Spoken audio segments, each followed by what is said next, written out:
Welcome everybody, how we all doing? It's your boy Logic, and we're coming back with a King of the Hill. So this is going to be the Randal's Gift version, where I go on to Randal's Gift. It gives us a random faction and a random lord, and you guys have to play and try and stay on top throughout. So it should be quite fun here. We have quite a few players in the chat, so hello to absolutely everybody here that has joined. Hope we're all doing well. So welcome to CJ, Human Boy, Zypher, Deadly Bunny, Shetland, how you doing, buddy? Also Courtney, as well as Bowmore. We have Caradoc, how we all doing? We have Kill Troll Ball. Hopefully I said that correctly. I apologise if I didn't. A one build tournament. No, so yep. Basically, I'll show you in a moment. We'll go through it all, and it should hopefully make sense after one or two attempts. So first off, we got Conflict Slayer against Human Boy, and next in the chat here it will be. Let me give it a look. It's going to be Caradoc. So hopefully he's nice and ready. Alright, so let's go on the randomizer now.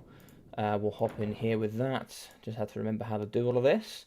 So we go on display capture, there we go. And then we go Randal's Gift. And we'll go here for Complex, who's going to be the first in the lobby. And we'll give him his faction as well as his lord. So it should be quite fun. So the only one we've yet to get over the 2 times we've tried this is Beastmen. So we have Archon the Everchosen with the Warriors of Chaos. So if we go Complex, Warriors of Chaos, Archaon. Oh, I spelled that wrong. And then, don't worry about my spelling, we then move back on and we do the same for Human Boy. So we do Randal's Gift, and we'll hop in here.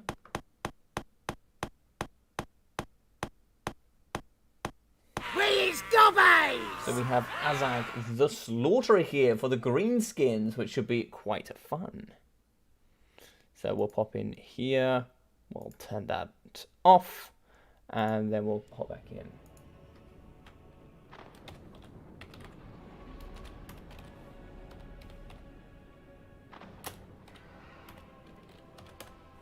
Alright, there we go. So those two are now ready. Well, we're playing on Troll Country. Should be quite fun as well. We'll try and stick to as many competitive maps as we possibly can. So we'll put that away and open this up. There we go. So these are going to be the maps. But is it truly Logic? I don't know, Zypher. You can never tell if it truly is or isn't me. You can never tell. Also, for anybody that doesn't know Human Boy, he's a lovely person from the lovely RTK clan, and he is a brand new streamer here on YouTube, so go check him out. What I'll do here is I'll also leave a link to his Discord, so if we can find it here, we should be able to find the Filthy Rat Den. Let's invite people. Let's go edit that. Let's make it never, and no limit. Generate link and copy. There we go. So if we hop into this and we'll paste that down there. So that there is going to be a link to his Discord, and what you can do is you can hop in there and you can join all of his sort of tournaments he does. He does all sorts of different tournaments where they're going to be a little bit different to your normal multiplayer tournaments, but he has some really cool ideas. So hop in there and make sure you check him out, and also check out his new YouTube channel as well. Maybe leave a leave a nice comment or a like on a video that you enjoyed, and go enjoy some of the stuff that he has coming forward. He's a really nice person. But yeah, hope everybody's doing well today. How are you doing for Poland? Thank you very much for joining in, buddy. Hope you're doing well. Hope you're doing well, Caradoc. Blue Stripe, how you doing, buddy? We also have Blue Stripe in today. It's nice to see you here as well, buddy. Hope we're all doing well. CJ, he heard that I'm around, and now... Yeah, unfortunately, me and Zypher were going to play, but I heard he really wanted to play, so I had to duck him.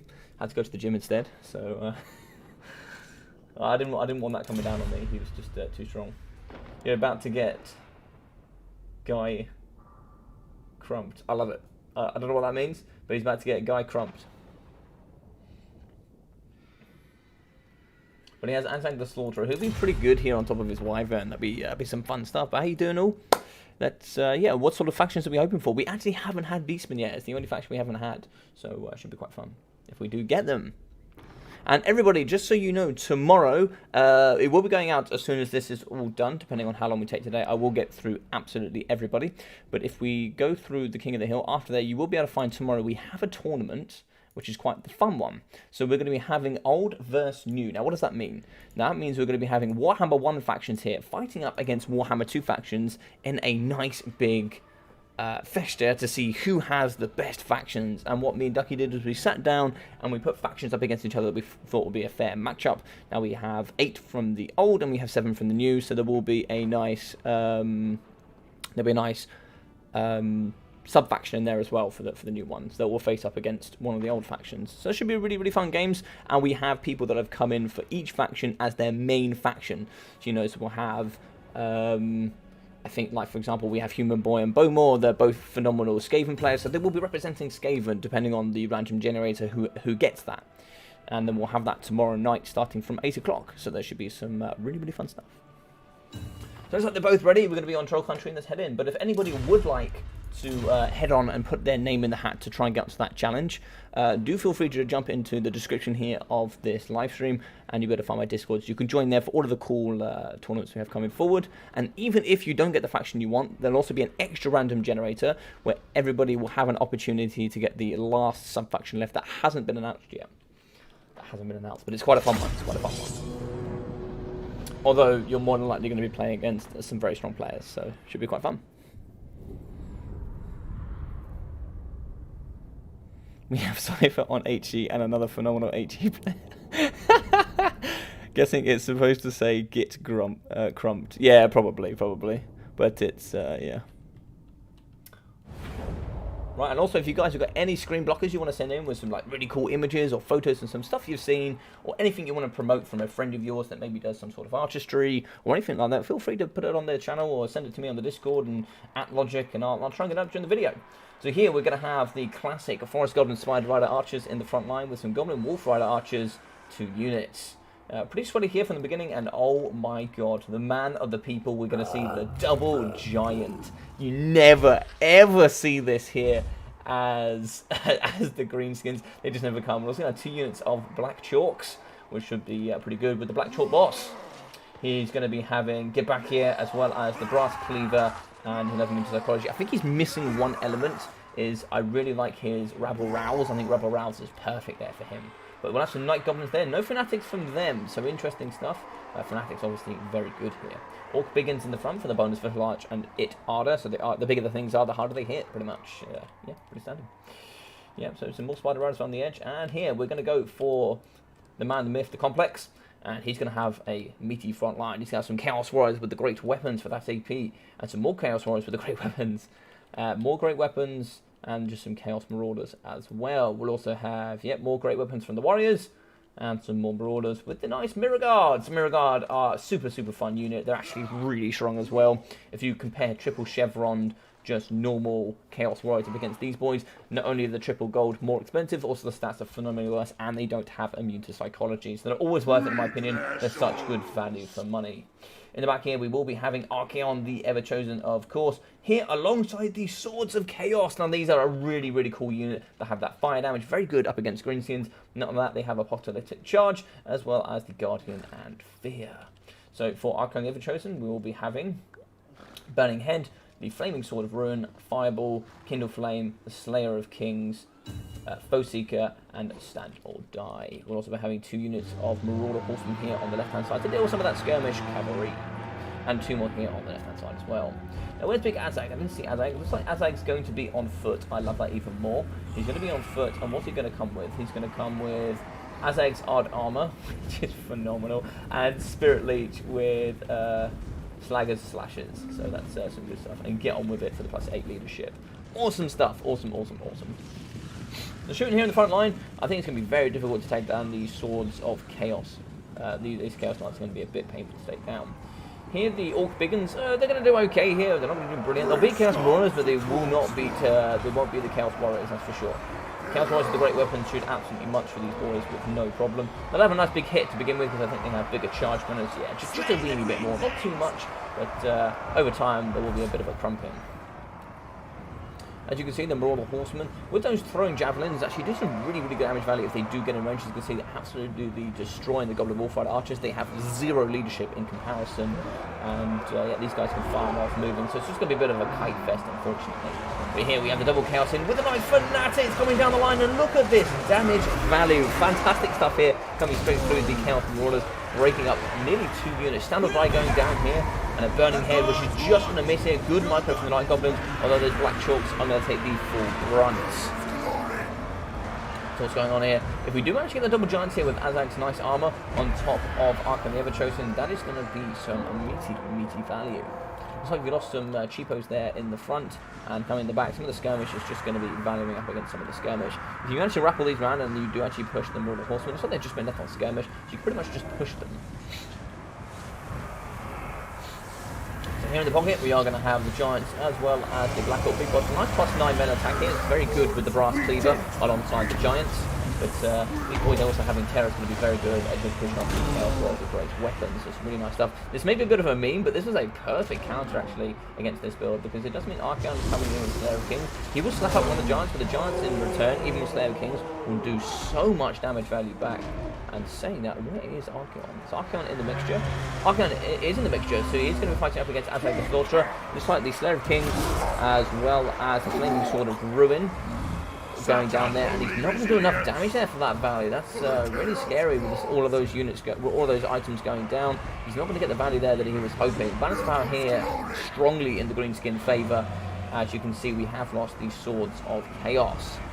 These boys with the Chaos Lancers, are they the Lancers version? No, they're not the Lancers version. So they actually prefer the Lancers version with that 80 charge. If you can get some good cycle charging in there, well, they can really wrap up some value. Burning Head though coming down up against the Black Orcs. It's an interesting choice. Massive armor on these boys, 110, and even an overcasted Burning Head is not going to do too much there. Very good against weak units such as all Figgins, or even better up against the Goblins. Oh, look at these Fanatics. These boys can truly wrap up some value. Had a little bit of a chat with Robert War, and we had a similar opinion when it came down that we think the Fanatics should have a little bit more of a random spread, just an earth in there, just a little bit, because they are just super strong.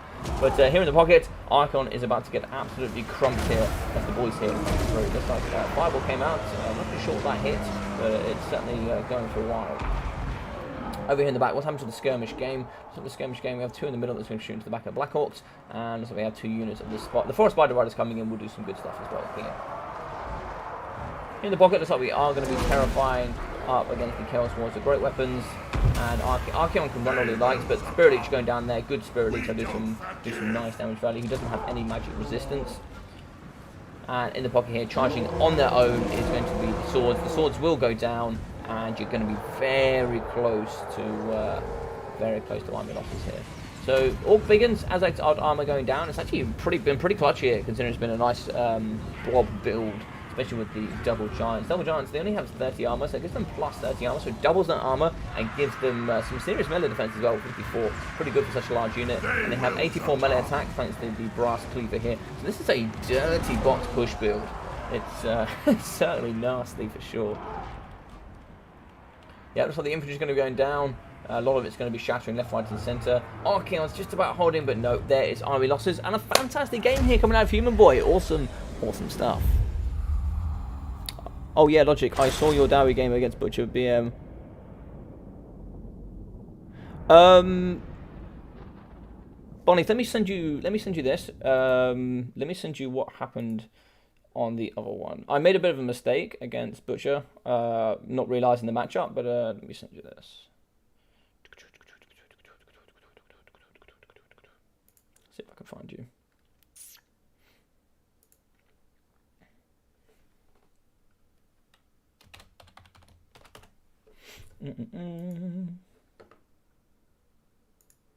Give you 2 seconds.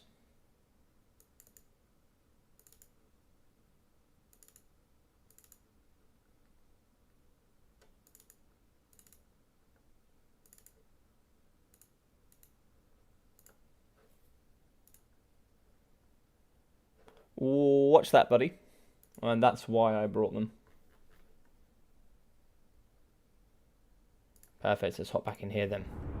Alright, so Archeon getting 610 damage value, 700 here from the Swords of the Chaos. And when you go very expensive units like this, you know, you've got Archeon on top of his horseback, he's also coming with Slayer King. All this is very, very expensive stuff. You need to really make sure you get that value there. But the front line, doing okay, nothing brilliant there. 600, 460, 680, 440. Swords getting there, 420, and not too much from the Skirmish Cavalry. From the Giants here, we got 800 and 560, but for the Spider Riders, 455, 440, 450, and 190. Black Chalks getting 1,083 and 800, as well as the big ones getting 924 and 400. 1.4 here from the 8 to 8 Pete Loonies, really, really good stuff. And 500 here from, oh, they were Fanatics in the end, they were Fanatics. So 500 damage value for the Black Orc Big Boss, and 926 from Attack on the Floor. GG's, good stuff indeed. Cool double giant indeed, Kraken, really, really cool. But yeah, check out that video, check out the other one out there, Deadly Bunnies, that I sent you. That's the reason why I brought them, and that's how effective they were in the other game. My issue was I didn't really want to do Tower of Hoeth. Like, it's a really cool map, but it really does hurt the Dowie sometimes. Hello, hello. But like a good sport anyway. Like Butcher Bird played well. Like there's no doubt he played well. But in the other game, you'll see that it worked out very, very differently.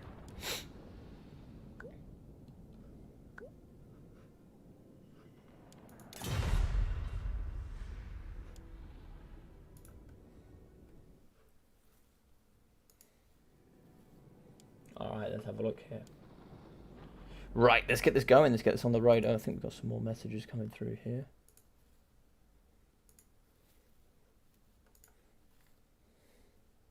Oh, screen blocker for today, says Mr. Oh, I like this. Alright. So let's save this image and we'll go save it in E.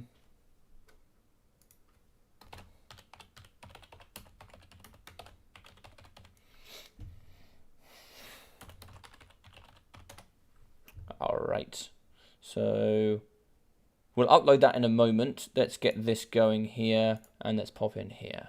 So display capture on, and we're going to go for Mr. Human Boy, yes. So let's get him on the leaderboard here. He's going to be having his first win. So well played to CJ, thank you very much for playing, buddy.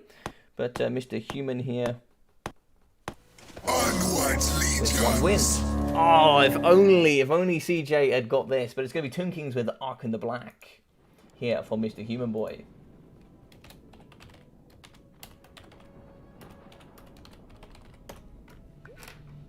Oh, I need to change the map. So let's go for a bit of a random one. Let's go for... Try and find a nice one. Sword of Torgald. Perfect. We'll go on to that. And then we'll pop over here and go for this one, and we will get it for Mr. Caradoc. So welcome, Mr. Caradoc. Here is your opportunity to slay the mighty Human Boy. Yes.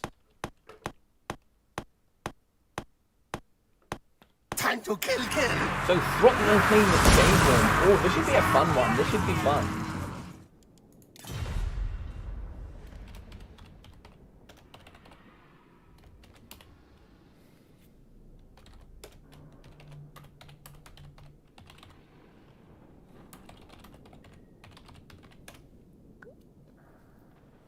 Right, perfect. So let's turn that off and let's hop back in with you guys.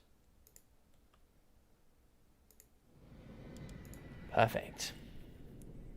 I know. Mother Logic, did you see what I sent you on Discord? No, let me check, buddy. Where did you send it to me, buddy? Oh, I did, yes. Thank you very much. I meant to type back to you. I got a bit busy. I was trying to set up the stream. But yes, thank you very much. So I got my first 100 likes on any of my videos or live streams recently. So on my first legendary campaign for Belagar Ironhammer, I got my first 100 likes. So thank you very much for that. That was really, really awesome. That was really cool.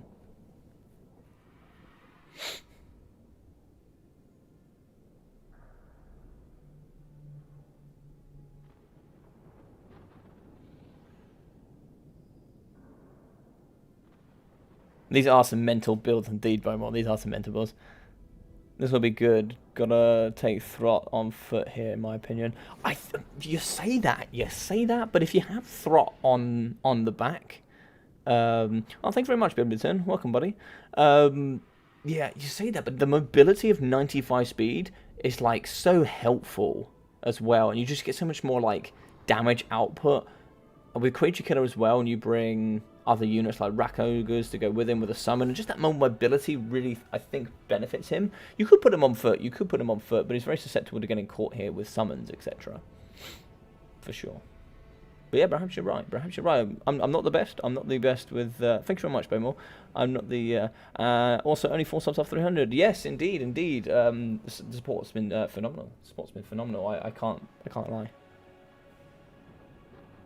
I always have to root for Ark in the chat. Oh, rather than Setcha the chat. I mean, Setcha doesn't serve, you know.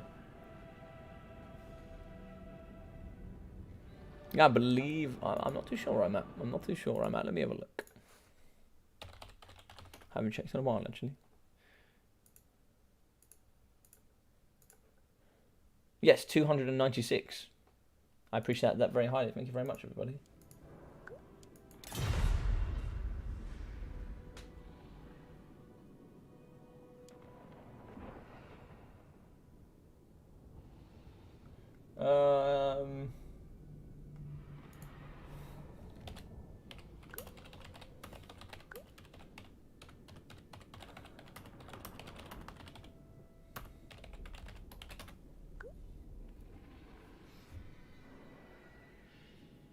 Yeah, I'm okay with the sub-faction. I mean, the sub-faction brings in extra bits and bobs, but yeah. Shonesburn and Gaze cannot shot the Brood Horror. Can two-shot the Brood Horror. Oh, I see what you mean. But Throt has regen anyway, right?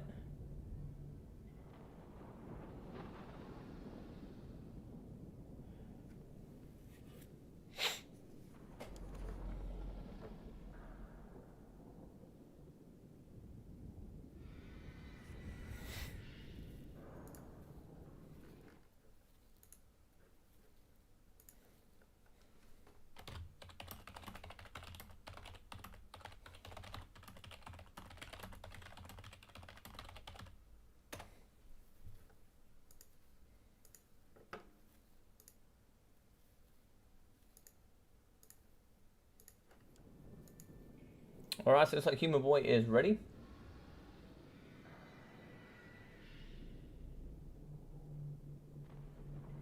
Oh, okay. So it's like he's just going to be using normal units anyway. Doesn't heal fast enough. Okay. He's on foot to hit. Yeah, okay, that makes sense. Yeah. I guess Shems is quite hard to run away from, right?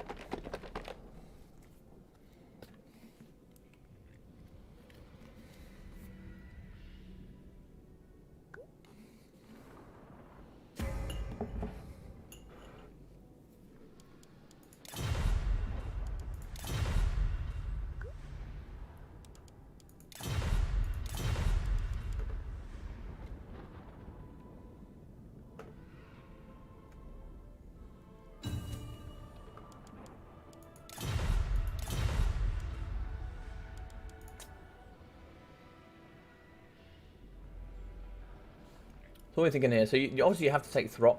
You might take a Pack Master, maybe. You never know. I think what the real play here is, and I think you know, I think you're not playing it rightly if you don't take Gorovich. You also don't Gorich, I think his name is. You don't take Gorich. You don't take the Pack Master, and then you don't take Throt. If you don't take all those three, I think like what you're doing. I thought you can still beat Sphinx in combat as well. Okay, really? Okay.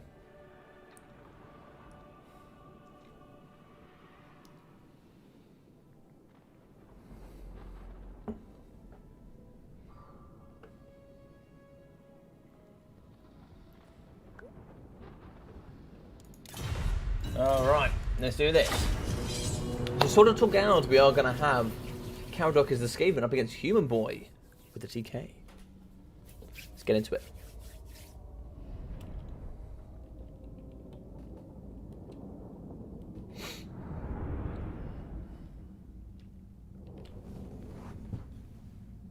So human is going to be our current king. Still regens and has anti-large on foot. Does he regen without the brute horror? Okay. Didn't know he regened. Maybe because he's just like massive and monstery, right? He's just like a massive like creation. I like this map. I don't think we see it enough, to be fair, but I do like this map. All right. So for the TK, we are going to have units of the skeleton horsemen, as well as the skeleton horse archers here in the front. I'll probably bring this a bit closer to my face. And then we'll be having some cheap, cheerful skeleton warriors in the front line. These bony boys are going to be the meat grinder here. With some skeleton archers of like 1, 2, 3, 4 in the back here. We're going to see the ROR. We're not going to be seeing the ROR, so no armor sundering. But we will have in the Sphinx of Yusef for that very good fire damage and also magic. Bonus of large anti-large armor piercing. With the Necrotect here in the back, which the Necrotect is key in my opinion. You will be having Restore as well as the Van Braces of the Sun. We're also going to be having Arkan the Black, who will be having the Tomb Blade of Arkan, also the Staff of Nagash, the Liber Mortis, Doom and Darkness, and Spirit Leech, but on foot. Interesting stuff. So it looks like there's going to be no Shems going down here. But only one unit of Skirmish Cavalry. That could be interesting. A lot going into that Yusef, so it all depends here. If we bring any sort of Warlocks, you're in trouble. As you can see, Rat Ogres here in the back, just one Snormal one, 2 Snormal ones, 3, 4 Snormal ones. Okay, interesting stuff. We are going to have some Clan Rat Spears with shields, as well as the Clan Vulcan Tail Slashers with that fire resistance. 70% as well, so they could be very good at just holding up the Sphinx of Yusef. Oh, and here we go. This is exactly what I expected Gorich here to come in today. This guy is a legend. He will be having Warp Frenzy, as well as the Crown of Command, Sword of Anti-Heroes, and Frenzy. We'll also be having Throt the Unclean here on top of his nice Blood Horror. We'll be having the Beast Pack for the Rat Ogre Summon, Creature Killer, as well as Remolded, and all the rest of the good stuff. We'll also be having the Clan Rat Spears, so it's like 5 units of those in total, with some Skaven Slave Spears in the front. 2 units of the Carrion as well here, I think is going to be on the sides. Should be interesting. And in the back we have a unit of the Ishka's Triad that can also project its own image of itself, an own image like Elithanar can do. So there's going to be no range here. We're also going to have a Plague Priest. I'm not too sure what the Plague Priest is going to be having here today. It's going to be having the Pestilence Spur for the Plague Monk Summon, also Vermintide for the Clan Rats, Scurrying Stone as well, which is quite an interesting one, but also Plague Rash, which is going to be very good for negative Vigor and negative Speed. All adds up in the end. Rat Ogres are going to be very key at protecting. Well, there's really not much to protect here, actually, I must admit. I was going to say protecting that back line, but there is no back line here for the Skaven, which is it's going to be an anti-large army here, which is exactly what's going to be good at shutting down the Sphinx of Yusef. So the Bony Boys here, 18 melee attack up against 22 melee defense. Could struggle here. They'll definitely struggle up against the Tail Slashers and the Ishka's Triads, but 18 plays 36 here for the Clan Rat Spears with shields. Skaven Slaves will have 24 melee defense, but only 9 melee attack. But for sure, they are going to struggle if you're not careful. So what's going on over here? So looks like over here we have an isolated Tomb Scorpion, and we have Gorich going alongside the Rat Ogre to try to smash this thing on the side. This Tomb Scorpion is very good up against infantry, but really struggles against large single entity monsters. Lots of Rat Ogres coming in, and this could be a bit, I actually didn't see this here on the minimap, but that's a bit of a interesting play here from the Tomb Scorpion. You really want to be sending certain units over here to come and help it, but I think it's too late here, and it will be going down. It's going to come in. It will definitely tear apart some of these Rat Ogres, but too many large entities here for this thing to deal with. And there we go, it has gone down, so that's a bit of a shame there. I do love Tomb Scorpions, they're super fun. But the Necrotect is going to be fighting the front line up against these Skaven Slave Spears. Alright, ready, good luck, have fun. Really awesome from both sides there. Going to be shooting in the pocket here for the Skeleton Archers. They have a nice 140 range, which is actually super good. Looks like here there's going to be some sort of negative going down. There's going to be negative leadership. Or negative melee attack as well, so I'm not too sure why there's negative melee attack there. Maybe coming in, it'll be from the Necrotect actually. The Necrotect Van Braces, negative diamonds, like actually giving these Skaven Slave Spears no melee attack at all, which is really unfortunate there. The Skeleton Horsemen need to get around the flanks to start really recharging certain of these units. In the pocket, you're going to be Doom and Darkness going here on top of the Clan Rat Spears. And it's really going to allow the terror and the fear from the Sphinx of Yusef to come through and just clean up and terrify things off the edge of the battle.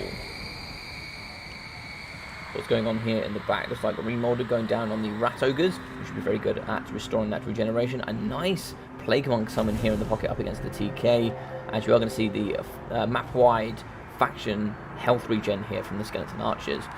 As you can see, Balance of Power is going to be pushing into the Skaven favour. If you do get one of those really nice summons here in the back of the Shopsy, it can be very good at just cleaning up all sorts of infantry wherever it's needed, which is quite nice.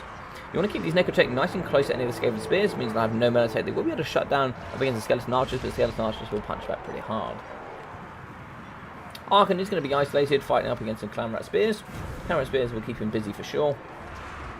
And this guy, these sneaky carrion, not really doing too much. There's not much for them to go and do. 1-2 Scorpion here in the pocket, but one has been destroyed. Looks like there's going to be a little bit of lag going on here.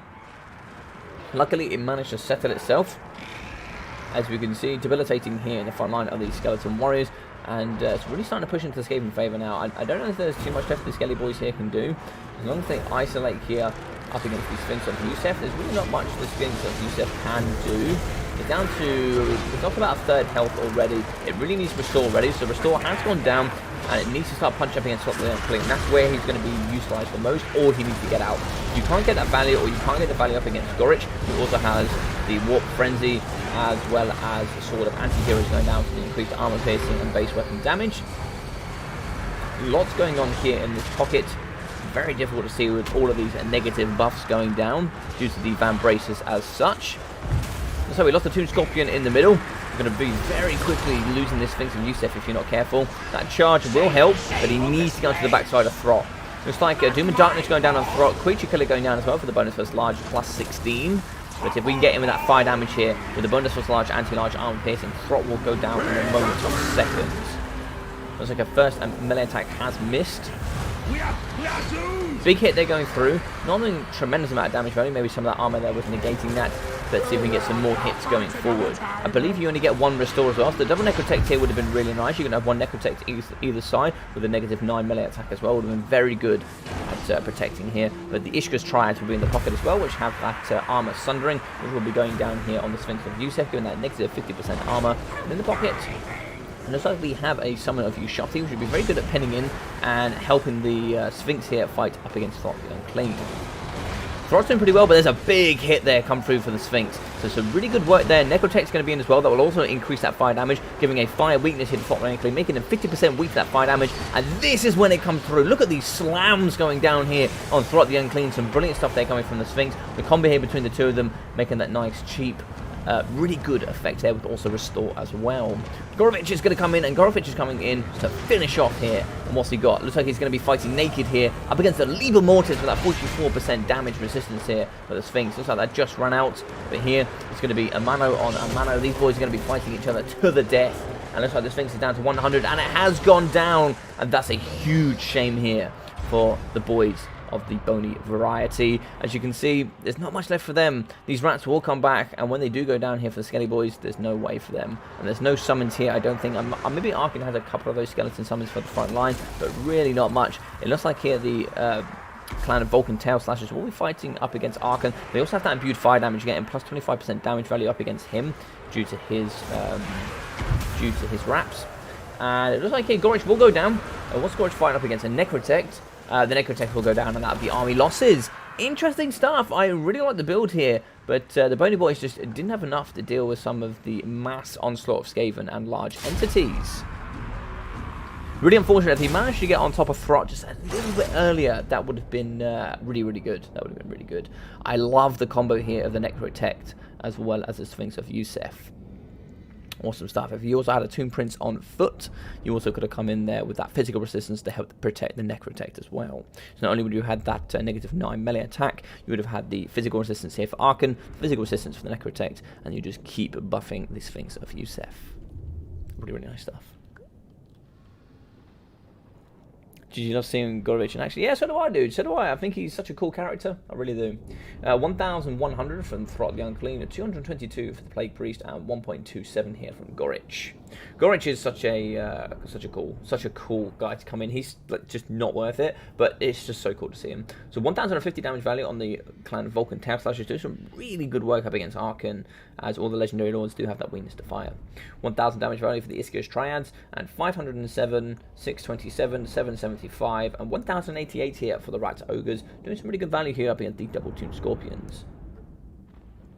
Boys in the front, not too much. Sphinx and Gusev, 2,900 damage value, just showing its true potential. 550 for the Skeleton Horse Archers. A few more of those. I probably would have just dropped that. I mean, I understand why the Carrion came in, to maybe shut down any backline. And I really like this play from Caradoc. Absolutely no weapon teams, just going full melee push. You wouldn't expect that. I wouldn't have expected it, and I definitely wouldn't have prepared for it, that's for sure. How you doing, real human being? I know, Human Boy has just gone down. He's just gone down, indeed. Papa Palpatine's in. The DBD legend. GG's last game indeed. GG's last game. So now let's get in with Caradoc. He will be having a nice big victory here on the board. Oh, my pen will work. Caradoc. Uno. So he's going to be joint top there with Mr. Human Boy. Well played, Human Boy. GG's indeed. No line back for me. Rush. It was, yeah. No, it was a build that you certainly wouldn't expect. That's for sure. You certainly wouldn't expect that build. All right. So Mr. Palpatine's in, and God, it will be interesting. Sure, dude. Sure, dude. So the next one after this, it was going to be Deadly Bunnies, but Bowmore, you'll be up after this game as you have been swapped there with Mr. Bunnies. Right, let's pop into this. We'll open that up, and then we'll also get... Let's change this. Sorry, there's a few things going on here. So Randal's gift here for Mr. Caradoc. What are we going to get today? Already shown his prowess here with the Skaven. Ooh, Bertonia with the Fae, eh? I like it. Should be interesting.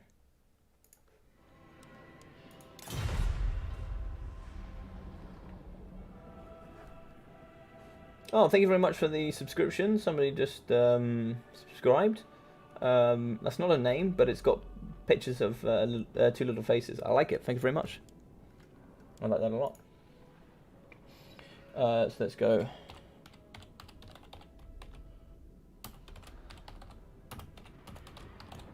I promised Palpatine this wasn't set. I promised this wasn't set up. All right, let's move on to here. Randal's gift. Let's see what he gets.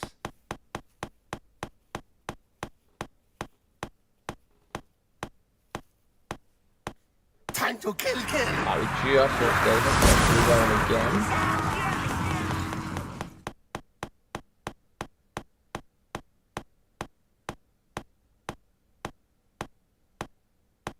Attack the mortals! Okay, so vampire counts with Helm Ghosts.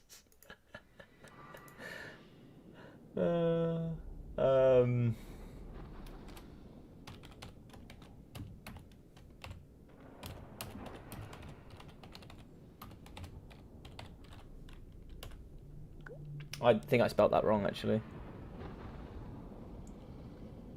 Oh, did I spell that right? Oh, I spelled that right. Get off of me. Would you believe it? Alright, so let's turn that off. And we should have that nice and up and running. Right, and let's get in the image that I was sent today. Let's add image.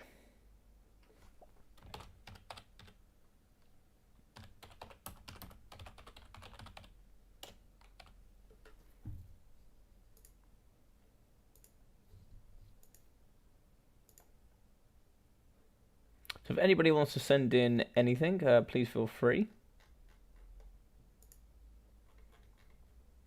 So let's go with Caradoc's image. You sent in an image today that looked pretty cool, so I want to get that up.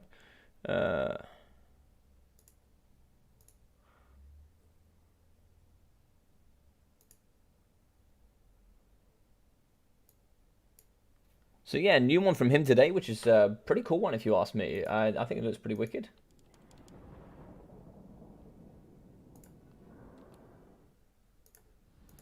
That's a pretty awesome screen blocker if you ask me.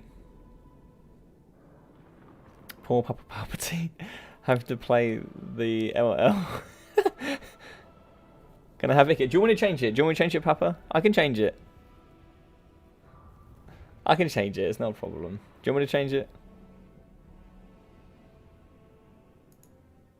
If it's not fair, I'll change it. I'll change it. You guys won't be able to see, but I'll roll it.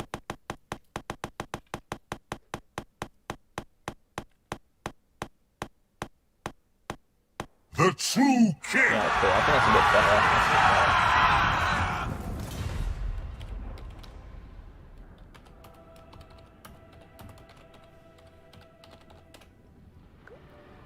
There you go. That's a bit better, I think. That's a bit better. Cool picture though, right, guys? What do you think of the picture? I think that looks absolutely awesome. I'm certainly going to borrow that in the future, Carolock. I hope you don't mind.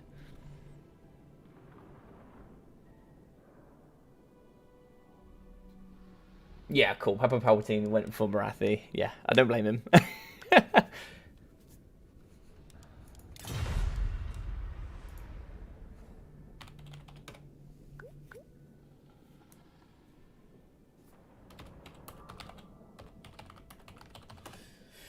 So, the DVD legend, Mr. Papa Palpatine, up against the VM legend, which is Caradoc here, with Bretonia and the Fae, up against Marathi and the Dark Elves. Where's Ice Power when you need him, right? He's going to be super duper happy about that. Yep, no worries, buddy. I'll add you up now, Mr. Bowmore. We'll get you added there nicely.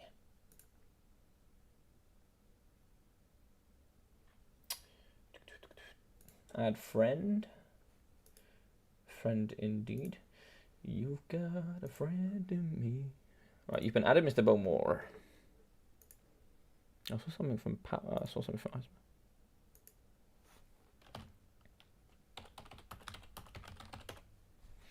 Will do, will do, will do. Alrighty.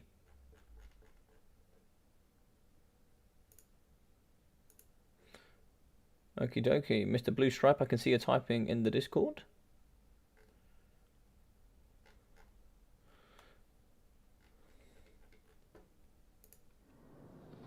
Let's hop in with you guys in chat. Yeah, I think it's a wicked picture. Wicked picture. So the next map we're going to do is we'll do this one that's quite nice. Shimmer's Ward. I haven't played Shimmer's Ward in ages. I love Shimmer's Ward. It's such a nice map.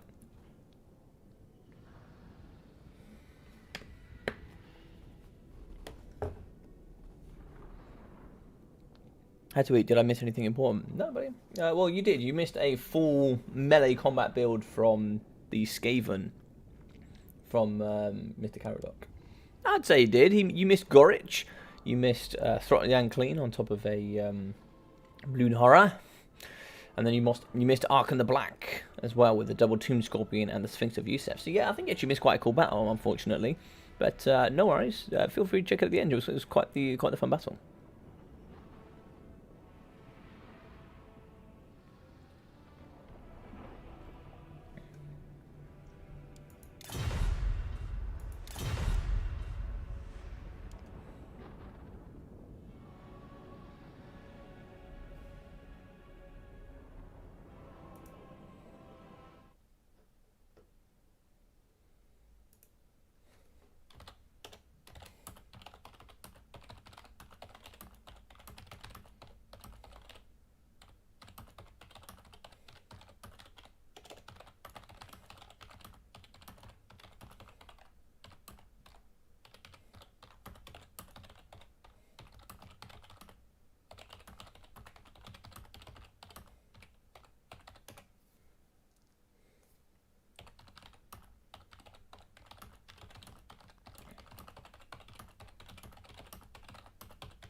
Alright, there we go. There we go. So how's everybody doing today? What sort of matchups are we hoping for? Still a nightmare from that last time we had this matchup. Did we have this matchup last time? We got Marathi today. We got Marathi, so this should be quite fun. There's no Miss Phoenix today as well, so none of you have to quake in your boots. She's resting, allowing all of you to get some win today. How you doing, Mr. Real Human Being? Hope you're doing well. I saw that you commented earlier.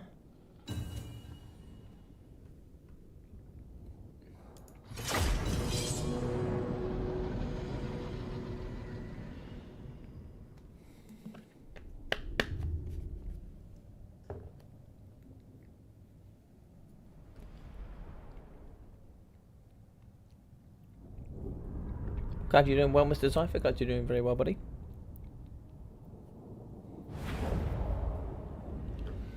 Alright, so there should be some very interesting armies. Probably going to be seeing some sort of Dark Shards. You'll be maybe seeing some Reaper, maybe some Reaper crossbows. You're going to see all sorts of things. They were from the Britannia. We definitely see as a full cavalry push. I don't want to see you scare. I don't want to scare you, but I have been tearing Lady Logic. I mean, I am worried. I am certainly worried. That's why I had to go to the gym and not play you. She's running away from the might of the Tomb Kings, clearly. But,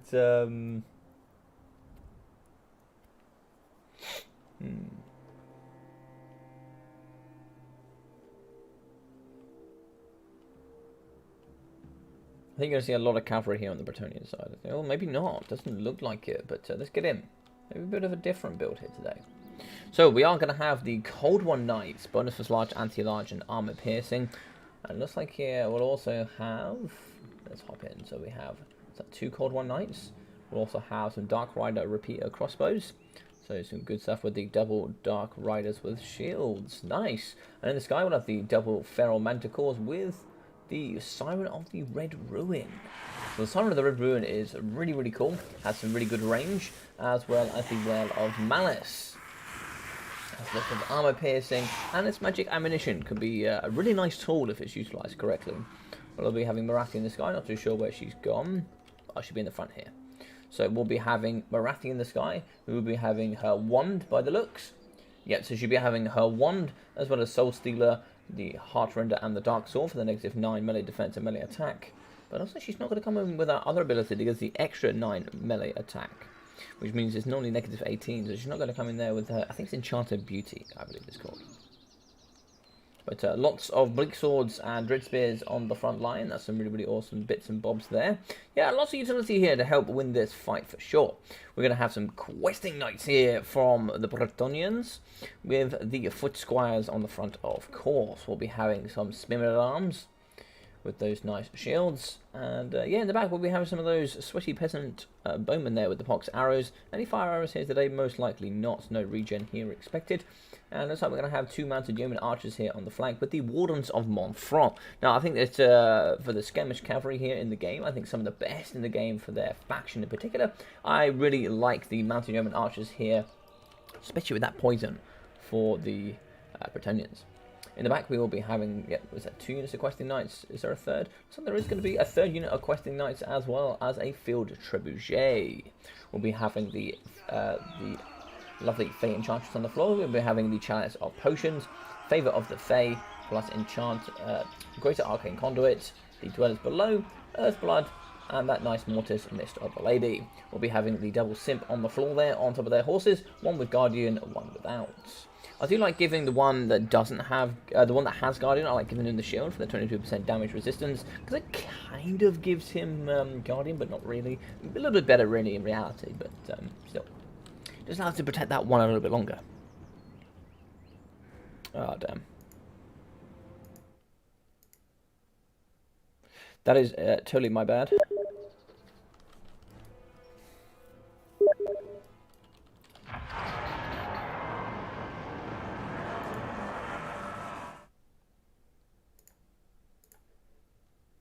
Very nearly casted that there with the screen blocker up. That was very nearly silly of me. So we're going to have 2 Feral Manticores in the sky with Marathi flying together. Apologies for the screen blocker. Silly me. Right, so the 2 mounted yeoman archers were in the trees. They were just waiting here from the push of the Dark Riders with shields. And they did some very good damage value here on the left. Looks like the repeater crossbows are going to come through to the front and maybe trying to see if they can help damage up against the peasant bowmen. They have 160 range up against the 115 though of the cavalry. You did see the one in the back here up against the field trebuchets, but all three will be still firing here. And looks like here we're going to have a bit more of a box build coming in from Caradoc. Interesting stuff. Looks like he's trying to just try and keep them at bay with this range. And we have the Questing Knights here that will comfortably do well up against the Dark Riders with shields. But if you do get the Cold War Knights in, these boys can wreak havoc for sure.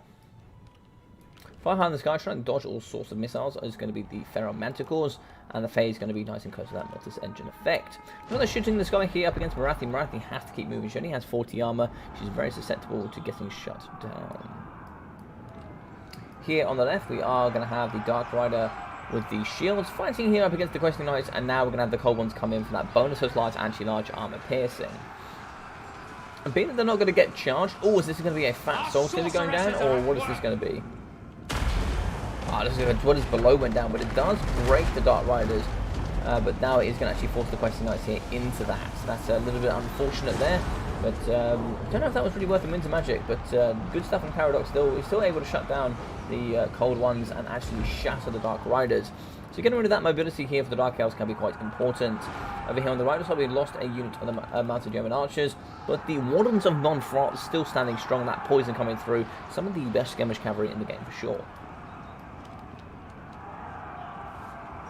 What's going on here? Looks like we have the wand going down on top of the Questing Knights. There we go, big hit coming on the Questing Knights. Not too much damage value there.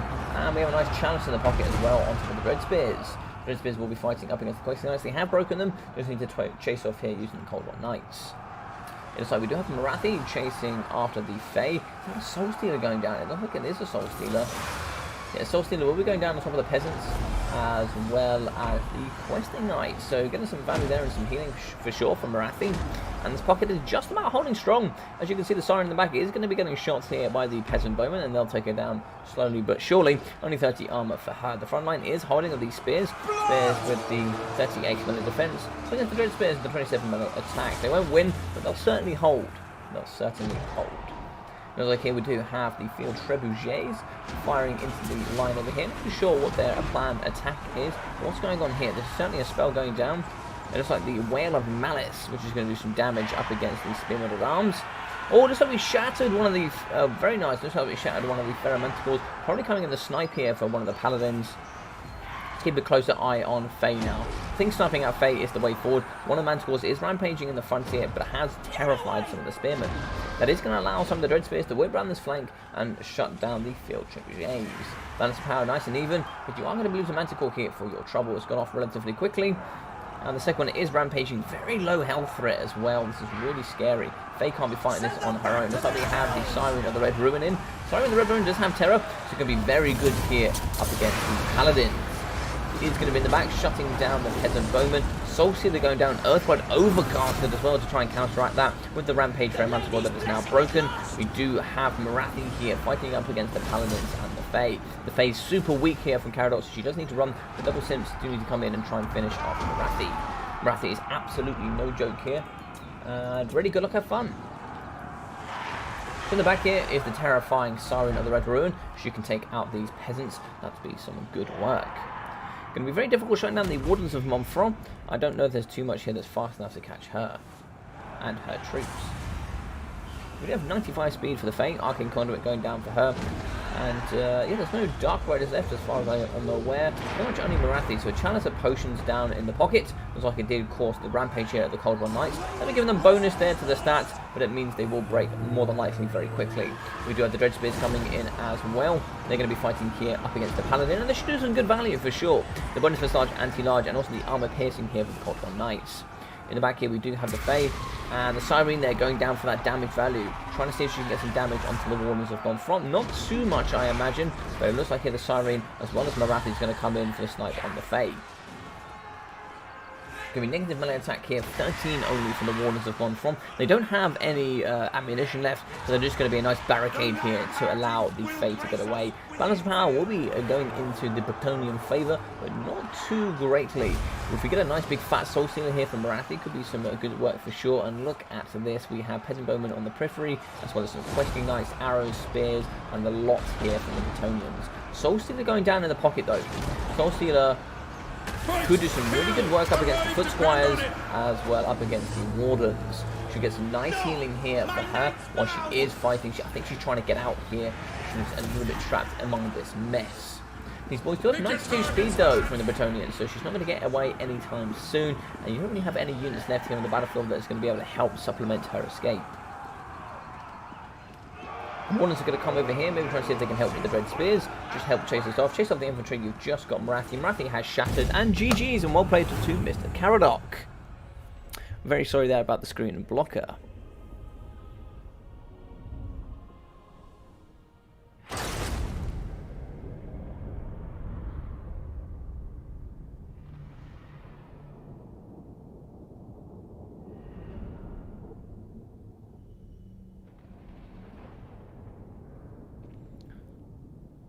Barden is sexy, I agree, Mr. Carradine. Mr. Kraken. I agree highly. So, Marathi, 2.1k in damage value for her. Not too much else in the pocket here. 417, 360, 300, and 360 as well. Dark Riders 360 and nothing. 900 here for the Cold One Knights with 350. Crossbows coming in with 620 and 740. And the Manticores 800 and 480. 1,100 here for this Siren of the Red Ruin, and yeah, overall the synergy of this was pretty nice. You're going to see some good value here coming from all of the key entities, and the front line didn't do too bad. It held its value. You probably would have liked to see a little bit more from the Bleak Swords. But overall, just about pulling out the win here is going to be Caradoc. 1.2k from the Fae, 1,470 and 1,100 for the Paladin. The Paladins are as good as they are as much as a risk. Obviously, when they don't get their value, and they're very easily terrified. You know, if they do get double gooned here, maybe a bit of a misplay, and one of the Fair Manticores does happen to get one of your Paladins, it can be an absolute nightmare. But 1.3, 300, 700 and 400 here from the Peasant Bowmen, so some good work from them. 600, 1.1 and 700 here from the Questing Knights.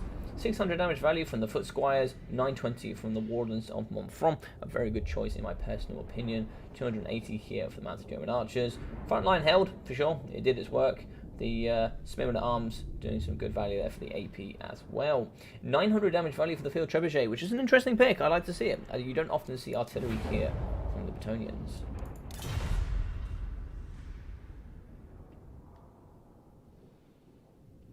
I would have to review it.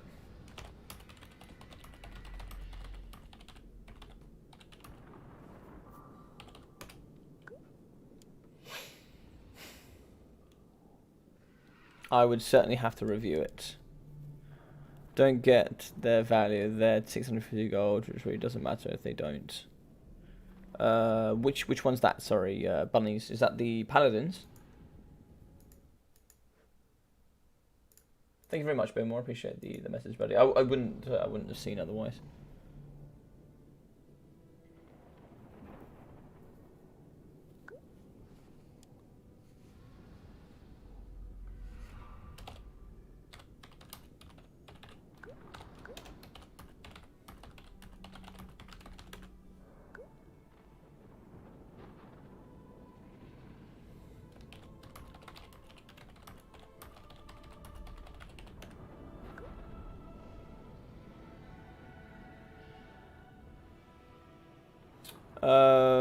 Let me message Palpatine.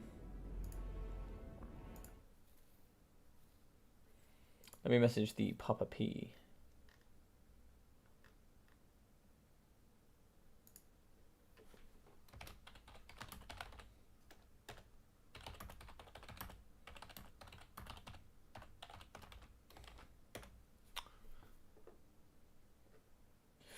Let me put up a screen blocker that I will put back on later. So at least you have something fun to look at. It's not just a blank screen.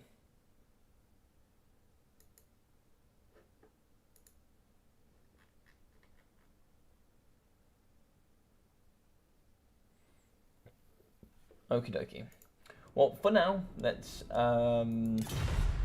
get another faction in for now. So what we'll do is we will go. Okay, mate.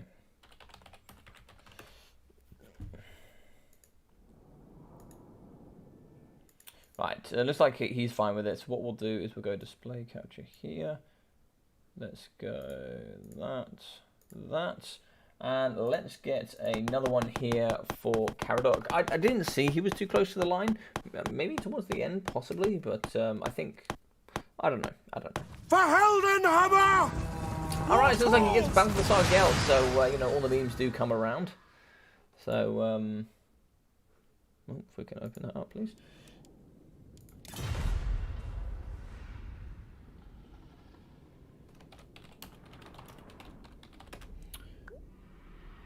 And Beaumont's in, fantastic. So Beaumont is in, brilliant stuff.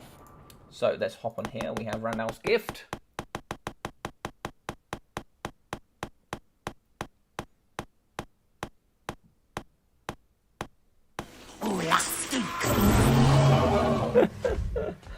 Oh my god. Okay, this is the meme of the century.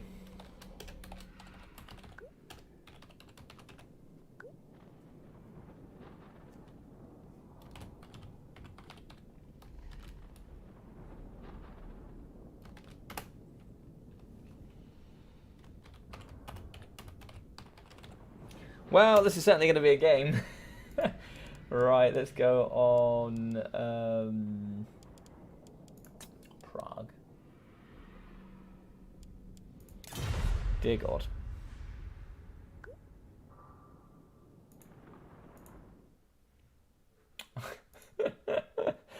Well, there we go.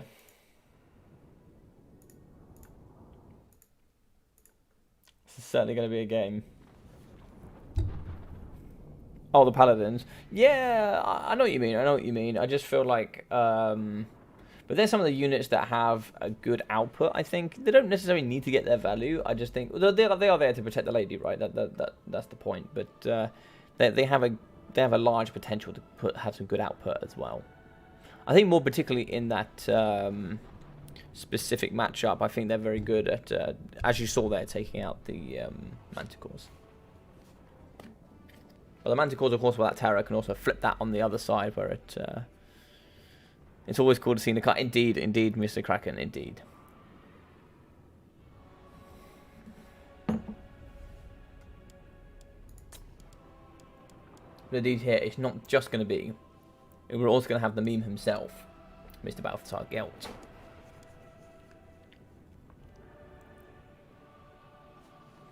That's we got the most Chad Ella. Yeah, exactly, Bimington. We got the most Chad.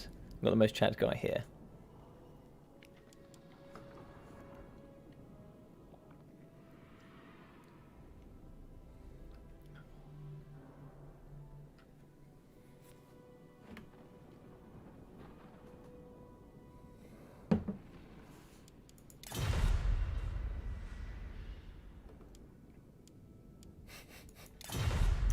It looks like Beaumont is excited, so let's get it going.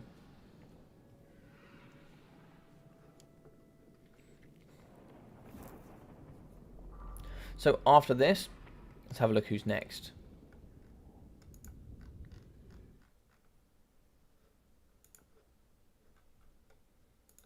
So we should have... Oh yes, Mr. Dudley Bunny's after this.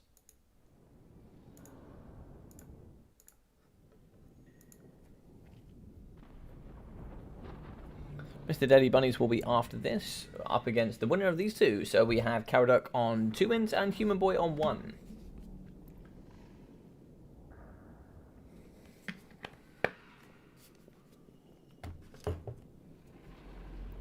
We're going to play on Prague as well, so it should be quite a fun map.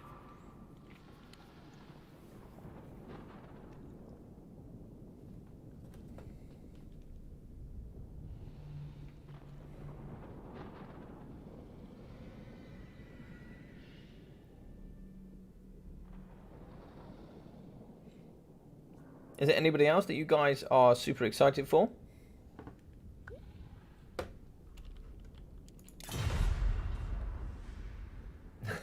Like Pomo's got a 0 gold build, that's always fun.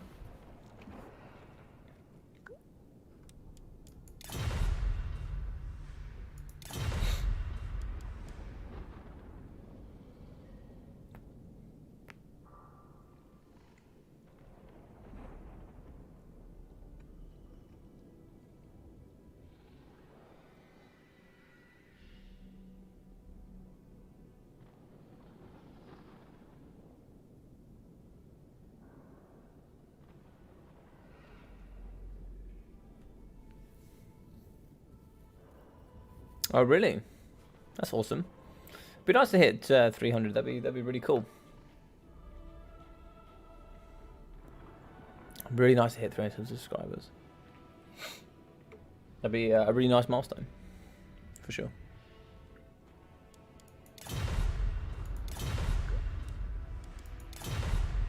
Alright, Mr. Caradoc is ready. So looks like we're both ready. Let's hop into this.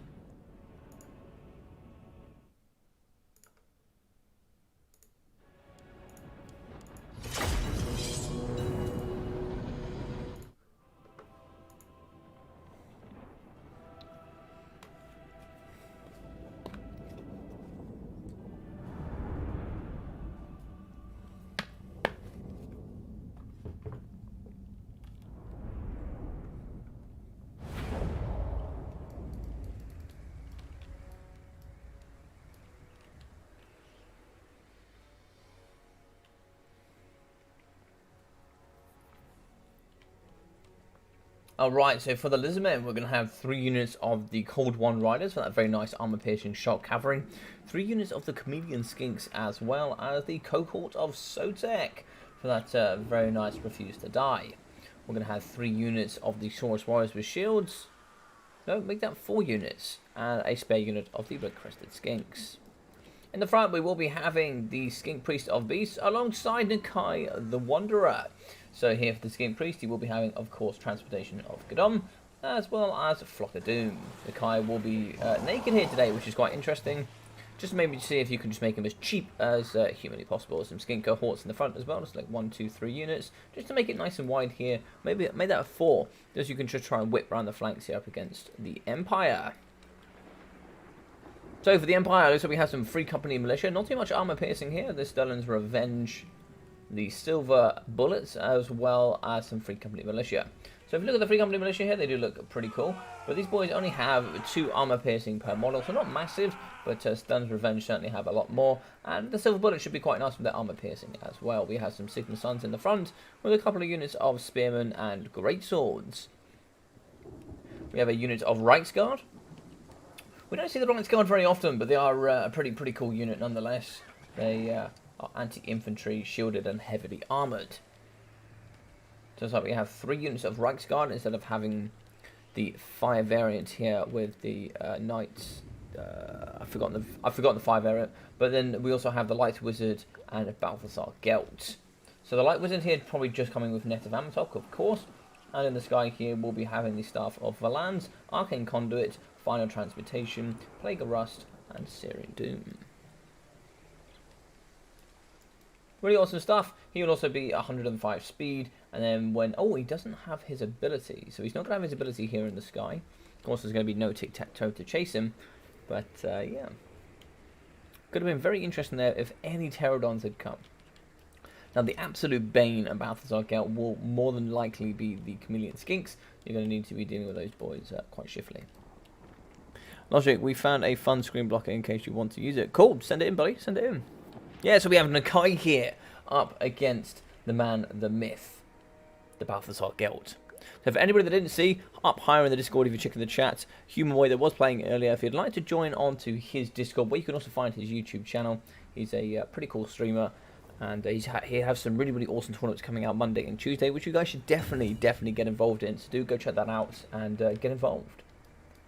So for the front line of this cheap, cheerful chaff, we'll be having the Skink cohorts, and they should take the full brunt of fire here from the Sterling's Revenge, the Free Company Militia, as well as also the Silver Bullets. So if they can take the nice brunt of that, if the micro isn't too great here from the side of Caradoc, then that's certainly a win here to allow the Saurus Warriors to get through to the front.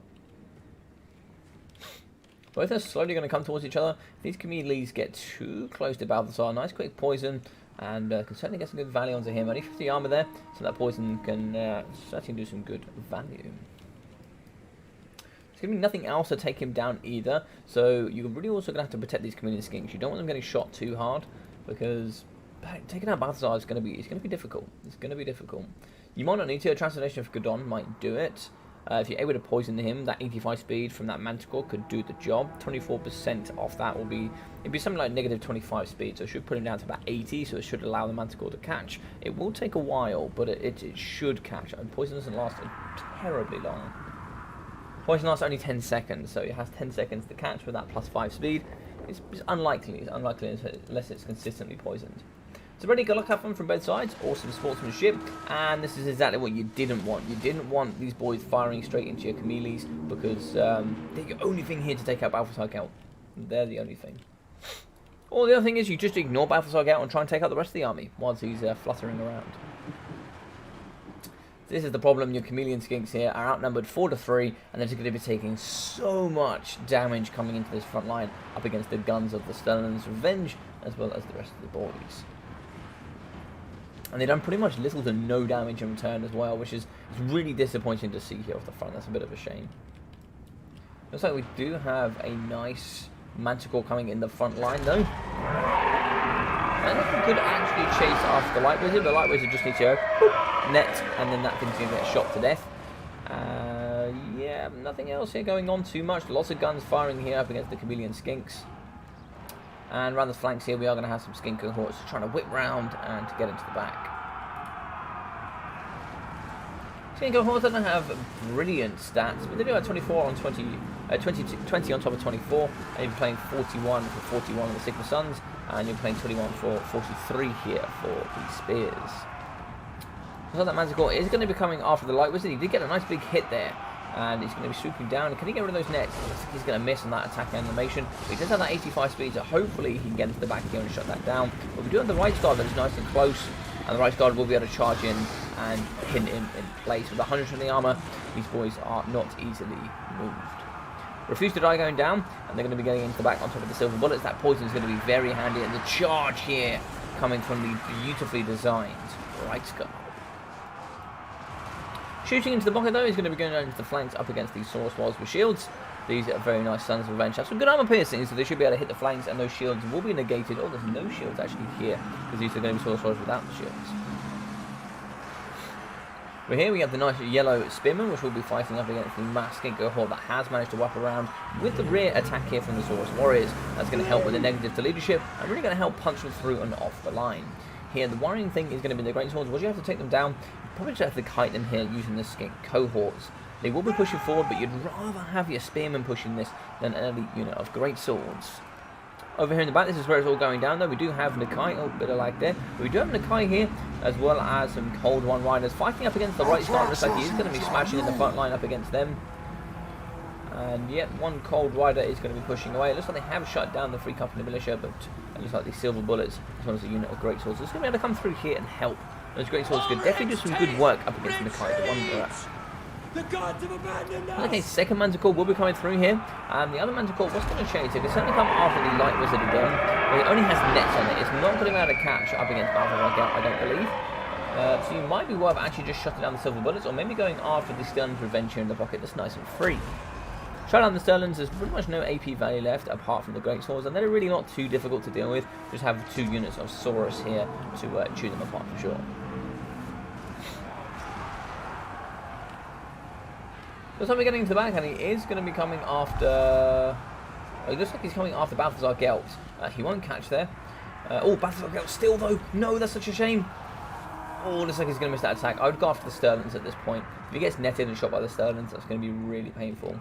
It looks like here we did get the Light Wizard back. But we still have loads of Right Guard online. These Right Guard are going to be very good at dealing with the Cold Ones for sure. Cold Ones only have 90 armor. Got the Poison Darts here going into the flanks of the Spearmen. Still 3 units online, so that's a really good work there. We have 45, 54, and 68, the max there online.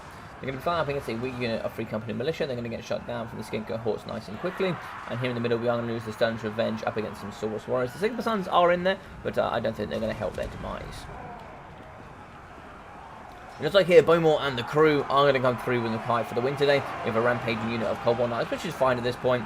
They're happy to get those bonus stats and fight in melee combat. In the back, we have a weak unit of Right Guard, and the Manticore has gone down. So the second battle, will be going down with the Free Company Militia back here, ready to get involved. Over here on the right, looks like we have some more Cold Bombarders to come back in, and a breaking unit of Skink cohorts. So we probably won't see those back, but we need to push off the Sterling's Revenge. They must go off the edge of the map. Just use your nice fast Cold Bombarders to do that job. Balance of power very close in. The guy's just going to be sweeping up some Rights Guard and sweeping up some skeletons, some Spearmen with shields. Charges coming in for the Rights Guard, trying to do some value here on top of Nakai. Looks like the Overcaster Plague of Rust has gone down. Negative 60 armor for him. That's really going to help do some good damage value. Maybe a charge here. You kind of need to get Balthasar Gelt involved at this point. It's fine for him to keep flying around, but he does need to get involved. Big Krablin, how you doing, buddy? Looks like he's going to be playing Battlefield Gothic. But GG's there. Interesting matchup. So 880 there for Nakai the Wanderer, and 210 for the Skink Priest of Beasts. Front line did okay value, nothing too much. 300 there for the Skink Cohort, 255 for the Red Cresteds, and 550, 700, 850, and 460. 820 here for the Cohort of Sotek. They're pretty much a unit you can just throw in at anything, and it doesn't really matter if it gets surrounded, it's going to get its value. 300, as well as 420 and 440 in the back line, with 600, 1,400 here for the Cold One Riders, and 570. Good stuff there from Bowmore. I was a little bit worried at the beginning there about his convenience skinks, but looks like he was able to pull through and maybe just be a bit of a distraction so his front line can get in scot-free. We can see that the big PE, Mr. Deadly Bunnies, is coming online, but 560 for Balthasar Gelt. Nothing too much for the front line, so 380, 460 from the Spears, 520 here from the Sigma Suns, 230 and 680 for the Great Swords. Free Company Militia got 500 and 330 here. 970 for the Sterling's Revenge, and 480 here for these boys as well. 930, 550, and 1,600 for the Rights Guard. I've not seen Rights Guard used too much, but I just certainly enjoyed to see them here today. And 200 and 300 for the Spearmen.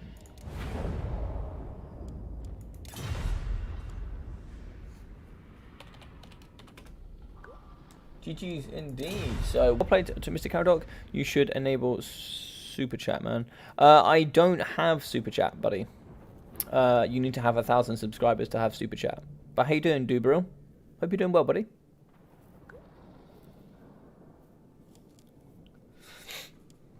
Yeah, so I just need 1,000 there to have Super Chat.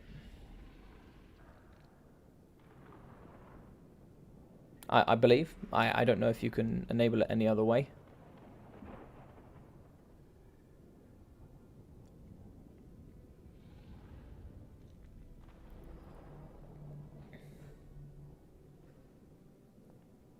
But anybody that is going to be playing on if anybody's going to be watching on Friday, I will have my PayPal linked. So if you guys do want to donate anything at all, you can feel free to do that on Friday. But obviously, don't feel like you have to.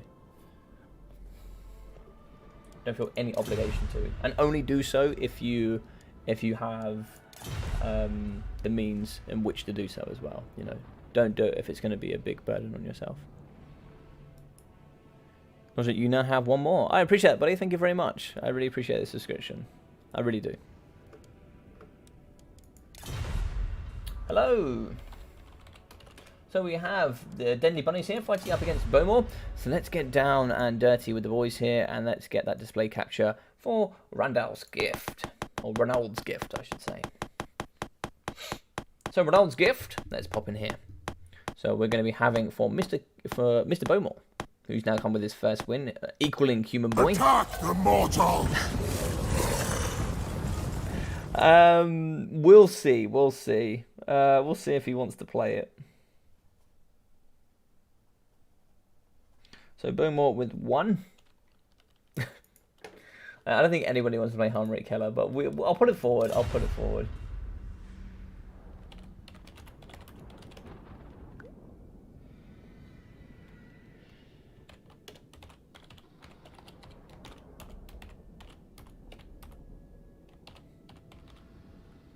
I forgot to spell his name now. I'll just call it Keller. Alright. Let's go through the other one then. So the other one's going to be for Mr. PE. It looks like Ronaldo today wants to have Heinrich, so we're gonna have him eventually. The true king. We just had that, so let's re-roll that again. If we had it 2 games ago, if we had it the last 2 games, I'll just re-roll them, so we don't have them too consistently. For Heldenhammer! I'd love it, but we literally just had those.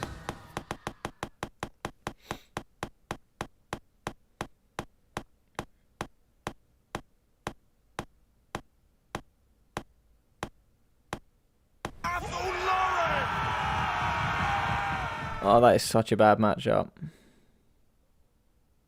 That is such a bad matchup. Okay, we'll roll that again because Wood Elves just truck vampire counts. That would be the sweatiest offense.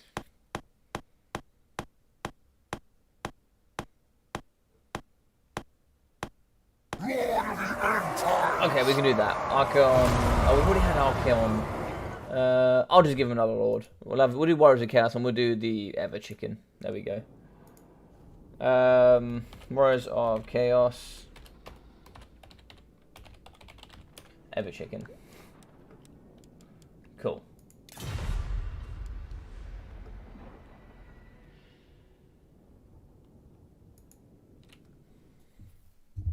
How we doing, Hank?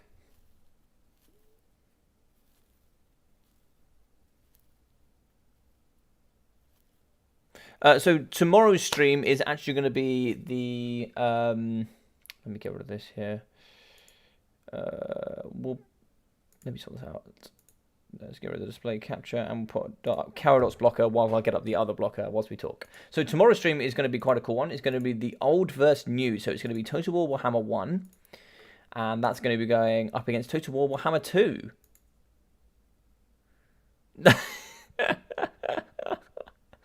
I love it, Cypher. I love it.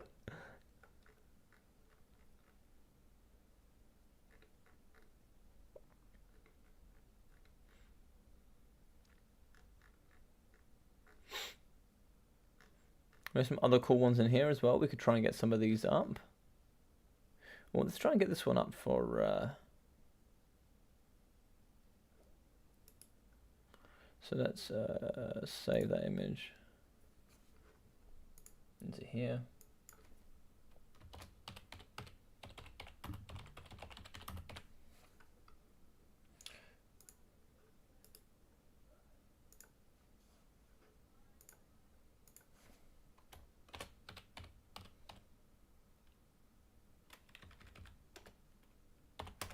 Cool. Wicked, wicked, wicked.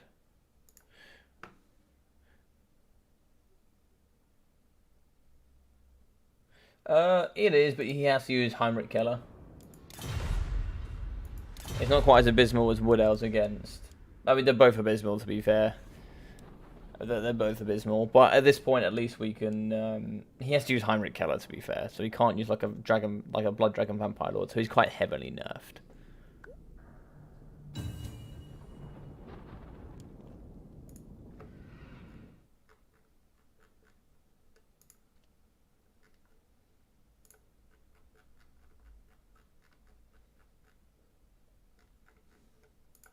Cool.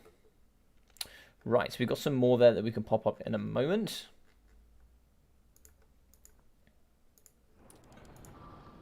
Awesome, awesome, awesome. Let's get them in whilst we're waiting then, shall we? So we've got Caradox blocker up. Let's get a new one in. So let's go...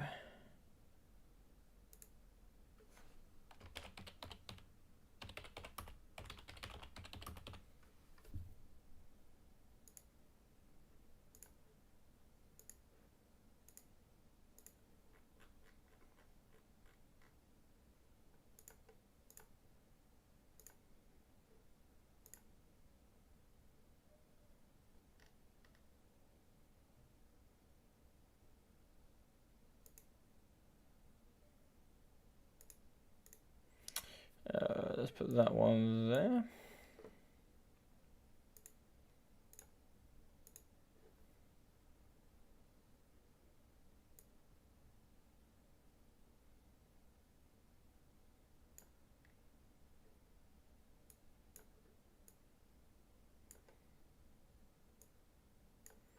Cool, we'll put that one up a little bit later.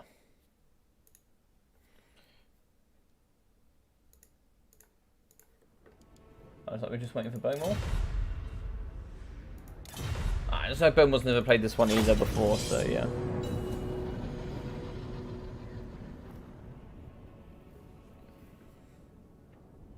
Alright.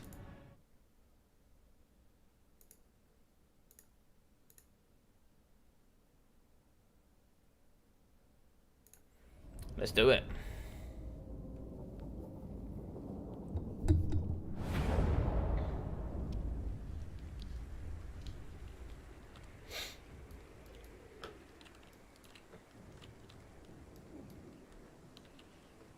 Alright, so it looks like here we have the Mortis engine here, which is going to be... Oh, it's just going to be a normal Mortis engine, so it's not going to be the RRR, but this will also be having the Binding, as well as the Tome and Corruption, so if you guys want to check those out. We also have the Die Pack Walls, the bonus for large, anti-large, and some normal Die Walls. In the sky, we have 2 units of Bats, as well as the Chill Guys, which is the RRR Hex Race. Super cool units, really love these. They're also coming in with the Chilling Aura. Oh, looks like we have the ROR Black Knight. These guys are the Reavers. So the Reavers will be having 62 charge with that nice regen and all the cool bits and bobs that they do have with those Lances, rather than just being the normal Black Knight. So the Lances and Barding is something you don't often see. You don't often see that, so that should be interesting. We have the Necromancer here, along with Heinrich Keller on top of Steed. So let's hop in here. Where did Heinrich Keller go? So the normal zombies in the front line, as well as so we have the ROR skeletons, some normal skeletons, and here it looks like we have Heinrich Keller on horseback. So he'll be having the Lord of Undeath for the Krell summon, as well as the Mist of Cloak and Shadows, so that physical resistance, Raised Dead, Invocation of Nehek, the Chaos Tomb Blade, which gives that regen and plus melee attack, also having Curse of Undeath, and the Master of the Dead. We'll be having the Necromancer here in the back, who will be having the nice good rod that he can stroke, as well as the Master of the Dead and the Vigorous Mortis. That's going to be the full idea there. Yeah, so it looks like it's just going to be the Black Knights. So here for the Chaos, we'll be having some Marauder Horsemen here in the front line. It's like 4 units of these bad boys, as well as the nice Chaos Marauders in the front, with the Chaos Knights with Lances, and some Chaos Warriors with great weapons here in the back line. Some nice great weapons, with also 2 units of Chaos Knights with Lancers. So nice there for the 80 charge. Very good there at shutting down all units of other cavalry.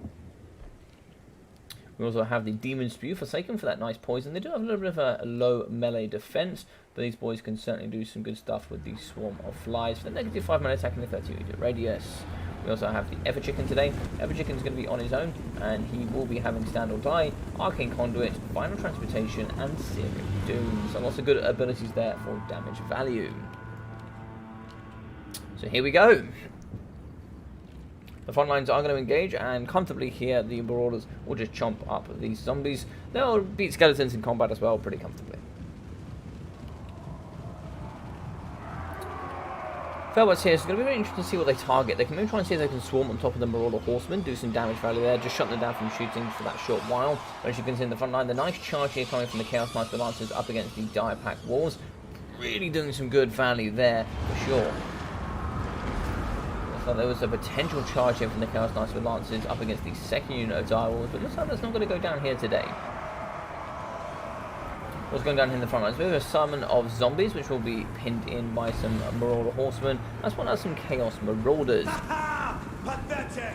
So the boys are going to be collecting here in the back, and already you get this really nice U effect here coming from the Undead and Bowmore, but we do have the Black Knights as well as the Chill Guys coming in from the right hand side, and can they get in and shut down certain units such as the Chaos Knights with Lances, as this Ethereal unit does get in, which it looks like it is going to try and pin, so we are going to try and get the charge here onto the Black Knights. If they do get the charge, that'll be some very good work, but the slow going to come down here, and with that slow effect you can now turn around and get the charge with the Black Knights.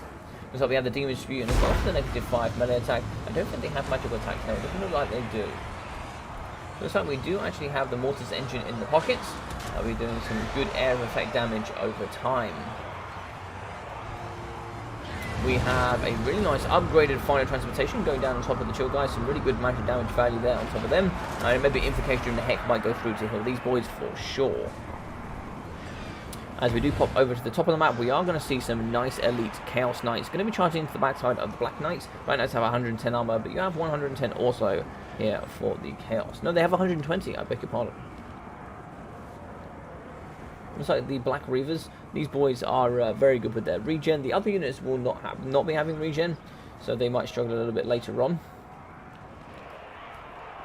But with that regen here, fighting in the pocket, what is the melee stats better? So 31 playing 29 and 42 playing 34. So it should definitely be won here by the Chaos Knights with Lancers. But with those Lancers, you certainly need those charges.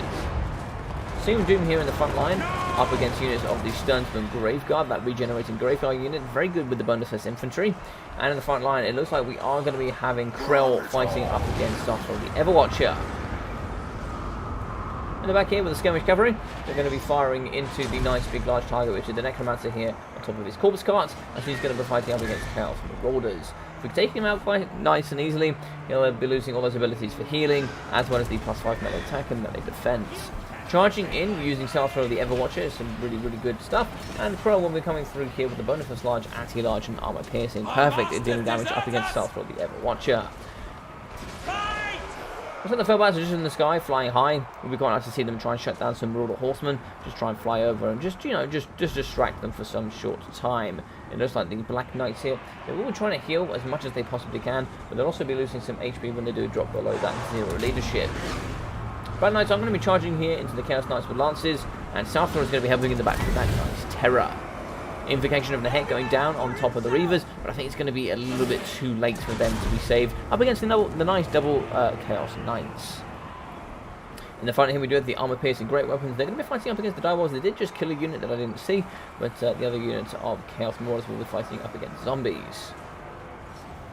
Coming through in the middle, we're going to have the Forbidden Rod going down on top of the Necromancer. He's going to be stroking that vigorously to try and get some more winds of magic. In the back pocket, we have some armor piercing Chaos Marauders, and it looks like a broken unit of just normal Chaos Marauders. In the pocket, we have the AP version here of the Chaos Warriors, fighting up against some Skeleton Warriors and up against Heinrich Keller. Heinrich Keller, 35 armor, so not much for him. He's pretty easy to take down.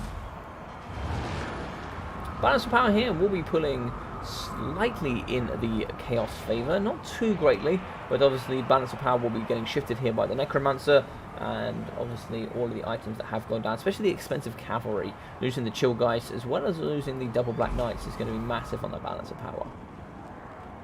4 units of skirmish still online here for the Chaos. That is super scary because there's nothing that can stop them. The Chill Guys are the perfect units to shut down this backline range, and some very good utilisation here from the Chaos Knights of Lances has been able to help get rid of them. Krell's in the back though, and Krell is just chasing Starthriel no matter where he goes. Chaos Knights could maybe do some work there, but the Necromancer in the pocket could certainly do with being dealt with. Looks like we have the Demon Spew going in there to try and see if they can jump them apart. And here, looks like it's going to be Krell against the world. Krell's going to be fighting up against Chaos Warriors with great weapons. Just Chaos Warriors with great weapons everywhere. Looks like there's a summon of zombies here in the pocket, not doing particularly too much, with some zombies in behind the Chaos Warriors. Maybe trying to help with the negative to leadership, maybe trying to see if we get that surround going on. But balance of power here is heavily pushing now. Once we lose this Necromancer, I think it will be GG's. Very nice seeing we're doing there on top of the zombies. And yeah, GG's, well played to the Chaos player. And unlucky here for Bowmore. Hey, Mr. Flex Prime, how are we doing, buddy? Cause Logic banned bunnies having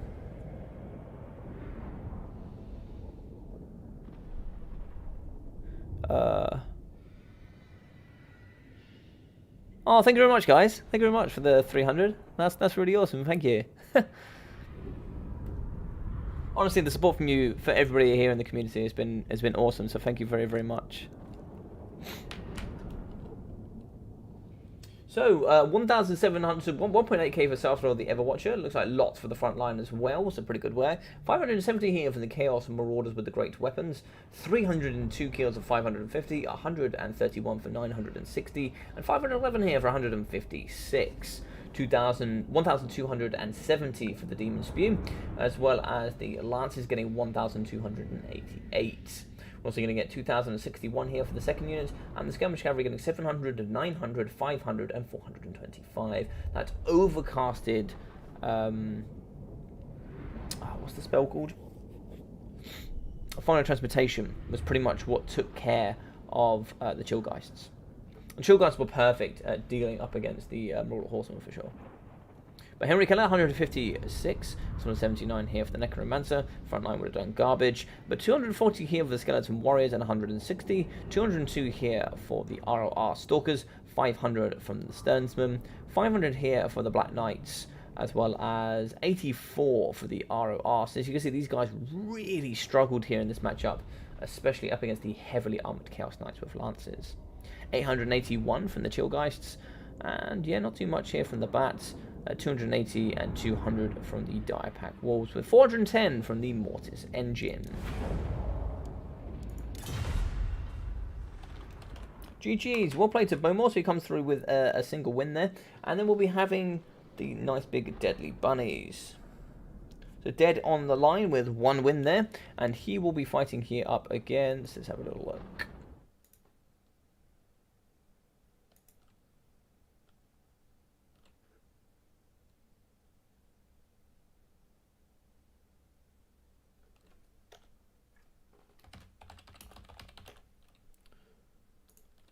Alrighty, so we can see here.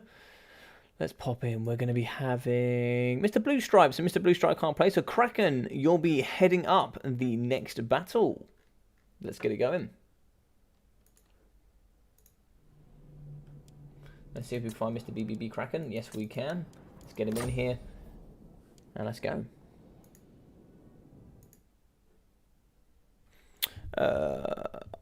Let's have a look. Wait, what 5 RORs? Yeah, I checked the Discord, CJ. I checked it, buddy. GG's. Yeah, GG's indeed. It was a fun game.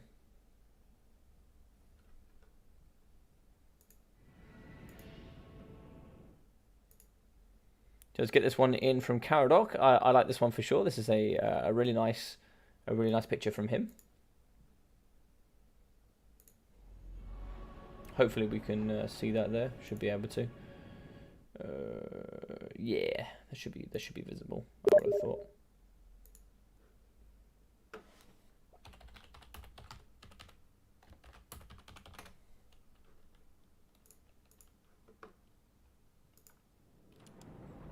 Awesome stuff. I wasn't sure what to bring. Or the RORs. Oh, I like that. There is no limit on RORs. You can bring as many as you like. This is this is Larry on the picture for sure. This is Larry. Larry from the Dark Elves. Don't tell Cypher I told you that. Or Caradoc.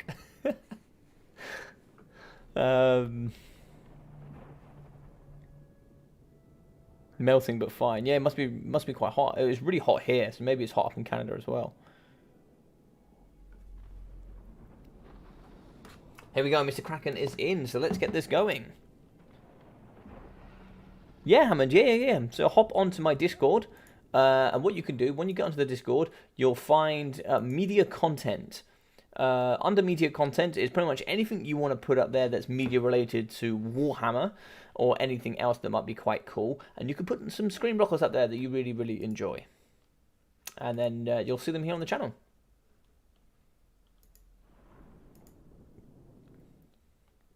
Right, let's get ready for Randal's gift. So let's get display capture going on. And pop that away for just a second. So here for Mr. Deadly Bunnies, let's see what he's got today. Should be fun. Defender of Ulf 1. I love it. Let's go. Let's go.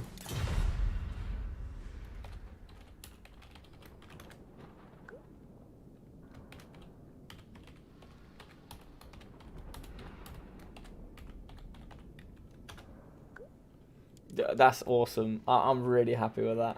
Alright, let's go for the next one. So, for Mr. Kraken. He came through and did wonderfully on yesterday. What was it? Friday's stream, I think it was. He did some good stuff. For Heldenhammer! War calls! I'm down for that. I'm down for that. Let's get the 2 Chads going. I'm going against my own rules.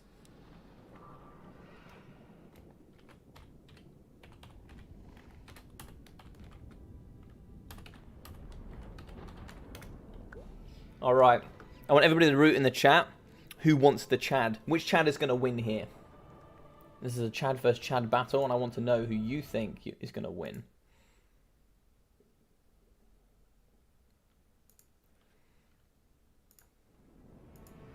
So we're going to have the lovely Marathi in chat, so all of you simps can check her out for now. And then we can continue.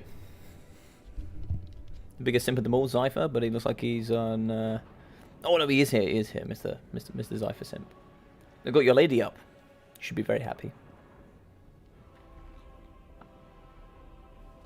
This cough is full of chads. It is absolutely full of chads. But which chad are you back in here? You're back in the Imric, or you're back in the Karl of Franz? Are you back in the King of the Dragons, or you're backing the King of the Peasants? Well, not even the peasants, but the sweaty humans, shall we say? The waves and waves of chaff.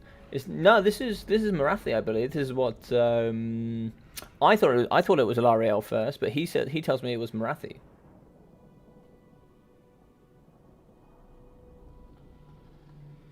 Chadrick of Calador. Indeed, the Chadrick. The Chadrick. We have no Karl of Franz fans? Ah, okay. Fine, I'll support Karl of Franz then. I kind of want to support Imric. But I'll support Karl of Franz. Let's go, Karl. We'll fight on Oakenhammer as well this time. I was like, Kraken's ready, awesome.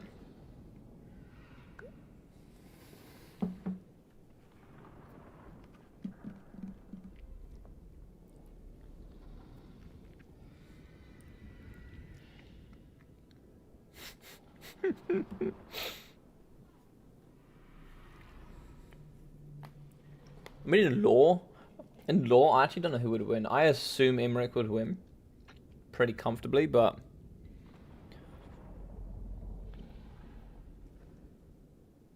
Imric is fine and everything, but you got to look at his dragon dude. His star dragon is awesome. His horse is also pretty awesome as well. I can't lie there. I can't lie there.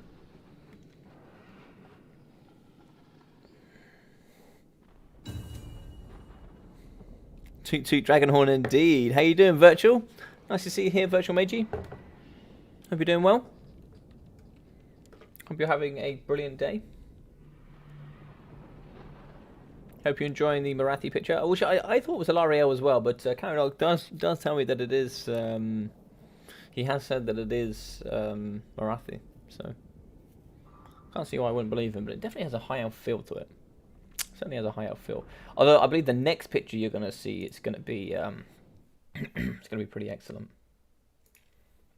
Hopefully I don't give it away too much here.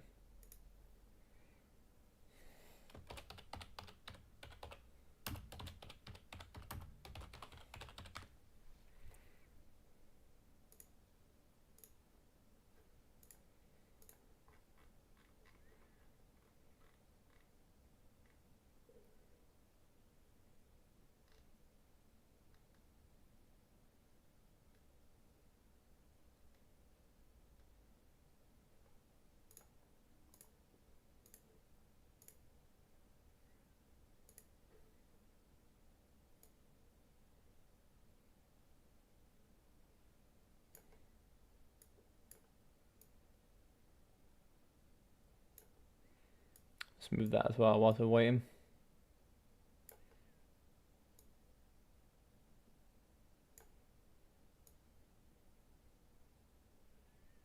Cool. So we'll have that set there. And just waiting.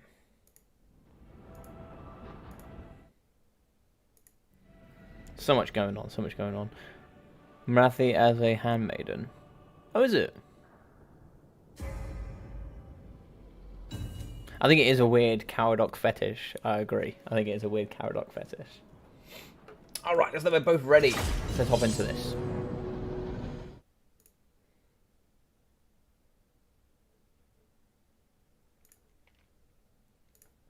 God, so much going on here.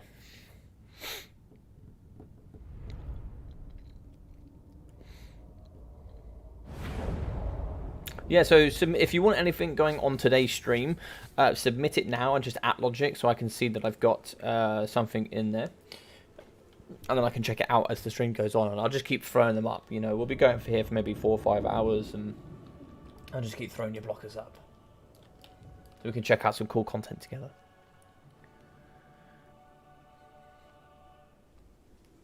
I wish it would be possible to be able to play with every lord with every sub-faction. Would that defeat the point of a sub-faction, though? Hey, Mr. Zypher. Well, you wouldn't Baratheon like the High Elves, would you? Yeah, some awesome colour schemes would be good. I mean, some of the colour schemes here from the High Elves are some of the best in the game. Let's go over here with the Stinky Empire. So we're going to have some Right Guard with some Empire Knights as well. And I mean, the Right Guard just look so much better than these Stinky Empire Knights. It's my new word now. It's my new word. It's replaced triple threat. No, it really hasn't.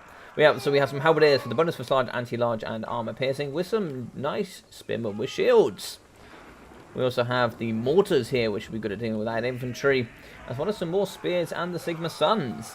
And in the back, we'll have some more Right Guard and Empire Knights, and we'll be having the Jade Wizard here on horseback. So Jade Wizard should be having 2 spells, which will be Regrowth, Earthblood, and the Nice Life Bloom. We'll be having the Handgunners, and I'm sure we'll be having the Silver Bullets here somewhere.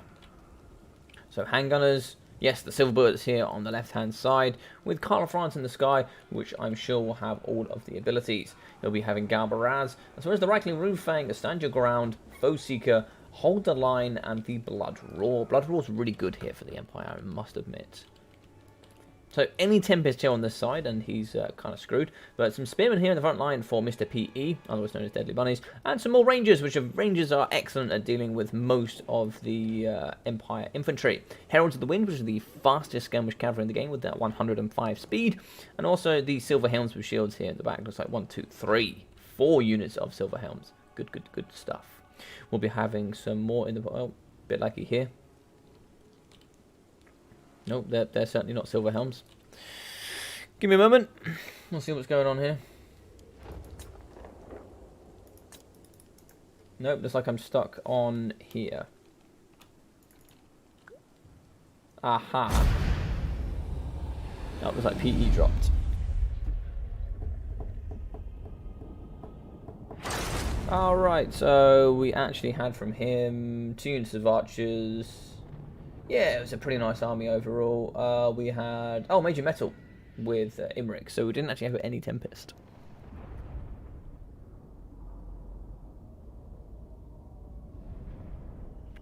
Cool, we'll just wait for...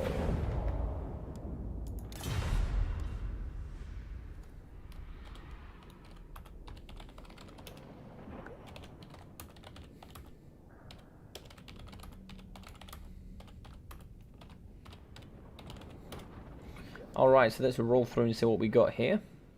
We'll put up another one whilst we're waiting.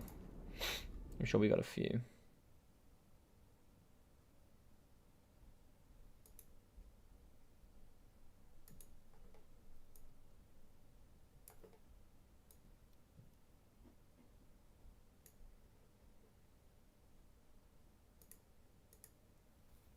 Nice. Let's throw up some pictures. We'll have Gromby in the front for this one, which will be quite nice.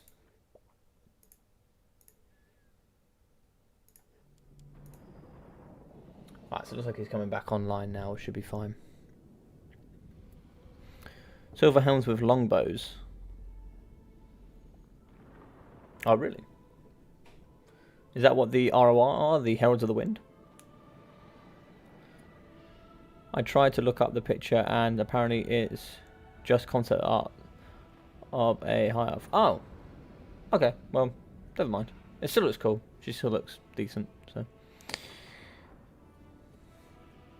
still managed to fool Zypher into simping still. So it's okay. Yeah, Zypher the biggest simp in Total Warhammer. All right, let's go.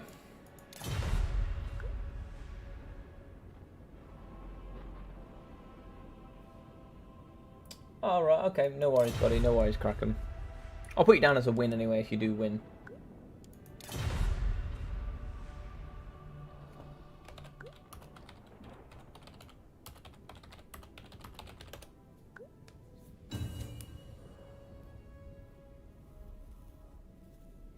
So I'll just do the same armies, and I think here it probably favours the... That's a difficult one. It all depends on engagements, but I would say it probably favours the High Elf slightly, this one.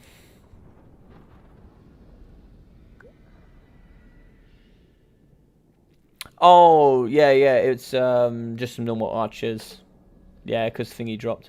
Logic sent it in my opinion, the best blocker. Oh, okay.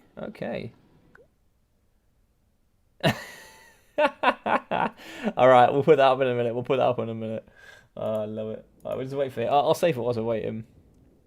I'll save that Hammond, we'll save it. So let's go save image. Let's save it there.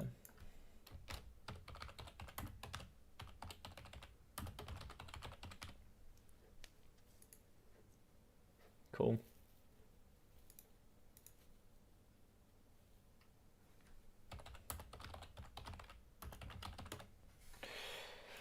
Alrighty. By the way, not gonna lie, Hammond, that is an excellent screen blocker. I am thoroughly excited to use that. It's still great art, even if it's not supported by anyone important. Yeah, 100%, man. 100%.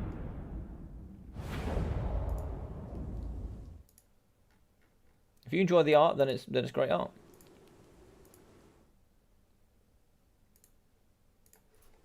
Alright, so we've seen the armies, but we didn't see these two. Oh, so Imric's going to be on foot. He's not going to be in the sky. But let's get a look at this gorgeous, gorgeous horse.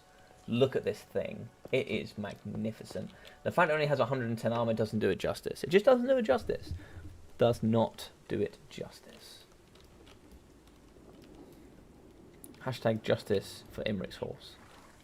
And then we'll also be having the metal mage here for 90 speed. And the one thing that really kind of peeves me is the fact that the three different elves have three different speeds. So if you've got 90 speed here for casters for high elves, 92 for dark elves, and 94 for like wood elves, and then every other one, if you take Empire or whatever, they just have like 78 speed. They're just like not even close, and you just sit there and wonder, why is that the case? There's no real difference in cost, so why do they deserve 94 speed for the wood elves and everyone else gets like a base 78 boring speed? You know, just super unfair if you ask me. And the fact that high elves are the slowest as well, what's that all about? Talk to me.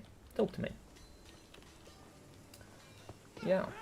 So metal shifting as well as Searing Doom and Plague of Rust. And we'll be having Imric, who has the Star Lance, as well as Dragonhorn and the Lord of the Dragons with that martial mastery. We'll look at this guy until we're ready to go in with this nice big fat lance. Look at this weapon. Right, let's hop in. So as we go forward here, we are going to have the nice scared Empire here up against the mighty high elves. There's some big bombs going in here. So they go, oh, big hits on the front there. Look, a few of them are going to take a brunt to the face, but no one was going down. But they certainly took a mortar to the face. The champs of the high elves here. So Heralds of the Wind, they should be able to get some good value. They should comfortably be able to kite up against the Reichsguard. Good value here on top of the mortar teams. Mortar teams getting punched in the face for sure. They're going to be going down by about 400 HP. Guns here in the front up against the Silver Helm. Silver Helms are going to take down as well. It's going to be pretty painful for them.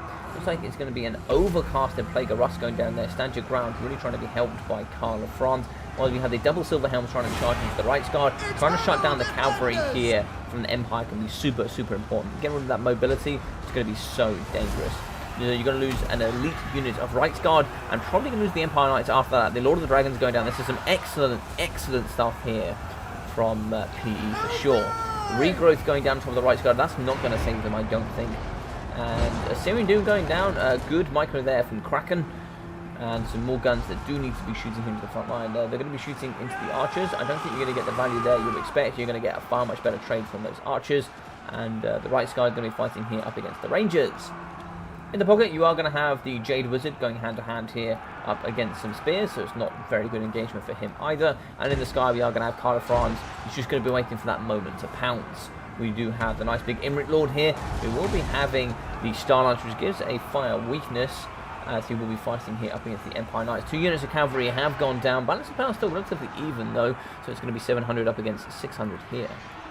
Heralds of the Wind have hopped into the back here, and these beautiful looking beings are going to be getting with their red and blue and just trying to break here up against the mortar teams. Mortar teams are going to be down to 2 models, so they won't be able to man that anymore. And they shut them down and they've done the job. And getting shot in the back here by the handguns. The handguns are going to have to retreat, but at this point they might as well shoot and get their value, because they are going to get chased pretty heavily here by the heavy Silver Helms.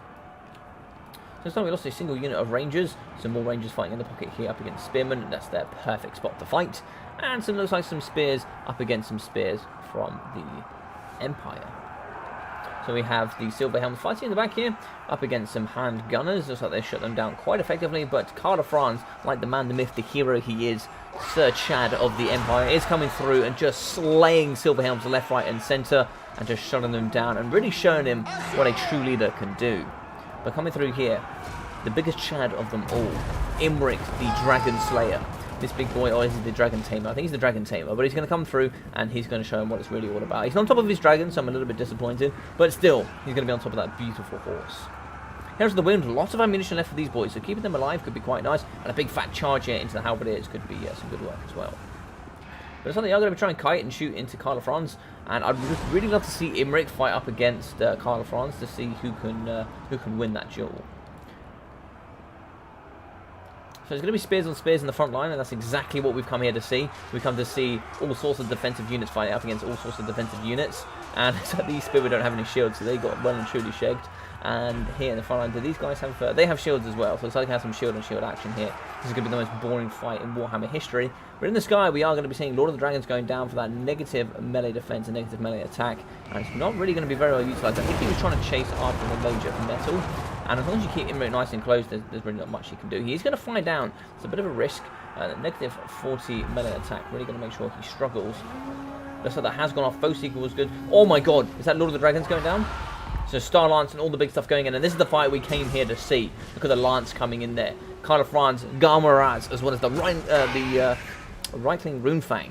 Yes, I'd like to say, going down, going up against Dragonhorn, as well as the Star Lance and the rear charge here from the Major Metal. Again, that increased melee attack as well as the Horn as well. And here we go, we can see that the true Chad is going to be Imric the Dragon.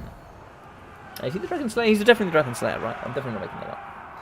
But yeah, apart from that, there's nothing left for the Empire here. Balance of power should shift nice and quickly. You have 2 units of a very cheap Rights Guard, a cheap Empire Knights, and an expensive unit of Rights Guard that's been hit pretty hard. There's going to be nothing else left here, unfortunately. We do need to see... oh, it looks like the Jade Wizard has gone down as well, so there's going to be no healing for Karl of France. And that's going to be GG's. Well played indeed. Gonna have fun from both sides. Always like to see it. Plague of Rust still going down here on the Rights Guard. And looks like they're both going to be chasing away. Once we have some Spearmen fighting up against Spearmen.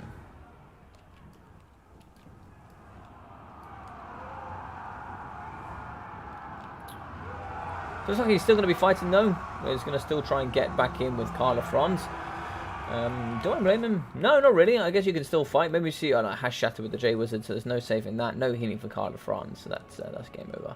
But still here, we do have some halberdiers. We get some rear charges into Imric, and you get away with it from Karl of France. Pops Garmaraz as well as the Reichling Runefang. There's no reason why you can't win, I guess. It looks like here we did have... oh, Lord of Dragons going down there. Oh, it looks like we have come in with Karl of France. Karl of France has managed to snipe the Mage of Metal, though. So good work from him. Foe Seeker and Stand Your Ground will be going down. And he will be faster, so he should be able to get away here. Yes, we have the, what's it, 112 speed up against the 78 from Imric. Oh, could he get a rear charge here? If he gets a rear charge, he could do some good work. Oh my god, he is getting some rear charges. So BBB Kraken really coming back into this game. This is why you never, never give up. But he's going to be chasing, and looks like he's going to back off. We are going to have a charge here coming against the Spearman, and a very nice Searing Doom coming down in the pocket as well. Searing Doom is actually going to already hit the Silver Helms a little bit more than it's going to hit the rest of the Empire. But as you can see here, one nice snipe from Karl of France on top of the Major Metal could be quite interesting. The Dragonhorn has going to be going down there. Yeah, Dragonhorn has gone down, which can cause fear. But yeah, for that trouble, I think Karl of France might be going down. Oh, he nearly sniped him, though. He nearly sniped him. If he had managed... oh, that was super close. If he had managed to snipe Imric, I don't know. I don't know. I think there's too much cavalry here, but I don't know. Does that go map wide? I think the Dragonhorn goes map wide. That's super cool. I did not know that. Imric is far too much of a Chad. I agree. And even though... like, he's so much of a Chad, he's actually Chad-proof, which means that Karl of France wasn't able to do any damage, really, against him. Or he could certainly do damage against him, because he is a Chad, but he was never going to kill him. But yeah, 3,085 damage value for Imric, as well as 1,255 from the Mage of Metal. 500 for the front line here of the spears. 937 from these spears as well. Good work there. Front line here of the Rangers, 560 and 440. 450 damage value for the Archers, and 176 for the second unit. Comparing it to the handgunners was 690 and 617 from these silver bullets. Looks like the cavalry here, 700, 850, 1,000, and 1,484. And 112 kills here for 1,368 from the Heralds of the Wind. And if we compare it to the cavalry here, so we have 236, 760, 600, and 1,400 from the Light Guard. So good stuff there. Very, very, very good work. Yeah, just the rest did struggle home from the front line though. Looks like it was just meant to hold, whilst we got 700 damage value from the mortars. So yeah, pretty good. 2,835 from Kyle of France. And unfortunately the Jaybers, he just didn't get enough from him. I don't think. I think the Jaybers in there when he was losing, especially when he's getting chased, maybe pop an Earthblood on him just to try and keep him alive as long as possible, so that Kyle of France can just pop in and do all that dirty damage work. But I don't know. Still a very good battle. GG's indeed. Thank you very much, Mr. BBB Kraken, for popping in and having some good fun. So if we do hop on here, we have Shetland. I don't know if Shetland is ready. Let me send Mr. Shetland a message.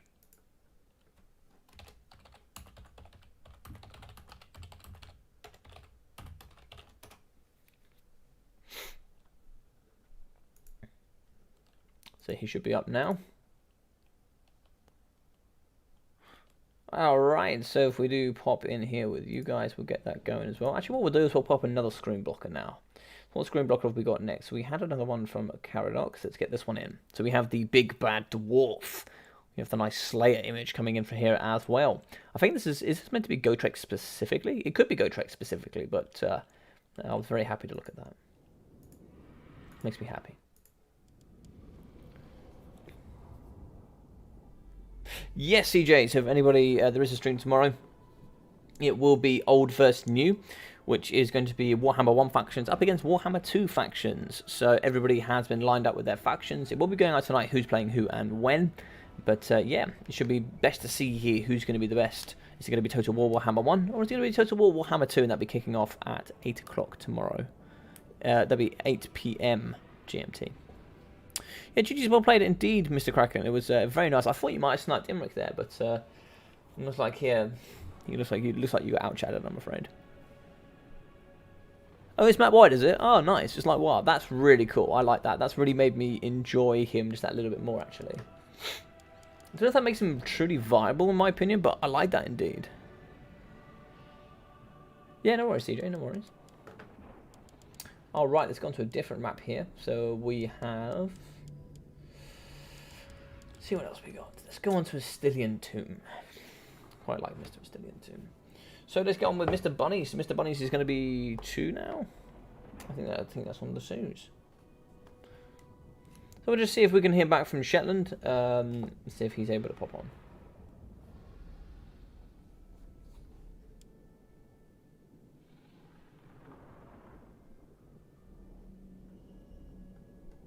If it's not Shetland, the next one will be Ice Power. If Shetland's not ready.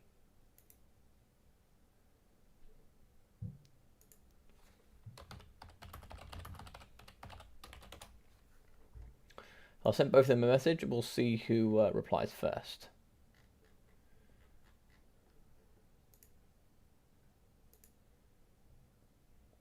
So let's go with Mr. Bunnies, and we'll see if we can get his faction ready first.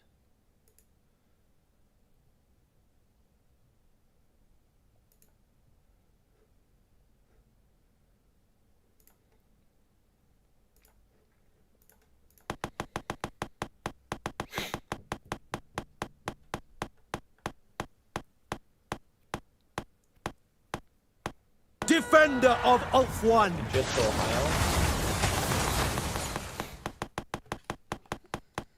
If anybody else would like to play today, feel free to sign yourselves up.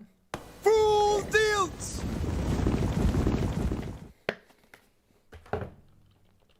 Mr. King Leoncoeur.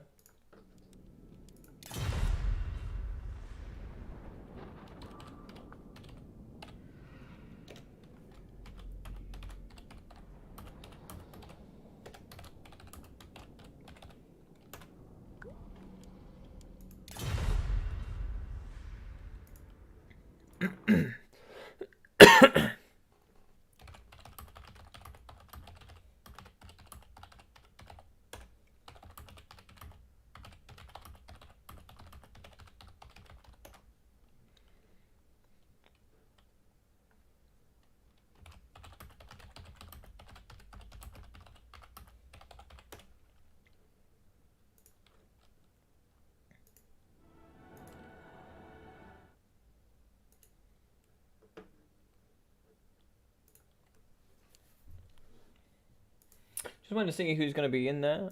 Otherwise, it's going to be Mr. Moore if...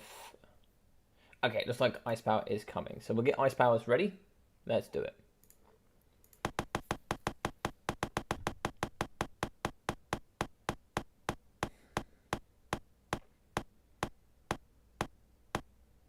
The Dark Gods Oh, command me! we'll do the Wonder of the Damn for that. So let's get the Dwarf blocker up.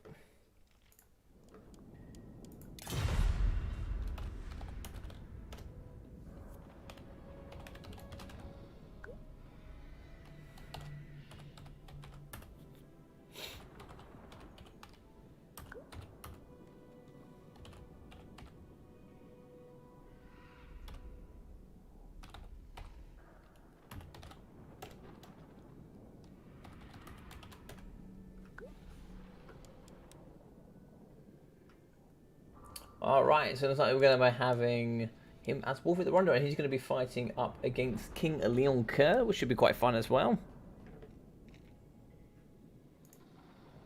It should be quite the interesting battle. Should be quite the interesting one. Alright, give me 10 seconds and I will be right back with you guys.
Hello, Mr. Wifebar. How are we doing, buddy?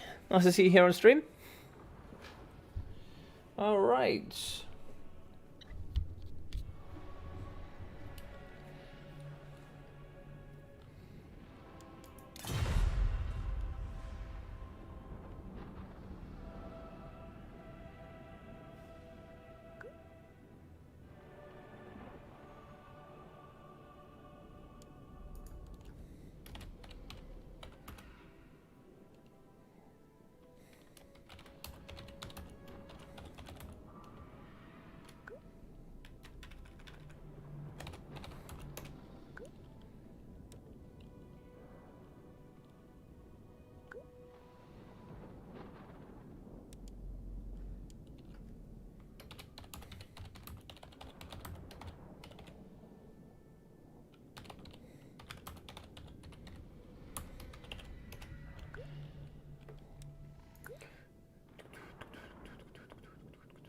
Alright, looks like PE is ready.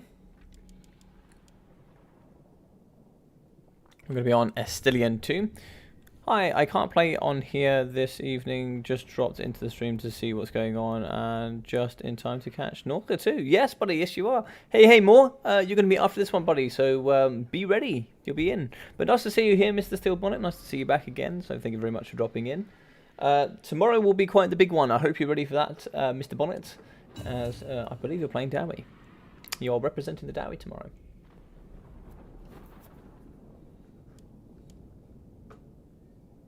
But all the matchups will go out tonight, so everyone is aware for tomorrow's event.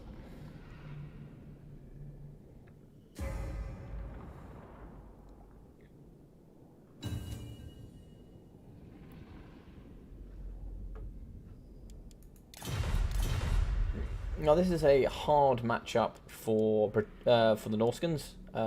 There's lots of good cavalry here to deal with all of the monsters from...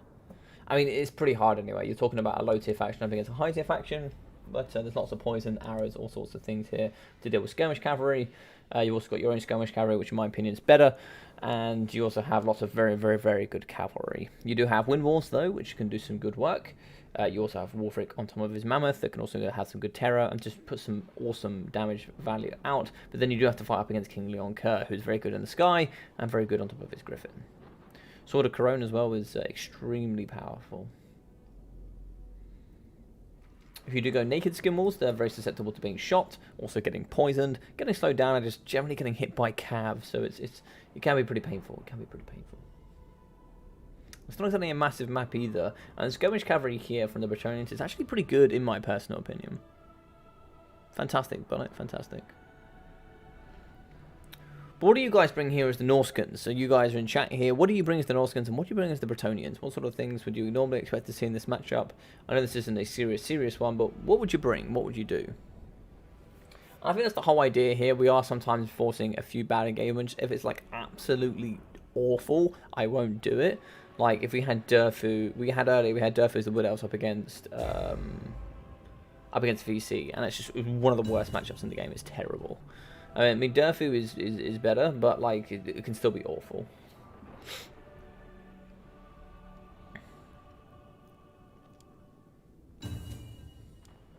Alright, looks like they're both ready. You could go Double Manticore here. Double Manticore could be quite fun. It could be good at taking out Leon Kerr as well. Leon Kerr might need to be supported by some Pegasuses in the sky.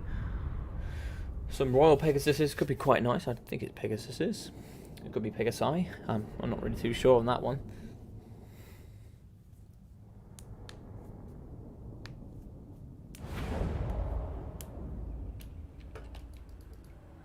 Alright, looks like they're both going to be ready almost immediately. So let's pop this dwarf blocker away. Alright, let's hop in with the Norskans. The Norskans going to be quite difficult for them today. But with the Norskans, we are going to be having 3 units of the Marauder Horsemen throwing axes for that nice armor piercing. And for the front line, we'll have some Marauders with those great weapons. So it's like 1, 2, 3, 4, 5 units with the great weapons. Interesting stuff. We'll also be having the Moors of Savagery, which are the ROR skin walls, which are very, very good indeed. These boys do have that frenzy, also that regeneration, and the nice physical resistance. Bonus large, anti-large, and the good armor piercing. We also have the Mist Stalkers, the Famir Warriors. These boys have armor sundering, magic attacks, and the nice AP. They're also going to be bonus for large and anti-large. They are absolutely no joke. They don't have too many models, so they're going to come in with those 12 models. And for the Wind Wolves, we will be having, I think it's 12, no, 18. Okay. We'll also be having some Norscan Ice Trolls, which do come with that slow and frostbite and that regeneration. We'll be having Wolfric here, the Wanderer. He'll be on top of his nice big mammoth. He'll be having the Hunters of Champions, Fight or Die, Sea Fang, and all the other good mechanics. The Sorcerer Shaman here are fire. So the same Sorcerer will be having the Burning Head, as well as Fireball and the Kindle Flame. So nice, cheap, and cheerful. 5 units in the front with the Peasant Mobs, as well as the Spearman Arm Shields here, which are going to be dotted around to protect this pocket of 4 units of Peasant Bowmen. So we're going to have some Fire Arrows here, as well as some Pox, Fire, and Pox. So 2 Pox, 2 Fire, with some Grail Knights. So the Grail Knights with the bonus for large, anti-large, and those magical attacks. So it's like 1, 2, 3 units of Grail Knights. We're also having King Leon Kurt in the sky here, as well as a Damsel of Life, and also looks like a Beastcaster. Nice, so Damsel of Beast as well. So we'll be having Transformation of Gazon, as well as the nice Scroll of Protection, Scroll of Protection, and Earthblood. So interesting overall. This is going to be a very, very interesting matchup, and I'm really excited for this. Burning Head immediately in the front. Look, that's a fantastic Burning Head. There's a Sea Fang going down, really trucking out the Peasant Pox here, as well as the Fire Arrows. It's a bit of a mistake there from Mr. PE, and it's a bit of a shame to see that. But here in the front, we are going to see Leon Kerr just diving back and forth, and in the front, we are going to be having Marauders with those great weapons, fighting up against the Grail Knights with the nice gun Ice Trolls coming in with the big chair. These boys are going to be slamming down up against the nice Grail Knights. Looks like we have the Mistwalkers. Mistwalkers going to be coming into the front as well. And we are going to have a nice Manticore summon. Manticore will be coming through, and he could be used to maybe try and see do some damage value up against Wolfric. No healing here for them, but we are going to be having Fight or Die go down for the Equation Leadership and Melee Attack. Melee Attack going to be very good at swiping up against the Fairy Manticore, but the fact that the Fairy Manticore will do some damage over time as well. Summon 2 of those, and you can do some good work overall. Balance of Power will be going into the Norscan favour here pretty heavily already. As you can see, a lot of these elite cavalry are going to be going down quite soon, as well as losing lots of the pox arrows and fire arrows. Looks like here in the pocket, we are going to have Leon Kerr going down here up against the Shaman Pafter. Sword of Perone going down as well for negative armor and melee defense. It will be very good here if you can snipe out Ice Power's foot sorcerer. Bretonia is not for you! Bretonia is not for you. But Peasant Mobs in the front line. Looks like 2 units of those have managed to come back into the fray. And with more on the side here, looks like I have some more of the great weapons. Get these boys in with that nice armor piercing. Chasing here up against the Shaman Sorcerer. Going to have some good value there from that Manticore. Looks like the throwing axes are going to be in and ready to help. But looks like they're not going to be able to help here to save that Sorcerer. In the sky, Leon Kurz, that's going to be Leon's shield going down for the magic resistance 44% and the missile. But it looks like we have 1 unit of Pox left, and do we have any more? It's going to be a nice Sea Fang going down the flank there. Look at that value. Awesome stuff. Breaking those as well. Really, really good Sea Fangs and very good Burning Heads as well. So the Shaman Sorcerer, I think, did go down there. Nope, he hasn't. The Shaman Sorcerer is still alive. That's very, very dangerous to have him alive. Balance of Power heavily here in Ice Power's favour. As you can see, we are going to have the Damsel of Beast. She's going to be running away, as well as the Damsel Alive, which is going to be getting trapped in here by the Mistwalkers, and also the ROR Moors of Savagery. These things are just exceptional when partnered up with the Mistwalkers, as they do have that armor sundering for the less for the negative armor. With Wolfric in as well, this is going to be end of the Pigeon Lord. Leon Kerr here is going to be going down. Hundreds of champions for the negative speed, armor and melee defense, and that's going to be GG. Very, very well played here from Mr. Bunnies. He's done. So at least he's admitting the does suck. Does suck the big one here. Looks like Scroll of Shielding going down. That could be very clutch there at saving him. But hundreds of champions going down, putting him down at 52 speed. That's going to be a pretty fast run. But he's able to get high in the sky, and looks like some throwing axes is going to be coming up against him. Rear charging up against the Northern Ice Trolls. I don't think there's much you can do here.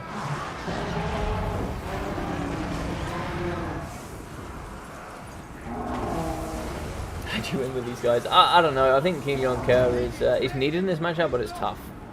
As you can see, Burning Head here going down on his own horseman. But GG's indeed. GG's indeed. Pegamaxi.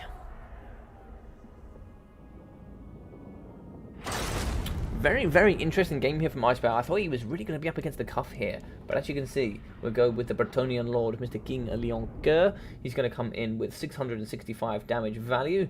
And here from the nice Damsel is going to be nothing. The Manticore was very nice at taking care of the Shaman Sorcerer. A second one could have been very good here at maybe trying to charge up against the Northern Ice Trolls and push them off. Or maybe trying to just have some nice harass in the backline up against the Marauder Horsemen. Frontline Chaff took some big hits. Not too much damage value from them. 400 here for the Men-at-Arms. 388 for the Spearmen with shields. And the pox arrows here, and the problem is this is the backline spine of the Bretonians, right? With the peasant pox arrows and the fire arrows, but as you can see, they got trucked pretty early on. 200 there and 130. You expect to get 4, 5, maybe 6, and in some elite games 7, 800 from these boys. But as you can see, they really got wrecked upon. A nice burning head in the beginning, as well as a sea fang, and a sea fang to deal with the second unit, and then the marauders cleaned up the last unit. Yeah, it's painful, that one. But Grey Knights 940, 1.3 here from the Grey Knights, and 400 here as well. So still some good value from those Grey Knights. So Grey Knights can be very good in this matchup. But 2,500 from Wolf of the Wanderer, 620 here from the Shaman Sorcerer, 200, 600, 760, 512, 161 kills for 1,041, and 143 kills for 310. Almost all of that would have been on the cheap peasant mobs.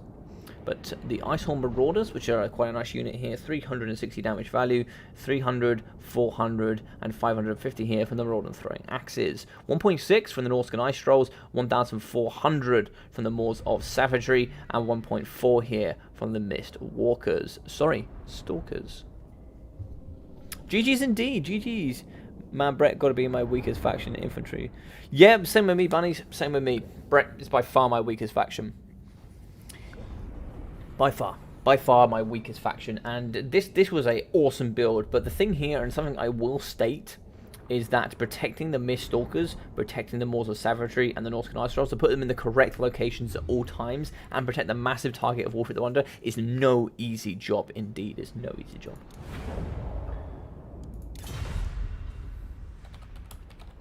So this is going to be the last battle here in the actual list. So for anybody now that does want to come forward and play some more games, oh, looks like Apache is on.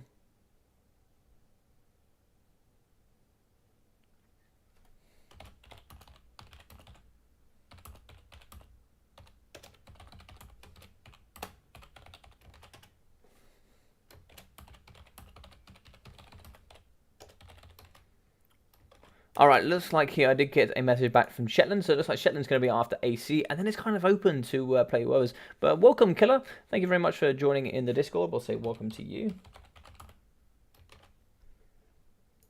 Welcome, buddy. Welcome, welcome, welcome. And also it's going to be welcome to Hayden. So welcome, Hayden, as well. Welcome to the Discord. Nice to have you here. Let's hop in with you all. Let's actually pop in here. Let's get a nice screen blocker. So we've got a really nice one come in here from... Where was it? So Zypher sent one in yesterday. So let's...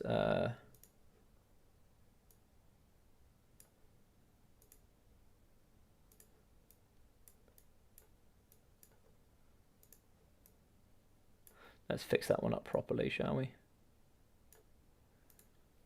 With Big Mama Marathi, so we'll fix that in place.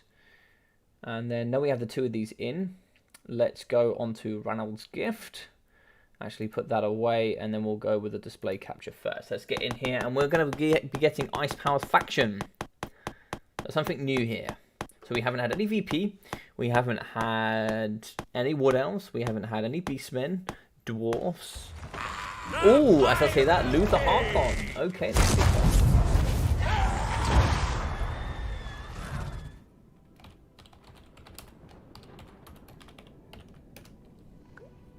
So, Ice is going to be having... So it's like we're having a VP with Luther Harkon, and if we also pop back in here, let's go for Moore.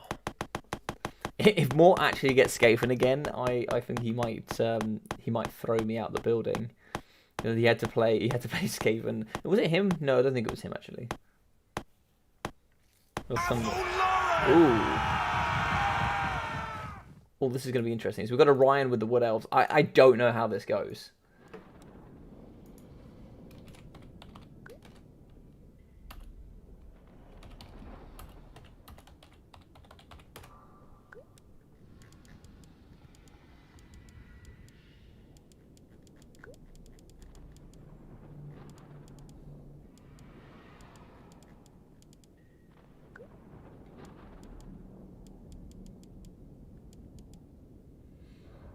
Let's go for a nice one. Tide Shimmer's Ward. Let's go with Summer's Song.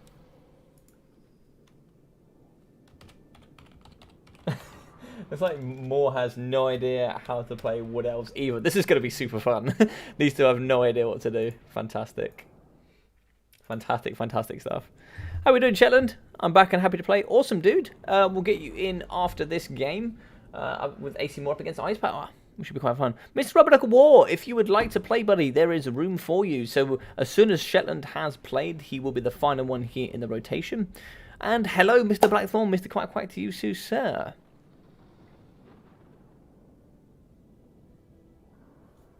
So if Rubber Duck War, if you'd like to head on as well, I'll put you on the list.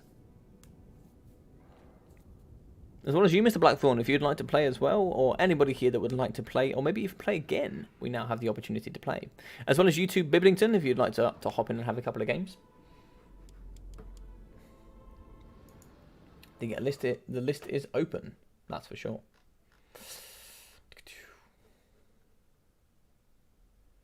Unless we hear back from Blue Stripe, I haven't heard back from him yet, but maybe hear back from him soon. Let's get a cool screen blocker up. We had Zypher's DE. Let's turn that off. There we go. So we had this one from Mama Barathi come in, so we'll put that one up for a short while. I'll hop in with you guys.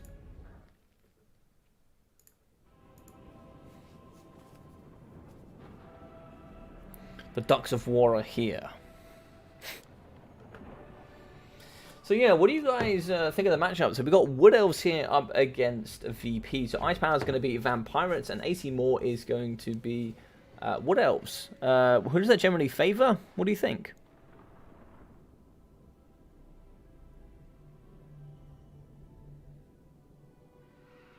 So no more games for me today. Yeah, no problem, Blackthorn, no problem, buddy. Sit back and just enjoy other people. That's what I do.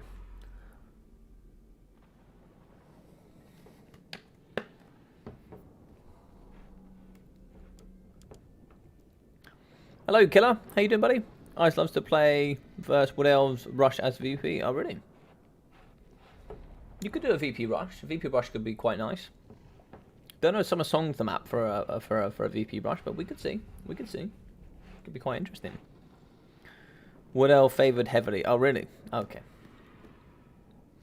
Okay. It should be interesting. You got bats and you got things like that. You know, you got all sorts of flying entities with guns and nice heavy powder. Get some carronades going, really smash up against some of those cavalry as well. If you have any other screen blockers as well you want to send in, do pop into my Discord and you can send in all sorts of lovely screen blockers. Stuff that you can see here, and we can share some nice art together once we have some of these funner matches, for sure.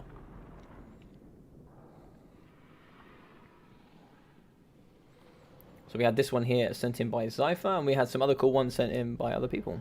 Don't know what VP can do seriously. I don't know. I don't know. I mean, Ice Power just won Norska up against Bretonia, which I think is heavily Bretonian favoured. So if anybody can do it, I think it's Ice Power.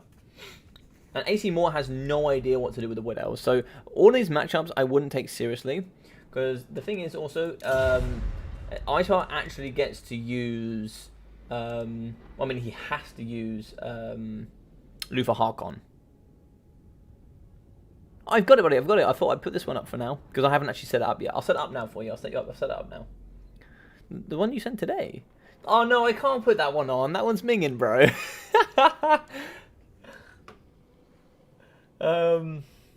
Also, we have to use Orion here for AC Moore. Also, AC Moore's Big Azer in chat. How you doing, buddy?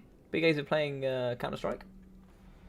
But like AC Moore's never used Wood Elves before, so it should be quite interesting.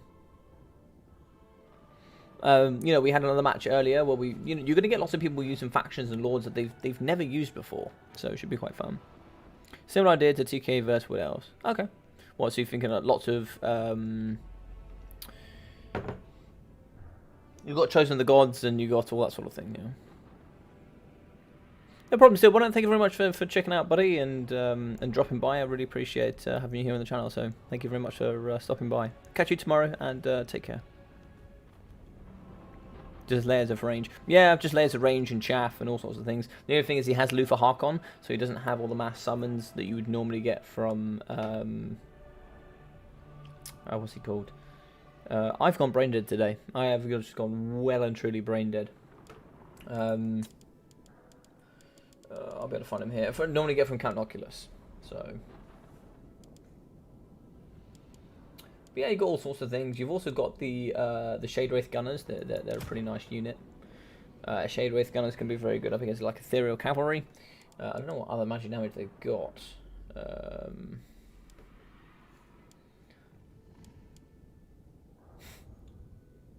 I love one of the units. One of the units is funny.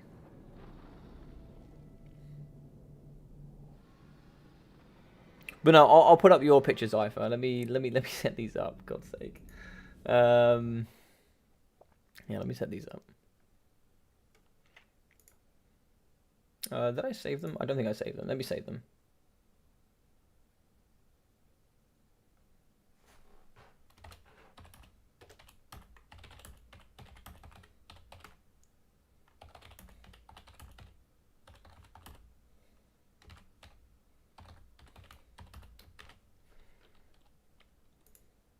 So it looks like Hayden would like to play today. So Hayden's going to be after Shetland.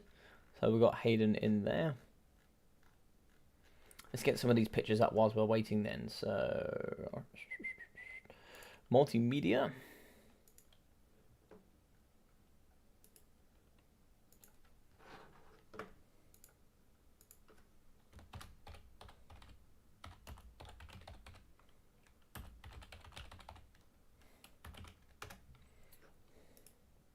I already saved Hammond, so we'll get that organised in just a moment. Let's see how the boys are right. So it looks like both the boys are ready, so let's hop into this.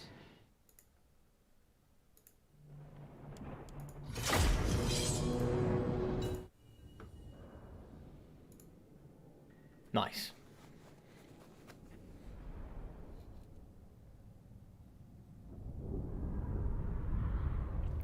Just curious because I see no hope for VP. I think there is some hope. You've got things like Lamprey's Revenge, you've got all sorts of cool things you can bring in that matchup for sure. Yeah, you've got good AP crabs.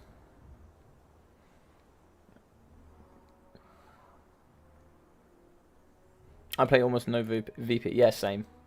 I just... To be fair, I only play about 3 factions myself. I don't actually get enough time to play any more than that. Maybe 4. Like Wood Elves, Empire, Dowie, Greenskins. Pretty much the only ones I play. I actually don't play anything else.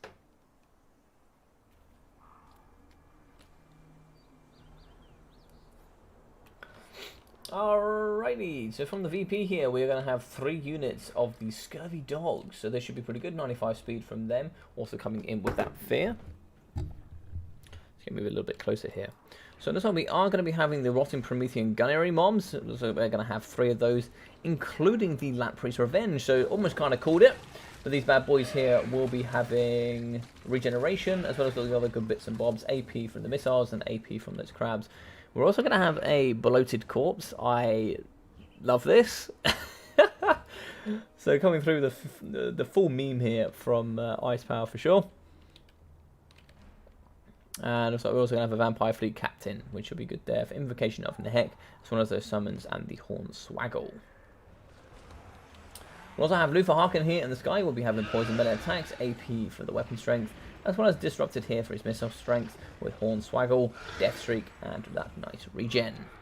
Yeah, pretty good stuff. There's like another double gunnery bombers as well, and a very cheap unit. 3 lots of zombie pirate deckhands in the front, as well as some polearms on the right and left.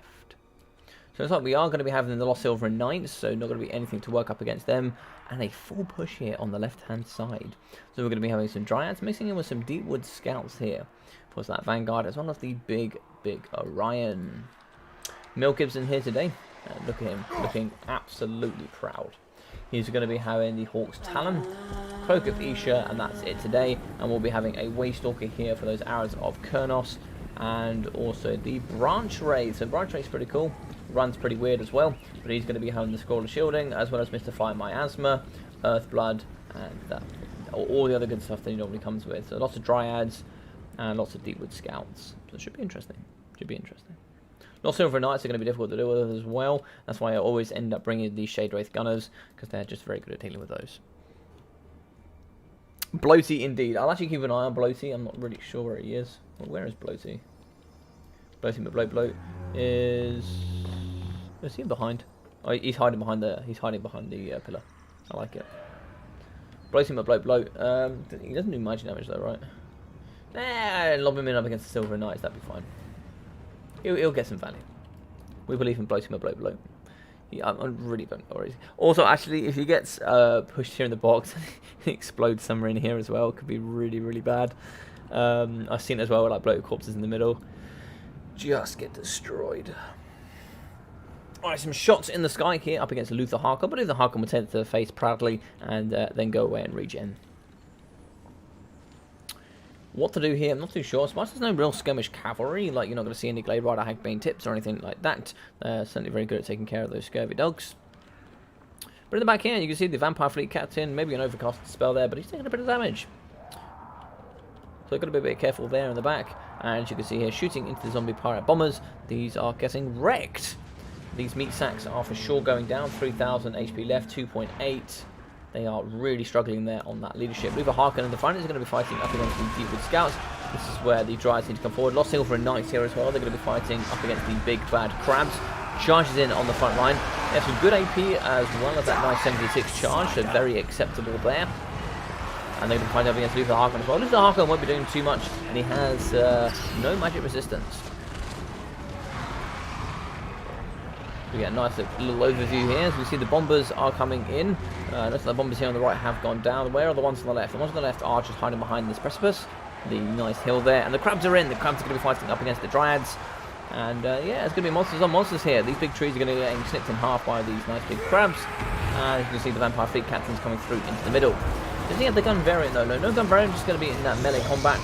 And as you can see here with the Lost Silver Knights. Lost Silver Knights, 24 models still, that's really painful. But looks like in the front line though, Luther Harkon is going to be chunking apart some of these Dryads. And coming through are the zombie pirate deckhand polearms. Bombers are getting into the front line as well. These boys, as long as they can get through nice and freely, they should be able to tear apart against all sorts of units of Dryads and archers in the back line. So we are going to have zombie pirates and deckhand summoned here in the middle, just to help filter inside the Lost Silver Knights. So doing the Vampire Fleet Captain there, he's going to be very quickly going down here, down at 900 HP, getting shot here massively from the Deepwood Scouts. That accuracy is just exceptional. 400 HP, negative 13 leadership. This thing is going to go down like a sack of BS. In the backside of that bloated corpse, I'm sure that that's actually going to take some micro as well, because you can't be having him in the front line and exploding, because that's going to be painful. So I think the Vampire Fleet Captain has gone down, so now it's just going to be shooting into the crabs, and these boys are not happy. 4.5k left for them. Luther Harkon's going to be in the sky. What's Luther Harkon going to do? Luther Harkon could pop into the back and maybe try to see if he can shut down the Deepwood Scouts, but we still have the Waystalker here, who has those nice arrows of Kurnos. It's going to be exceptional shooting up against Luther Harkon.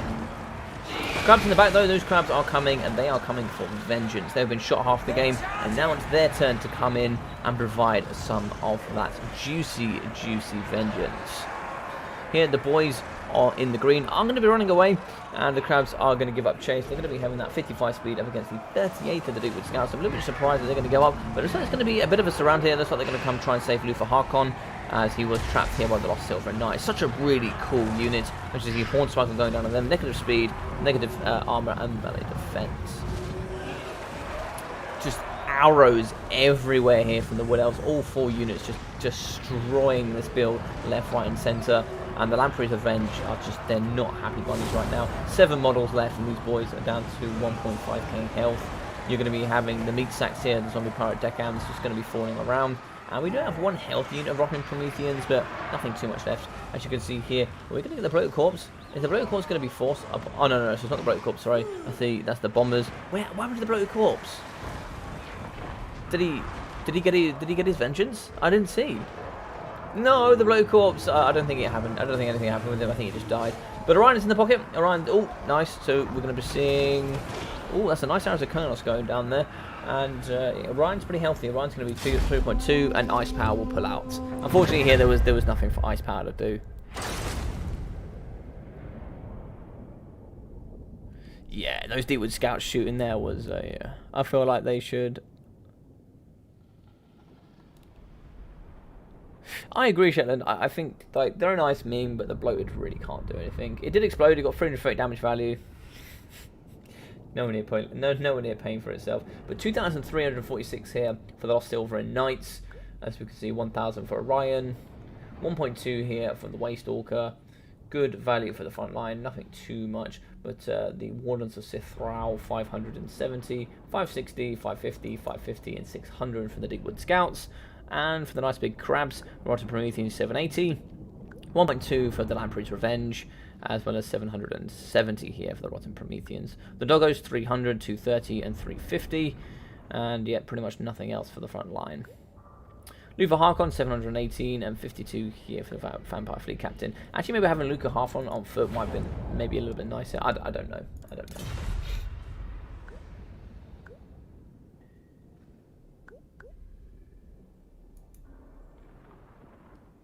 Good luck till next time. Thanks, dude. Thank you very much for participating there, Ice Power. It's nice to see you back again, buddy. Always very nice to have you in. And Mr. Shetland Apache, you're going to be in, so let's get you in. Let's get you playing. Let's get you having some fun. I don't believe I have Shetland as a friend, but I'm sure Shetland can find me pretty comfortably. Ah. Let's get Shetland added up.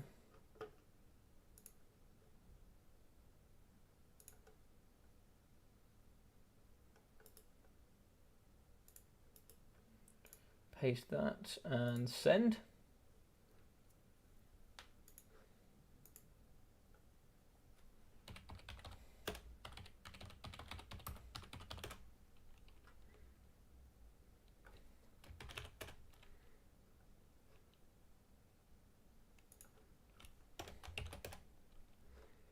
Alrighty, so let's get these guys in and get them involved. Alright, so let's get a nice screen blocker. Oh, Shetland's in. Awesome. Welcome. So let's get the boys going then. Let's get everybody ready. Let's get the display up. And let's randomize this. So for AC Moore, let's have a look. So Ice had 1 win. Full tilt! And now we have AC Moore with 1 win as well. So Bretonia with the Fae. We've already had Bretonia Fae, and we've had quite a lot of Bretonia today. Let's try and see if we can get something else. Something else would be quite nice, I think.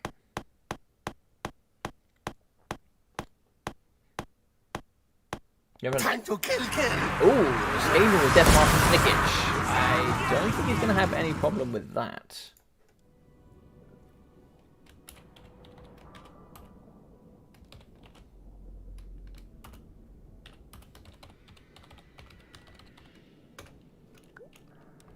Alright, and let's go with Shetland and let's see what we can get for Shetland.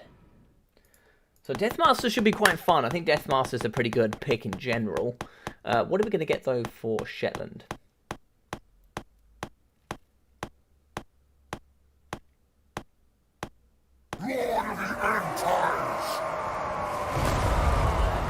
I don't know how this goes. I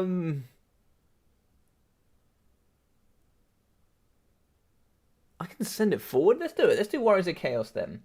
Because neither of them might know. I've literally played Skaven 3 times in my life.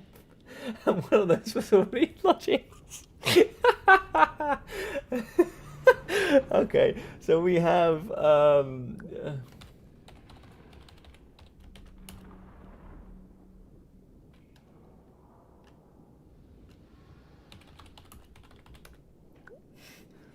Alright, well, we'll give this next one to Air Moore.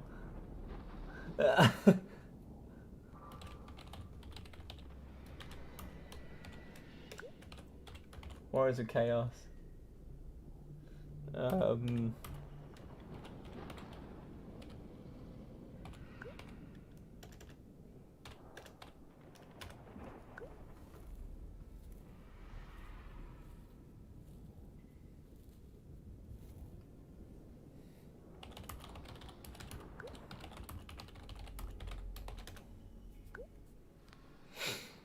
I think that's a fair matchup. I think so. I think so. Let's hop in with you guys and see what you think. See if you think it's a fair matchup here. Oh, it's favoured for them, is it? Oh, okay. Okay. Interesting. Okay, that's good to know. Right, let's hide the display capture. Right, let's get in another screen blocker then, because we had a few sent in. This should be Hammond.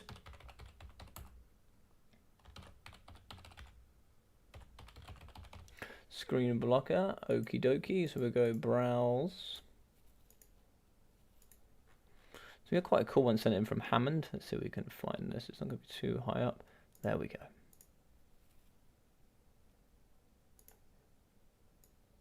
Probably need to make this a little bit smaller.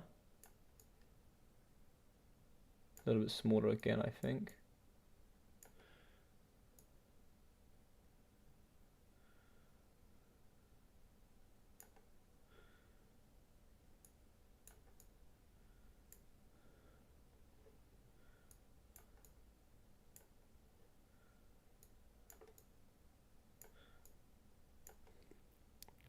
We'll set this up so next time it should be okay. Cool, let's lock that in. Awesome, so we'll get that one there. That should be good fun. Alright, so this is going to be an interesting matchup for sure. Mino Chad indeed. Mino. And then we'll get Zypher's other one in. We'll get Zypher's other one in as well.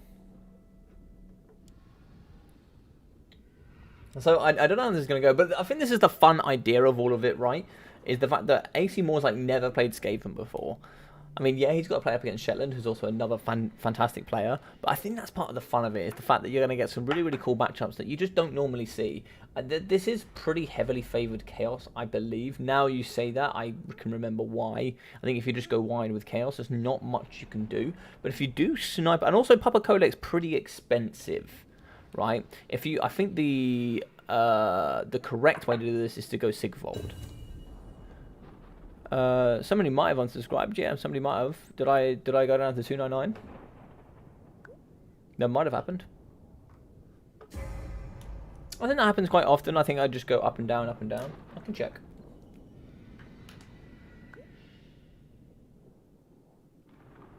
I think a bunch from Legend streams actually subscribed to me. Yeah, I'm on 299.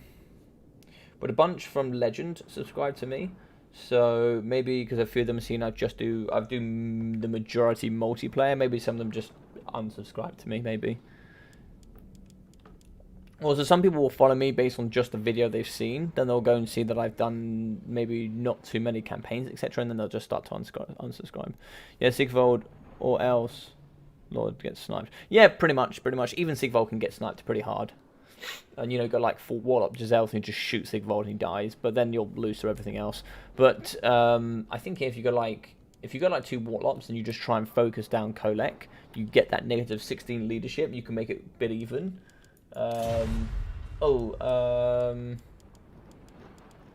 Sorry, that's my bad. We've already played Shimmer's Ward. Let's play Schwarzschaffen.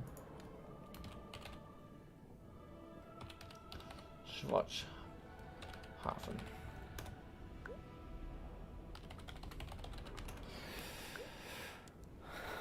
What's it? What?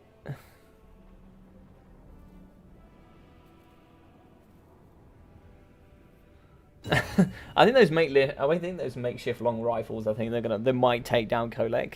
The only thing that could protect him is if he goes double caster and then takes two scrolls of shielding. That could be quite nice.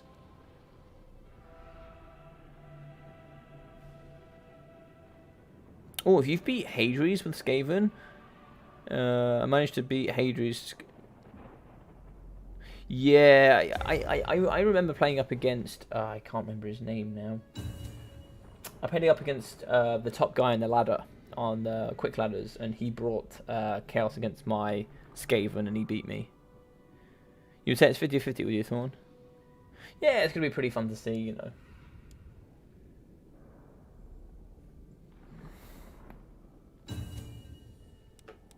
Alright, looks like they're both ready, so let's hop into this.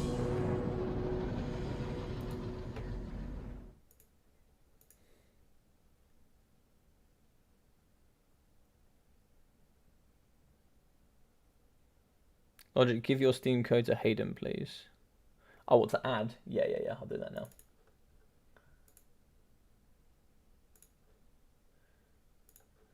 Cool. Let's go in here to Hayden.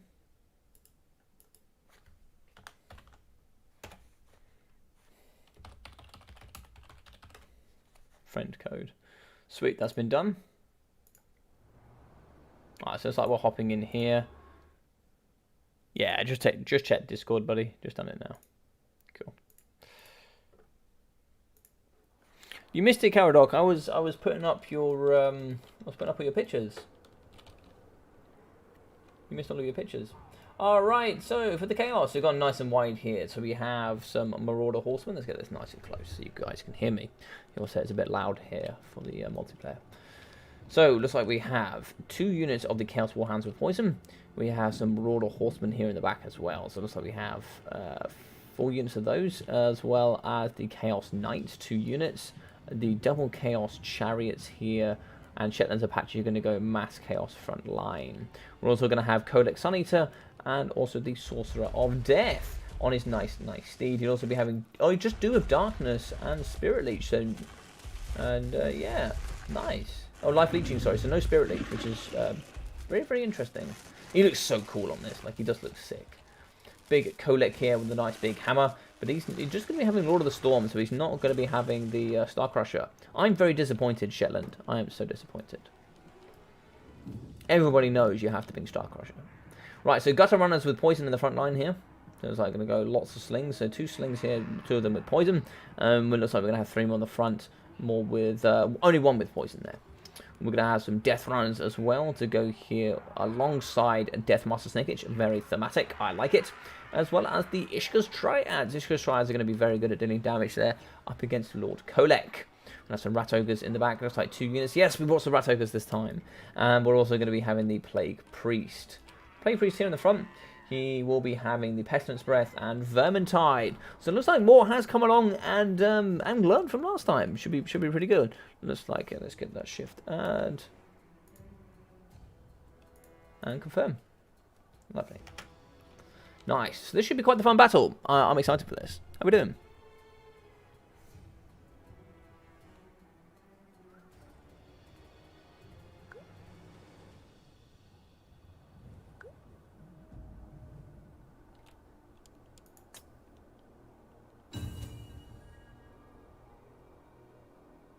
Super elite Skaven.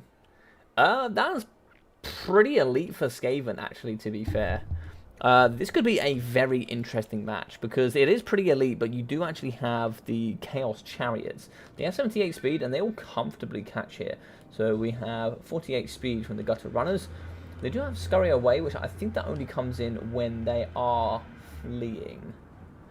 So they do have, yeah, so when leadership is high, when leadership is low, their speed increases. But when strength in numbers, they get the increased melee defense, and then they have the Snare Net. So they get the reduction in speed around them, which is kind of interesting. It's really interesting. But the Marauder Horsemen here are going to absolutely trash can these boys. They don't have any missile resistance. They don't have physical resistance. Let's have a little look. They got 20 armor, but they have 20% physical resistance. No physical resistance here on the Horsemen.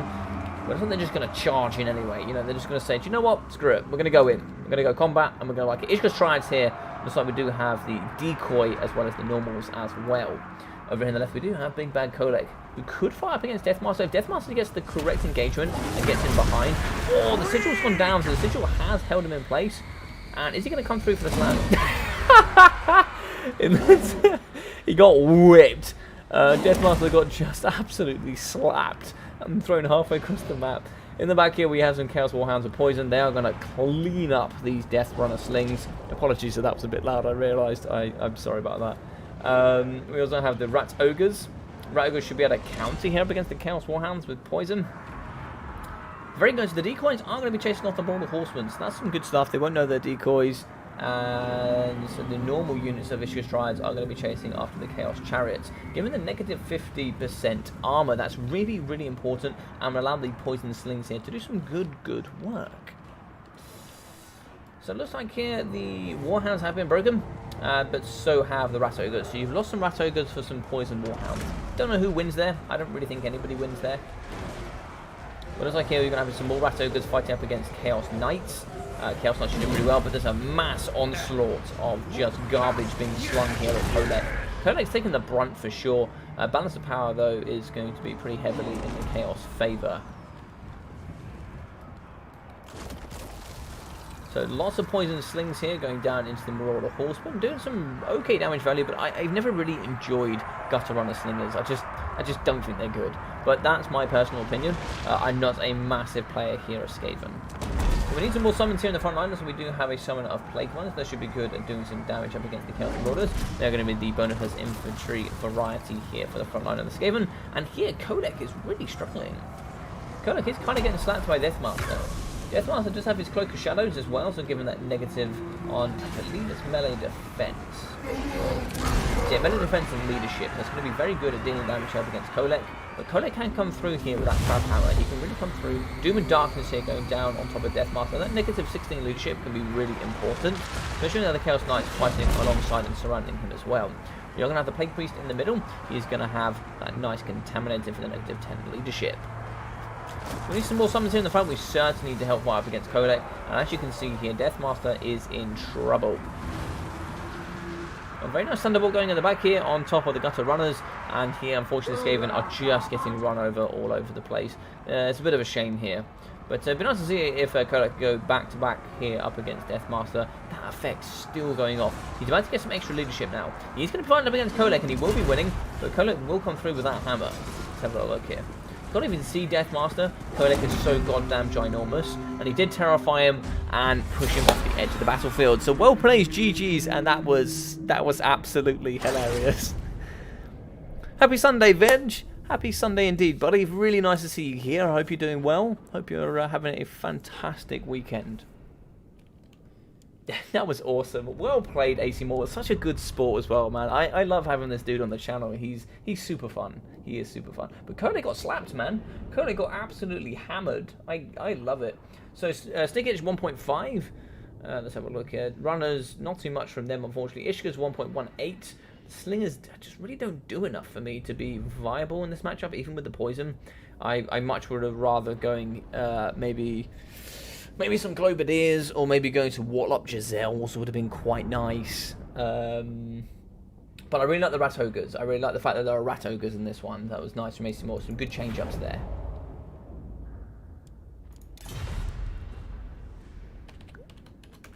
Alright, so welcome. Welcome, Hayden. So for anybody else who would like to get involved, whether that is Biblington or Venge or Virtual here, if anybody would like to get involved, this will be coming towards the end of our listed run. So we do actually, Hayden is going to be the last one in that list who has gone here on the channel. So if anybody would like to play, just leave a comment here in the chat and just at me here so I can get it going. So let's pop in here and we'll get it going.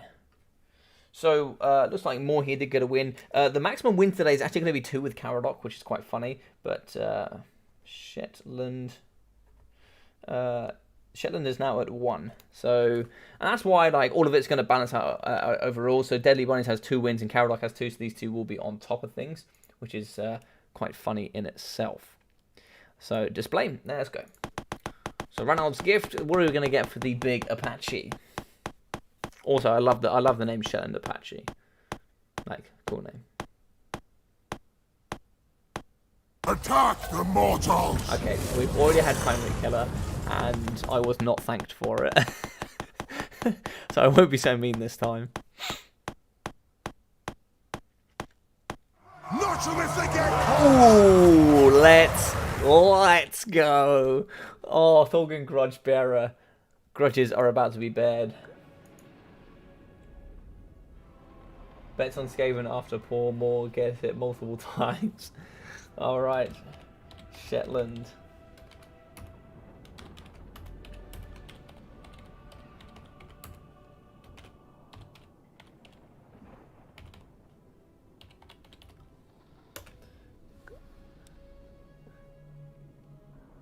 So Shetland's going to get the Dwarves with Thorgrim Beardbearer. Very good stuff.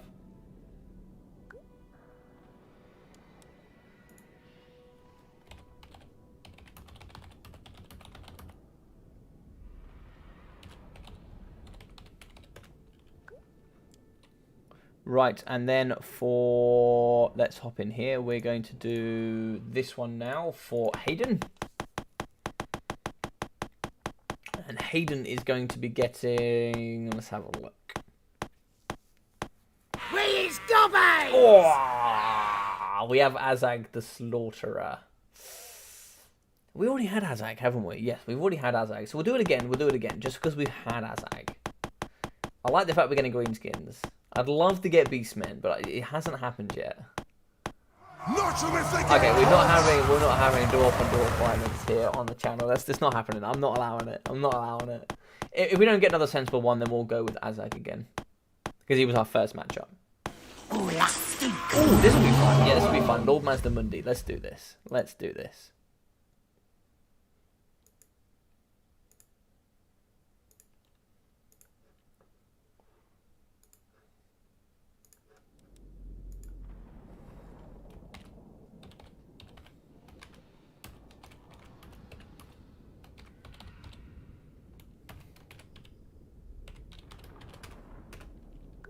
Hayden, you're going to be Lord Master Mundi, so that should be quite fun. Let's do it.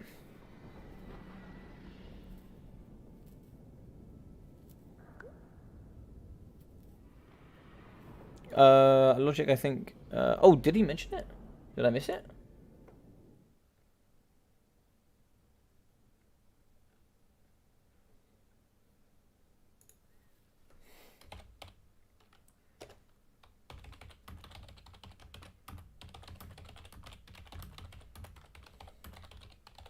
If you did, I apologise. I must have missed that. That's my fault.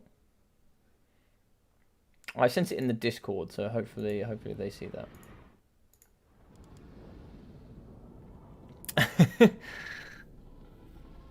Where's my Thulgrim mirror?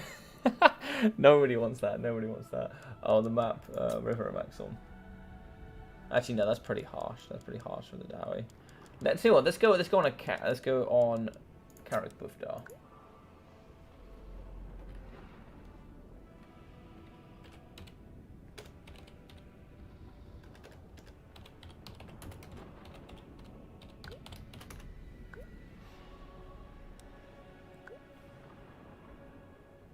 Yeah, too small to hit. That's our secret. I mean, stunties be stunting, right? Stunties be stunting, right? This is an interesting matchup. This is, I think, at the very top level, probably 55% in the favour of Lizardmen and probably 45% in the favour of the Dowie. There's some big stuff you can do with the Lizardmen. I think actually some of their best tools are Skinks, Chameleon Skinks, and Pterodon Riders. I think they're some of their best stuff.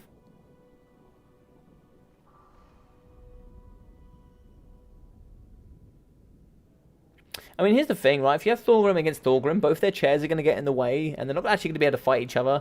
I think you're right. You're just going to have the little guys on the floor kicking each other, just kicking each other to death until one of them falls over, and then it's like victory. You won.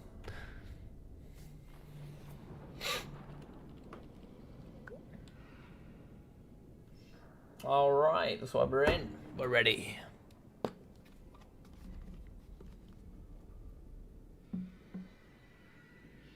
Nah, already taking a break from the yard work and hiding on the deck with my phone. Oh, don't blame you, dude. I don't blame you. I would join, but I'm being invaded by Estalians. Ah, oh, Hammond. What campaign you playing?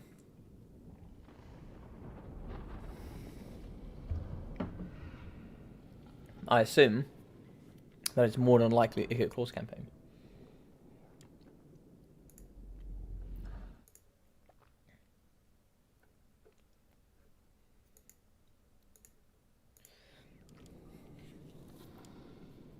Alright, so we're both ready.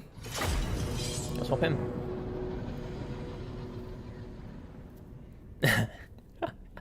I agree, Billington to be king of the chair.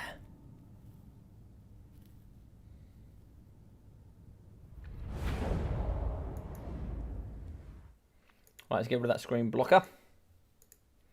And let's get ready to jingle. Alright, Mr. Carrick Buffdar. Let's go. That's where the Dowie call their homes. Alright, so for the lizards, let's get in here. We're going to have some Pterodon Riders fight these bowlers. Don't know how I feel about that, but we have the File Each bowlers for sure, as well as more File Each bowlers. And File Each bowlers, they're going to have no poison here. Not too sure what's going on there. But Red Crest is getting to the front line, very good for the AP and poison, very nice. And we are going to have some Croxagores. Croxagores good in this matchup, as long as they're fighting alongside the Red Crested Skinks.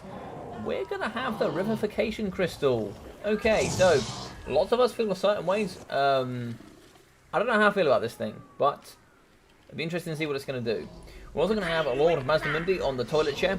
He will be having the Ruination of Cities, as well as Banishment, Apotheosis, Curse of the Midnight Wind, Net of Amantok, Sunburst Standard of Exotil, and the Greater Arcane Conduit. Lots of good stuff. Oh my god. Oh no, okay, I thought it... Oh my god, it is 2. Oh my god, this is a meme and a half. So we have 2 Revivification Crystals. I mean, they will cause terror, but goddamn, that's a meme. And 3 units of the Chameleon Skinks in the front. So for the Dowie, we're going to have some Dwarf Warriors here in the front, and some Longbeards. The Double Runesmith is going to be accompanying Thorgrim Grudge Bearer. And they're going to be having the Rune of Wrath and Ruin, as well as also having the Rune of Negation. So both there with the nice big Thorgrim Grudge Bearer. We stand your ground, the Oath of Vengeance, the Great Book of Grudges, which I think you pretty much have to take, and also the High King. We're going to be having some Peak Gate Guard Hammers, some of the Grumbling Guard, and some more Hammers. All the vengeance there coming from those nice big beards. 3 units of Thunderers, as well as the Dragonback Slayers here in the trees, and a unit of Longbeards. In the back, we'll be having the File Each bowlers trying to come in from all those different angles. And here inside the trees, this is going to be an interesting play here from Shetland Apache. I really like this over here on the left side. This is what, in the middle here is going to be Hayden, but over on the left, Shetland has done a quite nice strategy. If you're over on the left-hand side, it is going to force your opponent to rotate fully, and if they don't rotate correctly, you'll be taking on half their army in one go, and it really sort of is quite a mean tactic here against new players.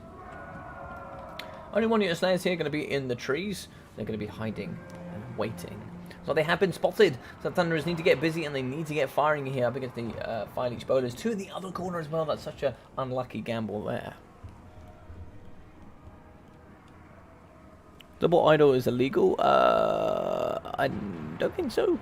Oh god, yeah, triple healing. I think triple healing's illegal. I think you can have 2 rivs, but you can't have apotheosis, I believe. But it's a bit of fun. But don't double check for me and let me know. Oh, it is it? Oh, okay, cool. Well, if it's illegal, it's illegal. But listen, we'll have a chat about it afterwards.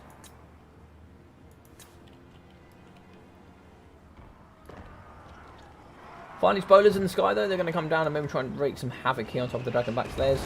They're just going to be stuck. Oh, nice bombs here on top of the Thunderers.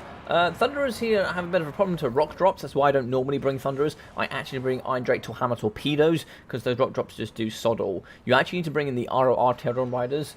I forget their names right now. The Fork Sentinels, because they actually come with the armor sundering rock drops. Once you've dropped those, you reduce their armor a little bit, then you get the other rock drops in, and then you just really slam up against those Iron Drake Hammer Torpedoes. But in that time, you can really get punished for that. Really get punished. Thunderers are good though. Thunderers are cheaper, and they're good at dealing up against Croxagores, but of course they will be getting slammed here by those. So I can see why there's the double Runesmith. The Runesmiths are going to be hightailing it here. Need to get the Peak Gate Guard in as well.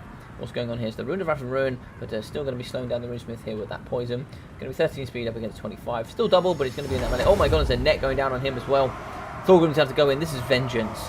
This is personal now. You've netted a small bearded fella, and you're going to have to pay for it. Grumbling Guard here coming in with that nice green armor. Look at these beautiful boys come in, and they smell vengeance.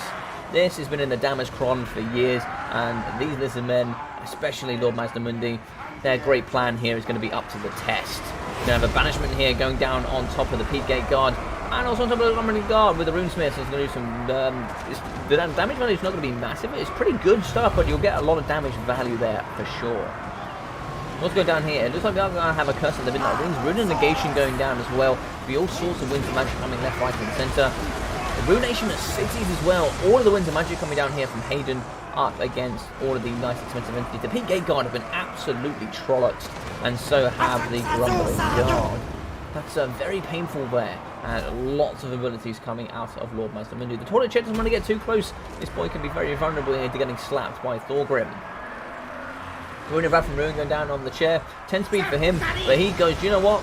I'll have it. But nope, he's going to go away. Don't blame him. Coming through here is the Runesmith. The Runesmith can certainly slap if he does only have 10 melee defense. Points is here coming from the community. It's going to be shooting into the Dwarf Warriors with another unit of Longbeards here on the flank that really needs to get involved. What's going on here? So Rivification Crystal will be healing. They have broken the hammers, which have been terrified. That is the advantage of having the double one here. Maybe you can bring double Riv Crystal, but maybe not. But we'll look at that afterwards.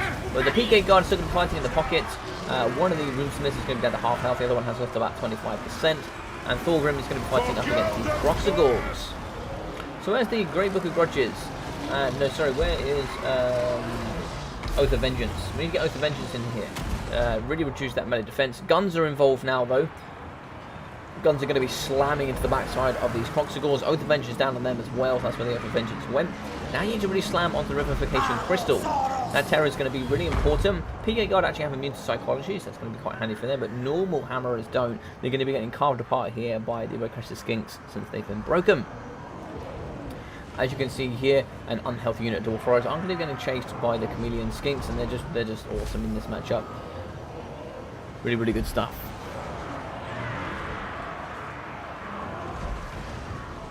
So a lot of this is going to be running away. I think Mazdamundi is going to be going with them as well. Just trying to help with that leadership there. Keep the Lord nice and close, see if they can come back just that little bit quicker. As you can see in the pocket, the Bastiladon Revivification Crystal is taking a bit of a punishment. This boy's getting shot on the side and he is not happy. But Thorgrim's coming in, Rune Negation going down. That's 57 seconds is absolutely no joke.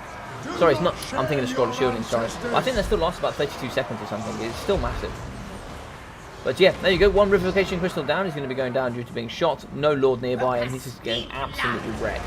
We do have a terrified Runesmith note. That is a bit of a problem. Losing that Rune of Negation, as well as losing also the Rune of Wrath and Ruin, could be quite dangerous. You need to keep popping here into the same rift. Oh, that's a nice Ruination City's going down in the back. Good damage here up against the Thunderers. But you need to keep ripping into this Revivification Crystal. Don't allow him to come back. You see that leadership is creeping, but yeah, you don't allow that. You don't allow that. Second one's going down. He's taking even more damage. This boy is getting absolutely decimated. Balance of power starting to come back towards even. These Dowie have taken some punishment, but they are coming back into it. Another banishment here in the pocket. Balance of Power does favour the Dowie, but at the same time, the only thing they've got left is a bit of range. If those Riv Crystals had gone around the side and shut down those Thunderers, that could have been a lot better there in that pocket. So it looks like we're Gremlin Guard are going to be down to 244 health, 12 models, and these boys still have 22 leadership. They do not care. Toileteer is getting pummeled now. This boy is getting shot. Looks like Coldblood are going down on top of the Bastiladon, and here come in the Runesmiths as well as Grumby. Sorry, Grumby coming in as well as Thorgrim. Oh god, falling apart at the seams now. But big slams coming in from Thorgrim from behind. Best way to take any lizard man on top of his toilet chair. But in comes the terrifying Bastiladon. Oath of Vengeance down on him though, so he will be getting the Vengeance coming down with the big hammer here from the Runesmiths. PKR coming in as well as the Grumbling Guard, and this is a dangerous combo. Boys that come in with those great weapons, as well as the armor sundering here from the Peak Gate Guard, just really going to shred havoc. So over here looks like we do have some Chameleon Skinks. One has run out of ammunition, the second one's doing okay so far, but should be able to come back in and hopefully do some good poke here up against Thorgrim and the crew. But these Thunderers just left unchallenged are just going to destroy your army if you're not careful. You have all sorts of units of Red-Crested Skinks. You need to flood them in ASAP. You can't be having those 300 Thunderers shooting all game. One Runesmith has been terrified, but the cannons here, the Thunder is going down on top of Lord Mazdamundi. Is doing some brilliant value. Crossagors on the back, and Crossagors are going to be fighting up against the Grumbling Guard. Grumbling Guard down to 5 models, 82 HP, and these boys are still standing strong, only just wavering when they're going down to 3 models. There's no way you're breaking these boys anytime soon. Crossagors even cause fear, and the Grumbling Guard still have 30 leadership. I mean, balance of power is in their favour, but still these boys fight strong. The Grumbling Guard be grumbling, and the Stunties be stunting, and it looks like it's going to be a Stunty victory. Awesome stuff here from these Stunties. They're going to be getting chased by Longbeards, and Longbeards don't run, that's for sure.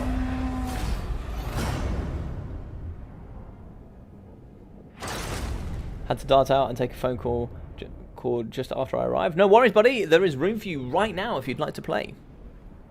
There is room for you right now. So Lord Mansdale, 1.2k value for him in the front line, 500, 900, 300, 500. Also here for the Chameleon Skinks, 130, 440, and 330. Riv Crystals, 330 and 420. As well as 700 and 700 for the Coxigores. And for the High Leech Bowlers, they're going to get 480, 800, and 330. Not sure why you had the Fire Leech Bowlers. They don't really offer anything more than normal ones, apart from being a little bit more expensive.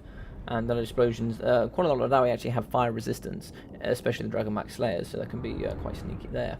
So let's hop in it. Thunder is 1.9, 1,800, 1,846. 1.2 here for the Big Gate Guard, 730, 500 here from the Hammerers, 1,100 from the Grumbling Guard, 300, 0, 45, and 340, and 270 for the Runesmiths, and 977 from Thorgan Grudge Bearer.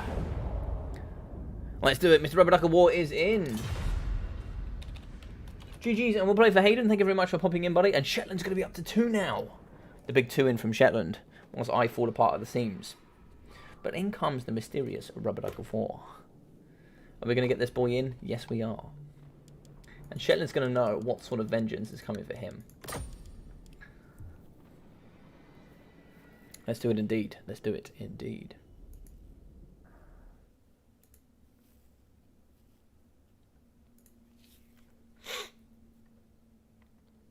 Alright, so let's have a little look.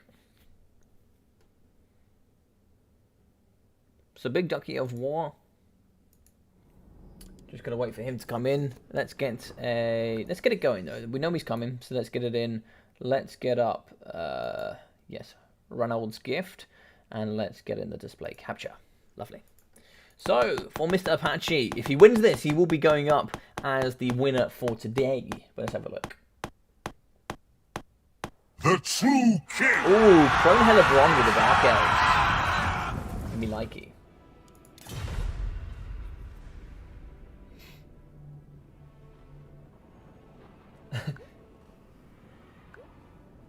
You and my favourite childhood stuffed animal share a name.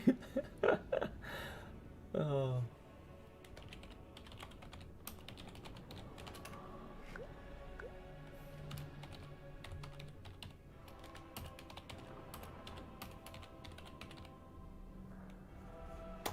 So here, Shetland is going to be DE with Croneheller. That should be quite fun. And let's pop in for the second one. So Ducky today, what's Ducky going to get though? That's the question.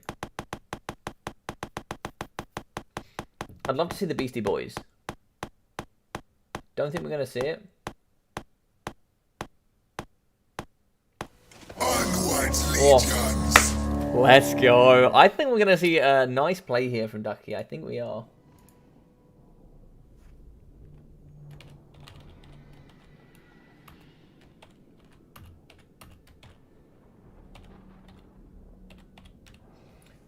So Ducky has quite a nice play with Cetra. So Crony's going to go with the sub-faction as well. We're a legend, etc. Right, let's get a nice map up. Let's go with Pillar of Bone. I like Pillar of Bone. Pillar of Bone's a nice map.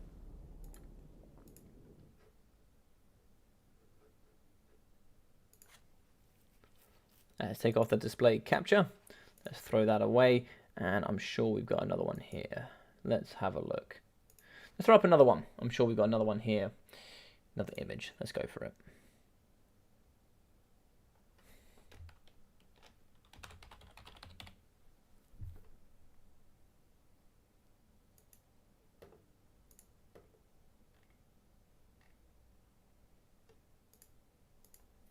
I'm sure we can find another one from you guys. You guys can send in some excellent ones.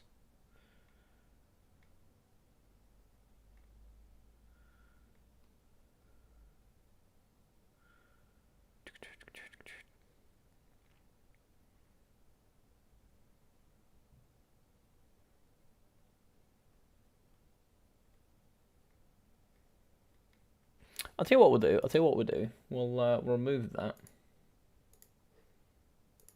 tell you why. Because we've already got one from Ducky. Where is Ducky's one?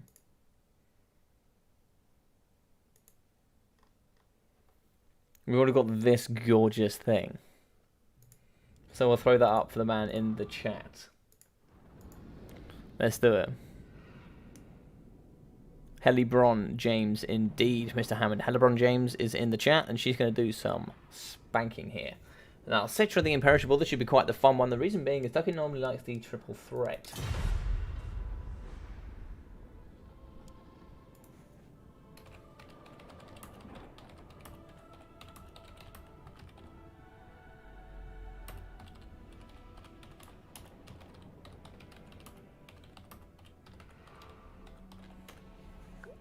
I'll allow them to sort out whether they do or don't. The Bone Zone, indeed. The Bone Zone is here. But here, what Ducky does like to do is he does like to go the triple threat. He likes to go Citra the Imperishable on top of his chariot with the fire damage. He also goes the Van Braces with the Necrotect, who also comes in, so that's a weakness to fire to go on top of Citra, and then also comes on top of chariot. And then you have the Tomb Prince, which also gives that plus 15% physical resistance due to Guardian, and he's also on top of a chariot. So you go triple chariot, and it's super expensive, but it can be quite fun.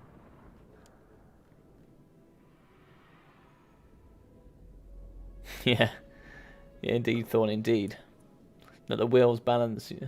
Let the wheel balance your soul. Well, it has taken him. I mean, the three factions he kind of plays is kind of Tomb Kings. Nah, not really Tomb Kings. To be fair, he plays a lot of Tomb Kings. At least he's played a lot more Tomb Kings. But it's definitely Wood Elves and Lizardmen for Ducky. Hey, Poland, how you doing, buddy? Hey, I'm back from my tournament. How is live going? It's going really well, buddy. We now have Ducky up against Shetland. If you'd like, for Poland, you could play after this one, if you'd like. It's up to you. If you'd like to get involved.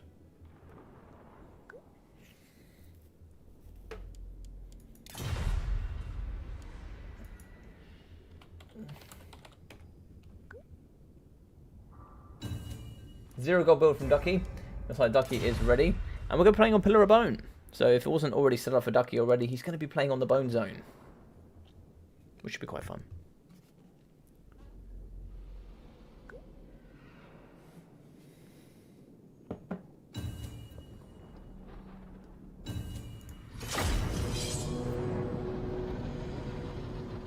But yeah, I hope that image makes you happy, Bibblington. Oh.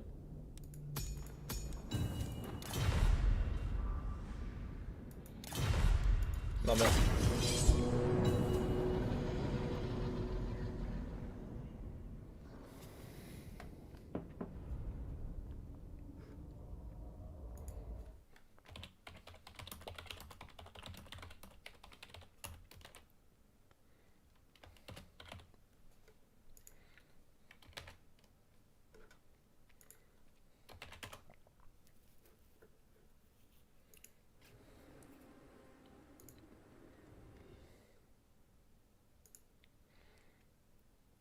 Alrighty.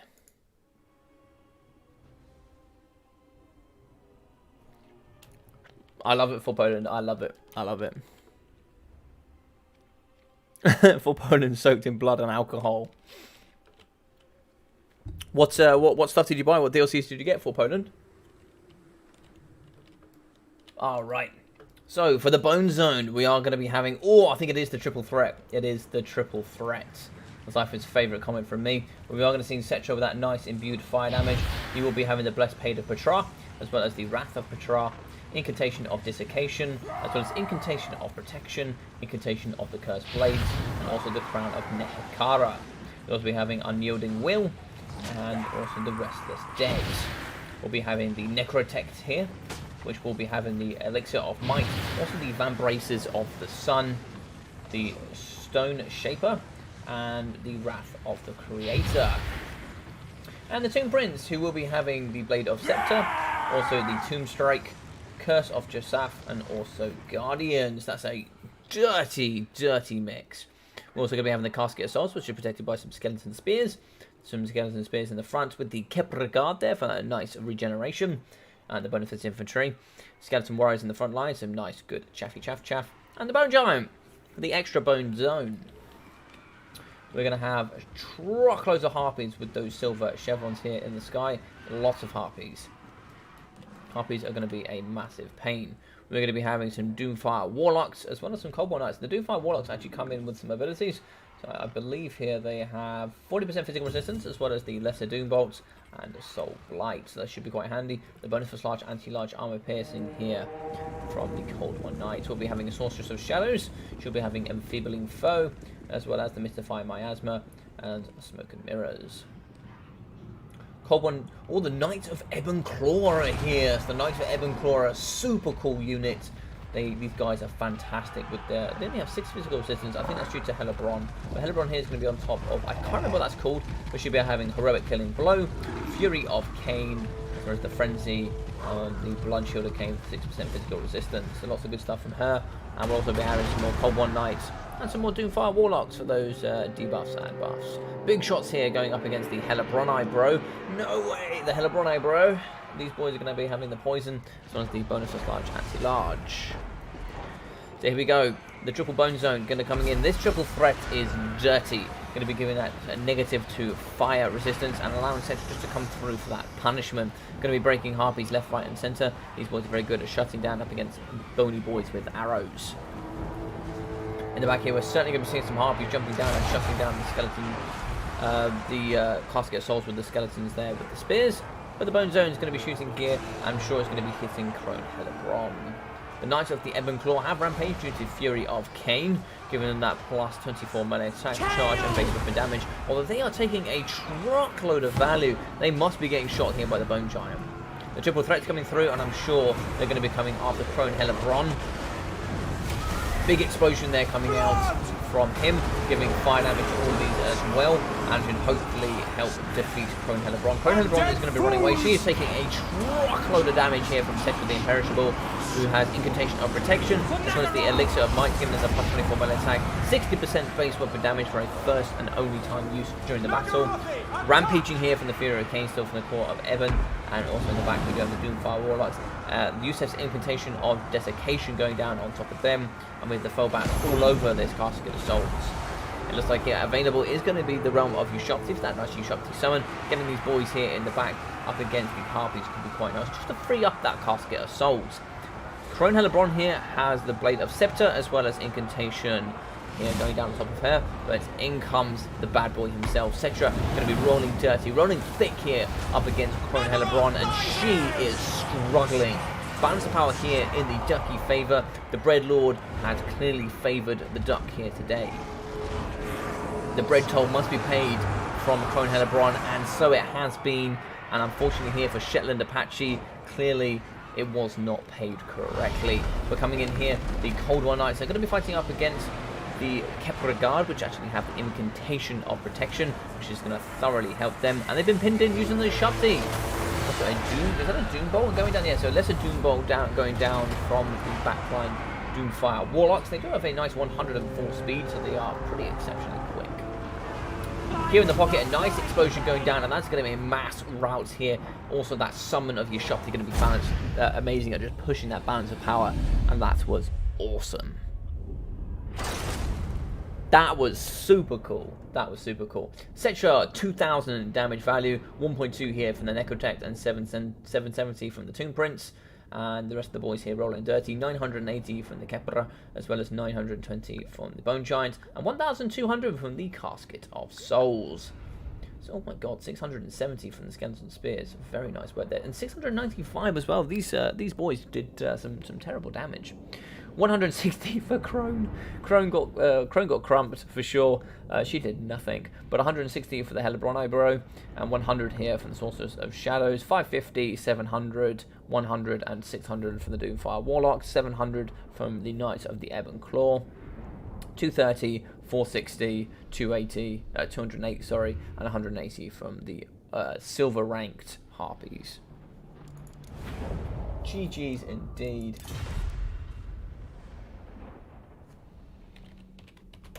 GG. So for Poland, when you're ready, buddy, do a pop in.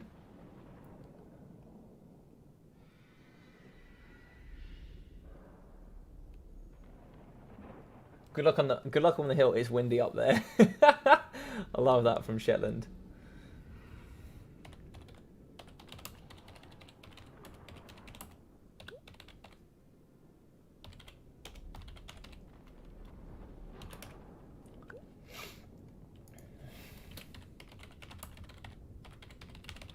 Welcome back for Poland. Nice to see you back on the stream again.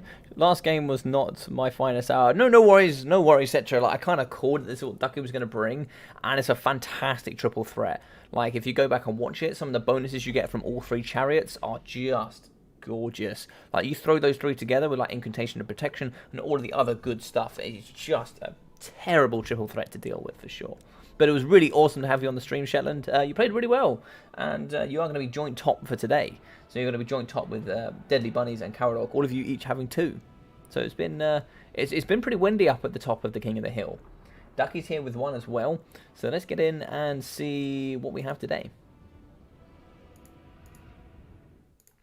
So let's get that very nice display capture. Lovely. So for Ducky today, we'll be having to put him on as well. So we've had lots of King of the Hills with wins.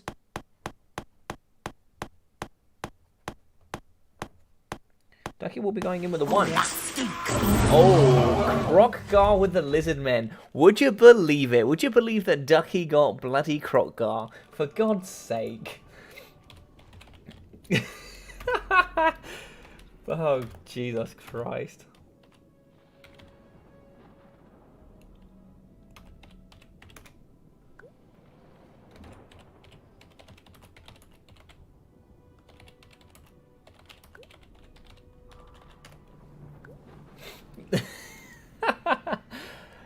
Oh my God. Of course he would get Crocgar. And this is what 4 Poland's gonna get.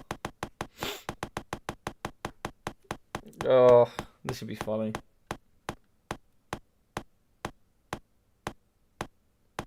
Time to kill. Oh, let's go! Tretch Craventail for the Skaven. I can't think of any way that I bent over 4 Poland any more than this.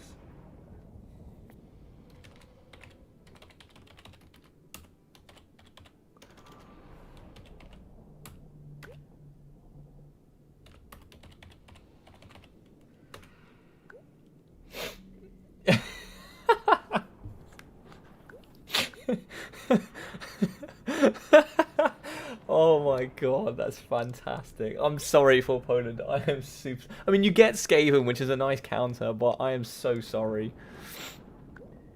I'm an awful human being, I really am.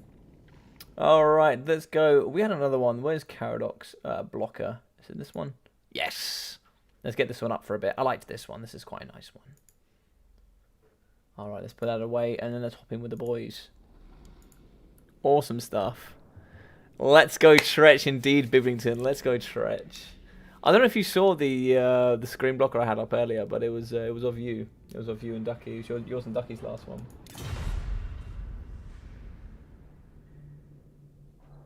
Indeed, Tretch is bad. I think this is actually like the one really cool thing about this is that it's a really good balancer.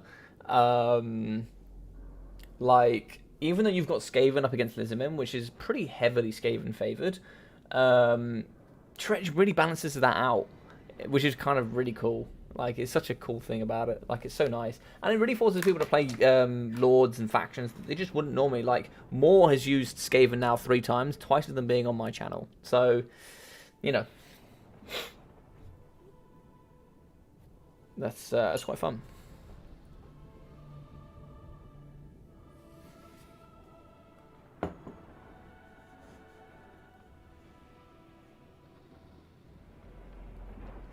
I pre-ordered Silence and Fury, bought the Twisted and the Twilight, and Shadow and the Blade and the Grim. Oh, and the Grim and the Grave. Awesome. You got lots of good ones then for Poland. You got lots of cool ones. That's awesome, dude. Really, really awesome.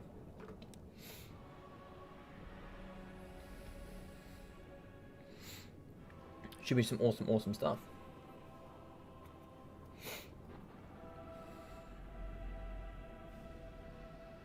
Remember to like the video. Thank you, Henrik. I appreciate that, buddy. Yeah, guys, if you do like the video, it really does mean a lot. It really does help share it because it's an interaction with the video, and the more interactions I have with this video, with your likes and subscribing and the comments and all the good, really awesome things, the more YouTube will promote my content. So if you do enjoy it and you like it to grow and you would like this to become a more full-time thing for me, then that's the best way you can do it. That really is the best way you can do it. If you'd like to support the channel any further, I'm trying to sort out some things like Patreon and maybe some ways you can donate. Because a few of you did ask. I'm trying to work that out. I'm a bit new to all of it. But I'm trying. But at the moment, like just honestly, just watching is awesome support. So thank you very much.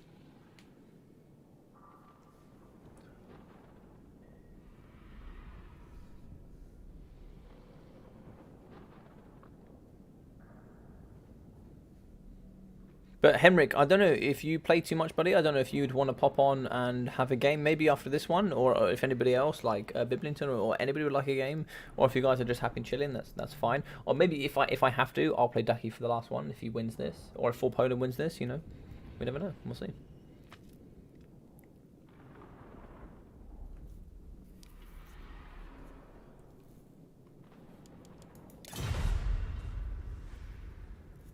I'm ready for some madness. Nice. I need to pick another map, actually. That was my bad. Let's go Astilian Tomb.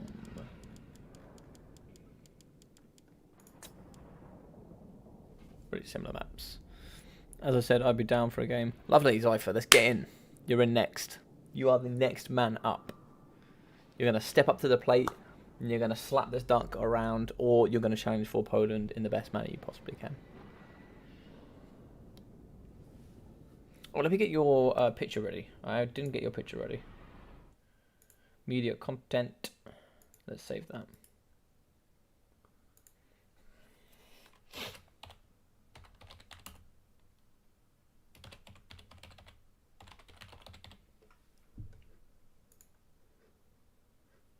Cool, let's get that one ready then.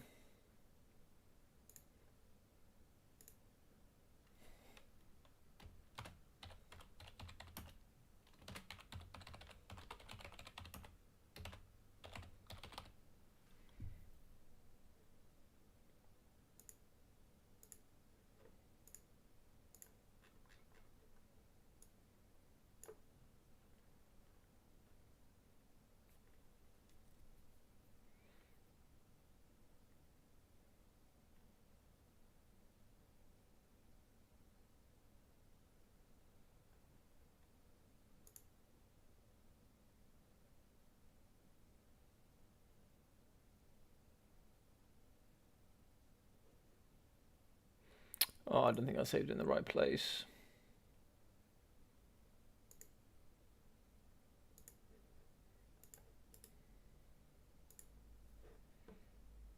Nope, no I didn't. Cool.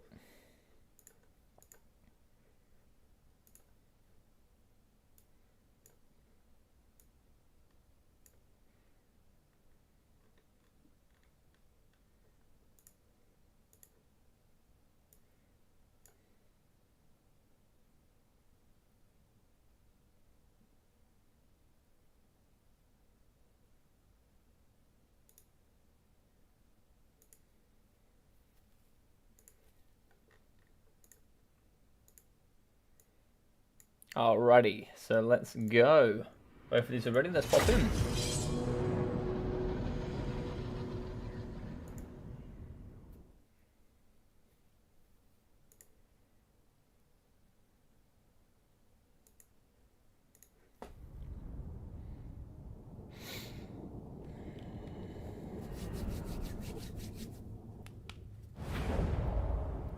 So let's go. Alright, it's going to be a big game between some big men. We have Bread for the Bread God up against the Son of the Mountains for Poland. Two legends here of the multiplayer scene. One here born and bred in the mountains. One here born and bred in the lake next door. So Ducky here. No, sorry, this is going to be for Poland with the orange and brown. Here with the clan rats with shields in the front end. They look so different. It's kind of weird, but yeah, they look different. We're also going to have some poison wind mortars for the AP and that massive range, 250, I believe. Yep. We also have the pit fighters of Hell Deep for that very nice rage mechanic.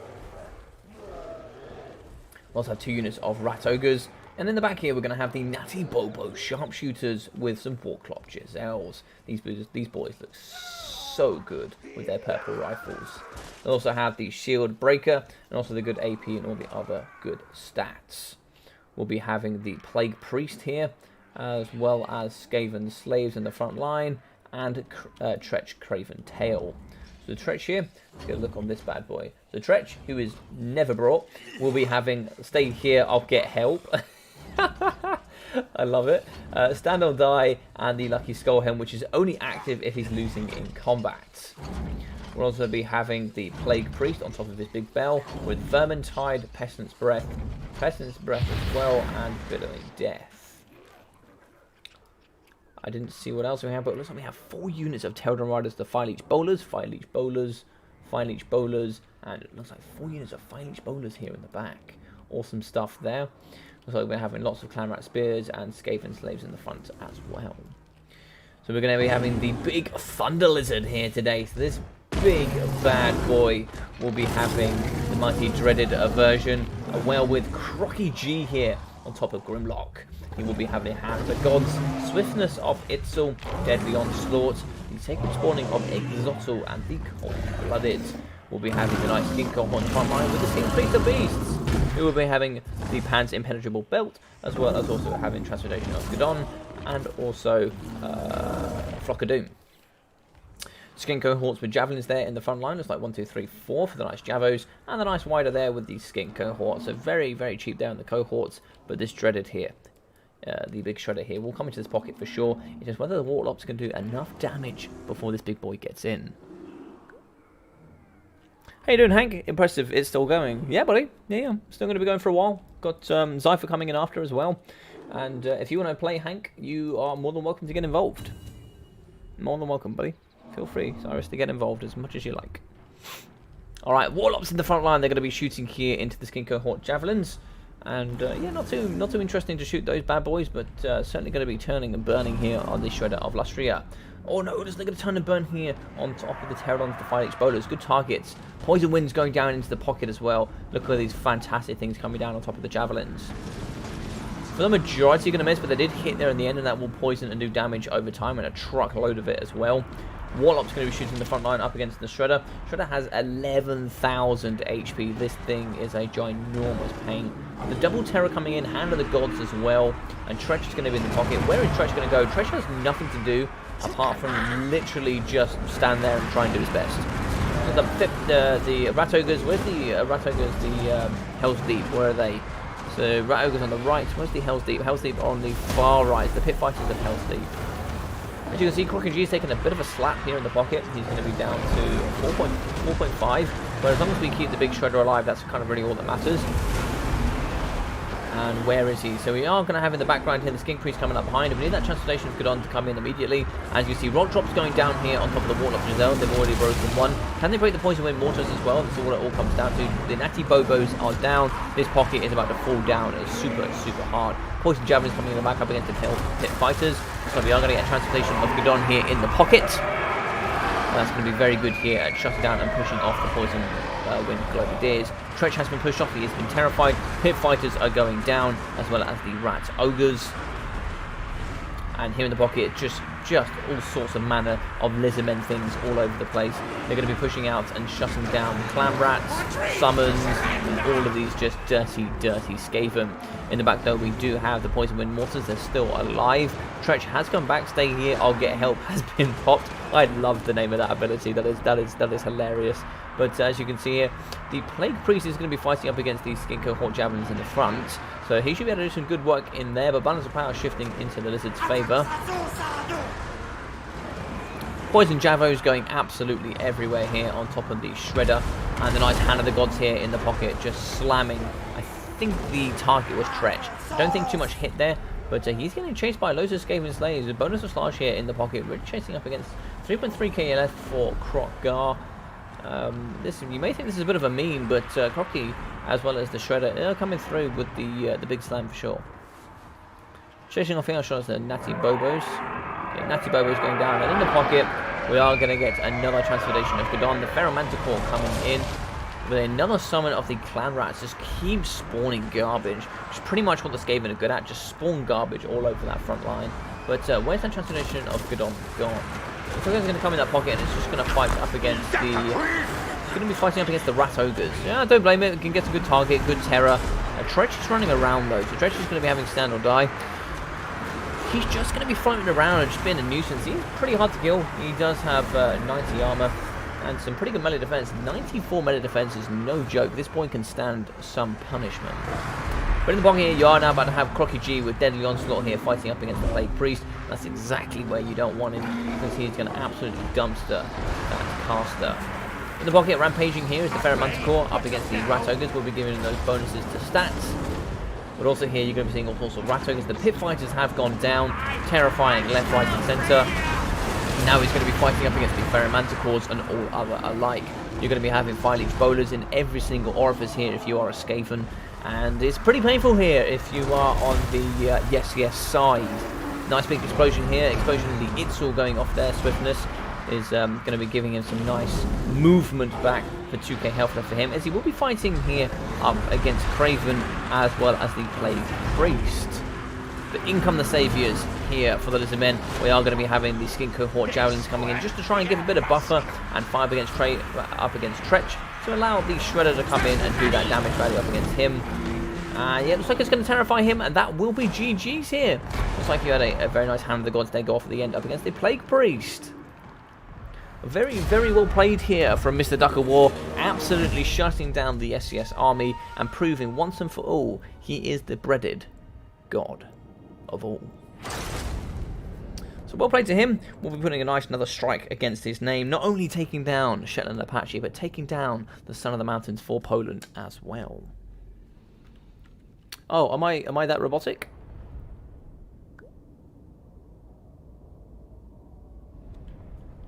Alright, let's go up with Crocky G, 1.75 here for Kroggar. 40 damage here for the Skin Priests. 222 kills, 2,100 for the Shredder of Lustria. 1,050, 1.3, 1,000, and 1,300 for the Pterodon Rilers, the Fire-Leech Bowlers. Absolute MVPs here for me. As you can see, not too much, 170, 200, and 102 kills for 300 damage value for the Skin Cohort Javelins. For Tretch, though, Tretch got 860, 644 for the Plague Priest, on top of his nice big bell. And what else here got some value? Oh, I didn't actually see the Council Guard. I didn't see them. But 770 damage value for them. Warlock's getting 400 and 180. As you can see, the Rat Ogres got 375, 2,100, and 129 for the Pit Fighters of Hell's Deep. We got 450 damage value here for the Poison Wind Mortals. That's a bit of a shame. And 160 for the Clan Rats. You sound fine to me. Oh, cheers, buddy. Cheers indeed. I think a bigger map, but I saw Switch and think, well, whatever. Oh, okay, that was my bad, probably.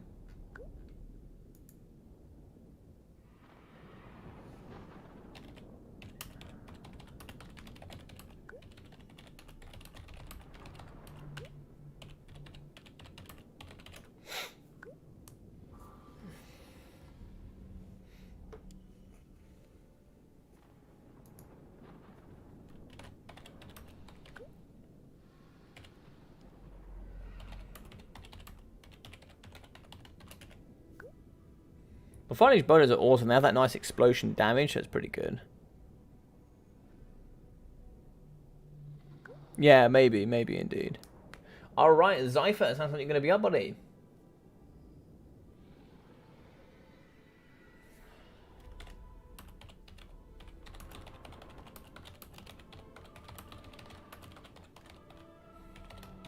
Yeah, I can't think of anybody that wouldn't enjoy seeing the Shredder have to walk around and just dumps the Skaven left, right, and centre. Like, that boy is awesome.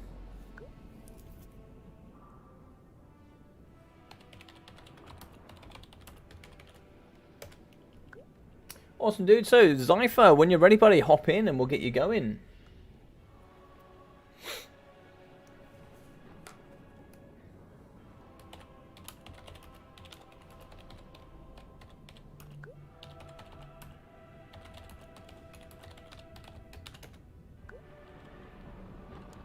Yeah, if Ducky wins here, it looks like he has to go one more for food anyway, but if he wins here, he will be winning today. So that should be pretty fun. So let's pop in here and let's get onto here. Where is the display capture? So, for Ducky, what are we going to get today is the question.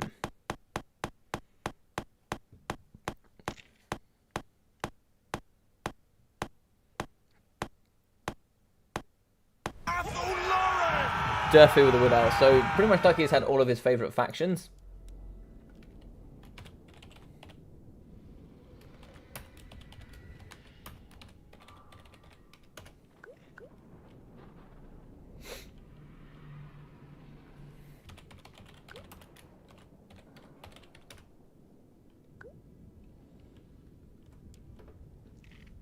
And let's have a look. For Zypher, what are we going to get? That's the question.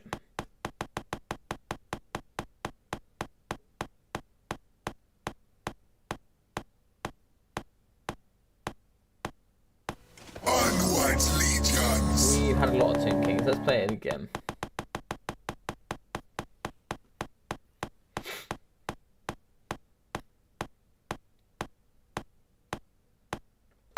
Onwards, legions. And again.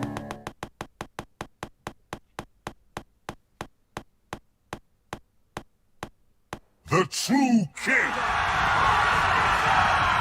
Ooh, okay, we're going Mana Starblade because Mana Starblade is like really cool. We have to do it. Unfortunately, I think it kind of screws Zypher, but.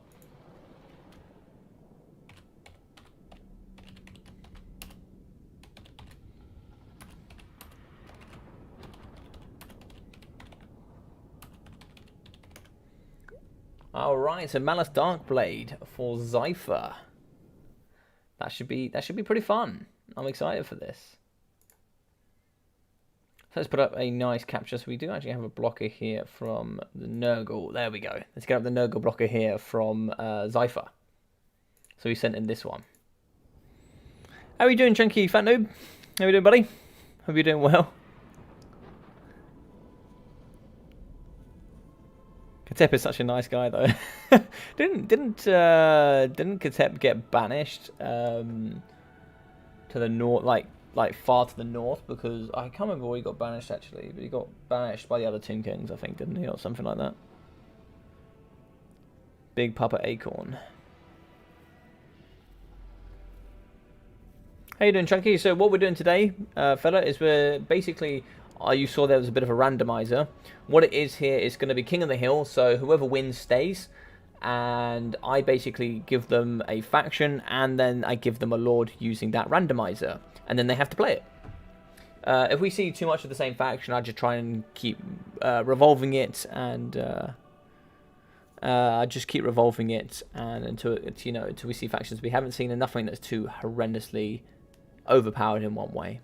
Yeah, no worries, dude. If you have any questions at any point, feel free to ask any question. Wolfric killed him, pretty sure. Did Wolfric kill him in the end, did he? Okay. I mean, that wouldn't surprise me. Wolfric is, he is the hunter.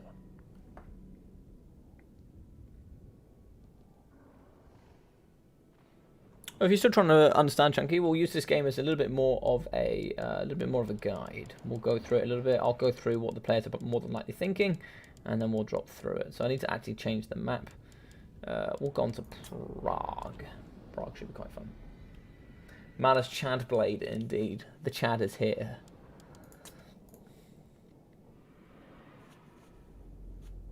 Got banished for something he did not do.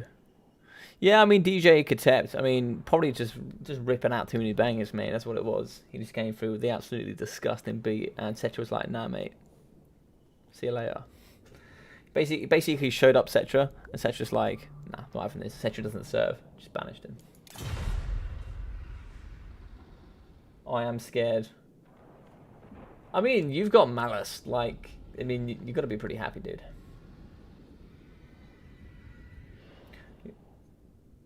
That is true. That is true. So for those that don't know who Malice is basically a dark elf that has like a demon trapped inside of him. He opened up something once. Basically, the demon just a little bit like Venom, I guess. If you guys have ever watched Venom, pretty sure that big fella with the antlers horns is me in game. So that's actually Nurgle. It's actually one of the Chaos Gods. Ready to rumble? Let's do it.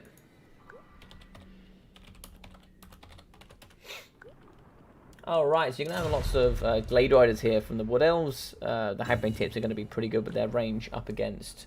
I mean, you can't really bring any... I think you just have to go wide with Cheap Cav here if you're the Dark Elves. Lots of Dark Rider, lots of Dark Shards, maybe with the shields as well for that good AP. You don't really need much AP in this matchup though, is the thing. But everything on the Dark Elf roster comes with AP pretty much. It's pretty much AP imbued.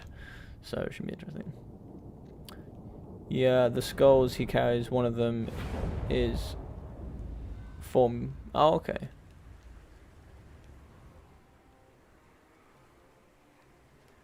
Thanks for stream, buddy. Thank you very much, Blackthorn, for hanging out. It's really nice to have you here.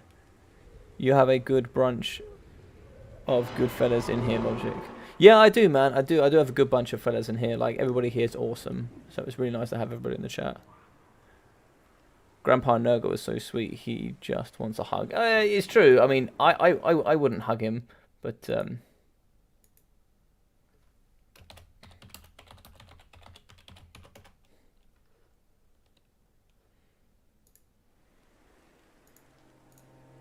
right, let's pop in then. So we'll go through this. So for the front line of the Dark Elves, we're going to be having some Dread Spears alongside some Bleak Swords. So some pretty cheap infantry in the front line. The bonus of large Dread Spears and the normal infantry swords here from the Bleak Swords. We're going to have the Set Lord, which is Malus Darkblade, who will be on foot. So here with the Lord here running the army of the Dark Elves. He will be having the Blood Prince, which also causes damage to himself. He'll also be having the Demon Curse.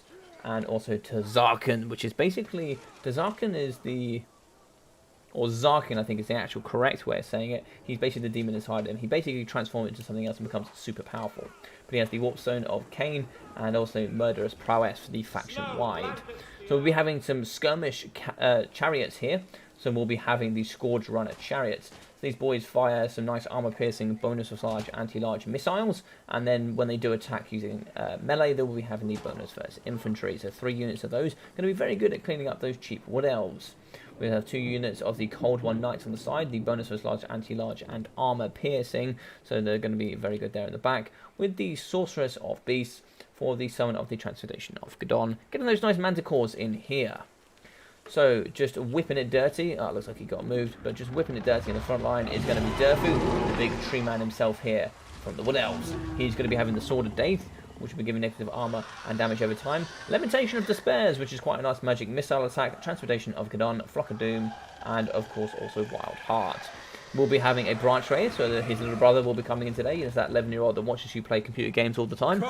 He will be coming in with Scroll of Shielding, Earthblood, Cooling of the Woods, and the Wild Wood.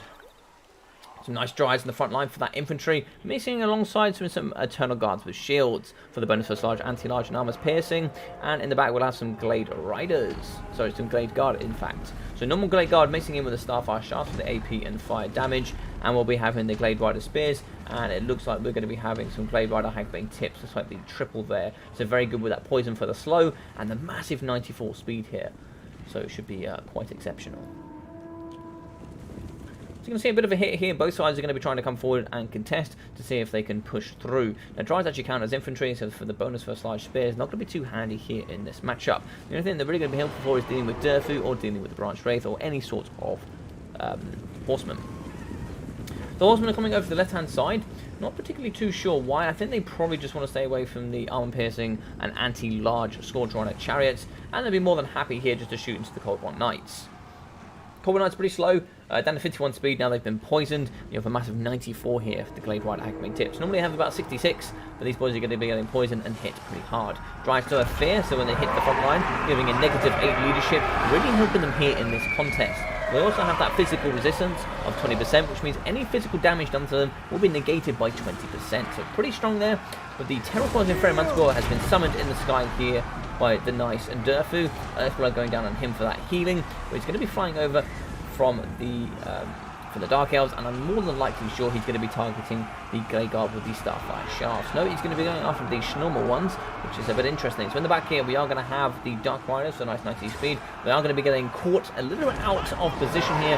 That's going to be fighting up against Glade Rider Spears and the nice Glade Rider Hagbane Tips. So Transformation of Gadon this time coming down from Rogue After War. Sorry, it's probably a little bit hard to follow here, but he's certainly going to be coming after the Sorceress of Beasts. She's going to be on foot. She's only going to be having 38 speed, 10 armor as well. She got absolutely dumpstered. This thing just has no armor.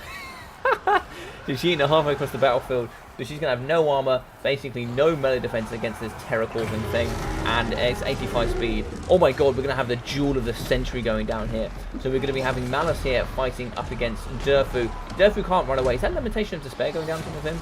No, it looks like it's not going to allow it. But we do actually have the Scourge Runner shooting into the backside of Durfu. Scholar Shielding going down on top of him, given that 22% damage resistance for 57 seconds, which is quite impressive there. Malice Darkblade, though, he hasn't quite... Has he gone into Dzarkin yet? No, he hasn't gone into Dzarkin, I don't think. It doesn't look like it, but Malice Darkblade is no joke. 75 melee attack is pretty impressive. And Ducky's got to be careful here. As much as he'd like the thematic battle, I think he might actually lose him here, because if he does go Hulk mode, I think he could pretty much slam Durfu if you're not careful. So in the back here, you're going to be seeing some more bonuses, large, anti-large, cold one nice. That good armor piercing in the back. And here we go.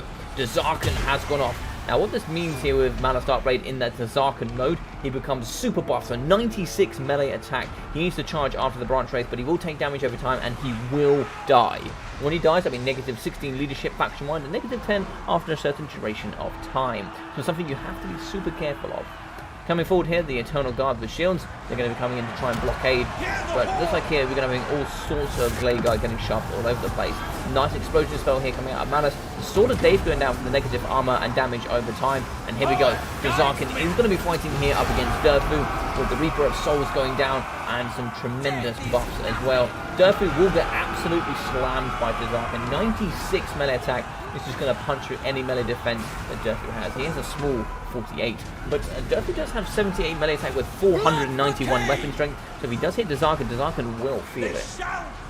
Nice shots going in the back here, up against the Scourge Runner Chariot. Scourge Runner Chariots must keep moving here. Armor piercing here from the Starfire Shaft is going to do some good damage up against the 80 armor of the Scourge Runner Chariots. Durfu is going to be running for his life, but Dzarkin is hot on his tails.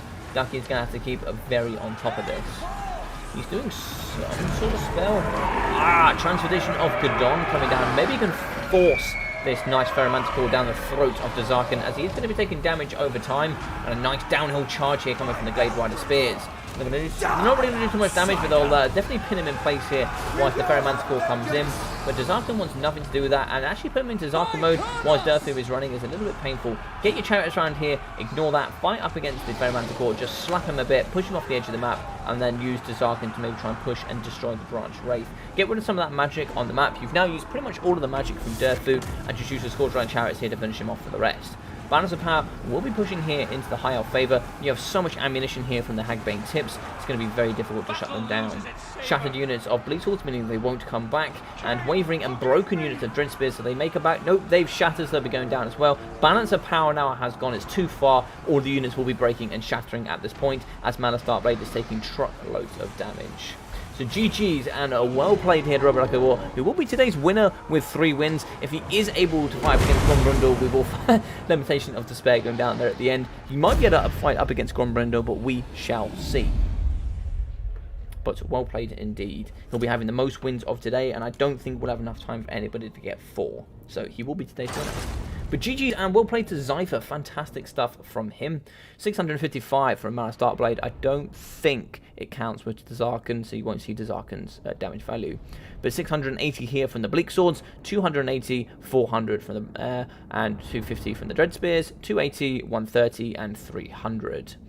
So the Dark Riders pretty much got no value. They've got trapped there by the 5 units of cavalry from Ducky, but 200 and 264 from the Dark Rider Shields.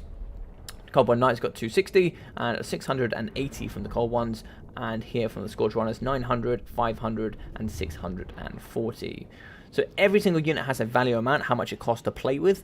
So for anybody that is new here, that damage value means that they, for the amount of damage they dealt on a specific unit, that's how much value that it equates to. So it's a rough estimation of how a specific unit performed. It's not a direct comparison. For example, here, if you do take the Glade Rider Hagbane tips, you won't be seeing their poison debuff value because it doesn't have a damage value.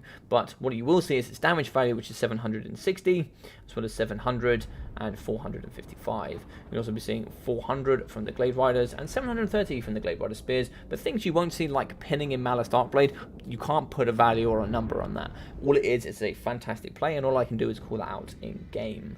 As you can see, 1.7 here from the Glade Guard Starfire Shafts, 300 from the Starfire Shafts as well, 780 from the normals, and 380 from the normal. 200, 100, 560, and 230 from the Eternal Guard with shields, and 400 with 470 from the Dryads. Looks like 240 for the Branch Wraith, and Durthu slapping a 1.2k damage value over the entirety of the game, but Dazarkin actually nearly could have butt slammed him, which was quite funny. Only because the demon is suicidal. I'm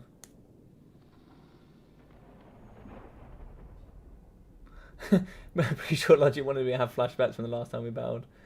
Angry Tree more powerful than Demon confirmed.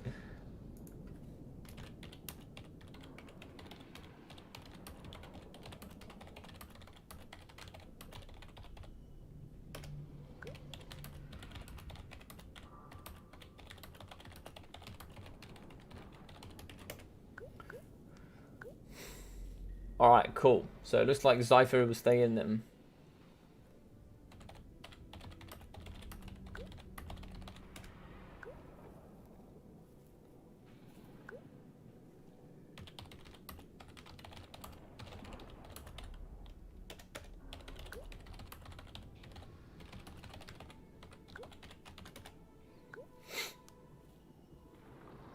So I can lose twice in one evening.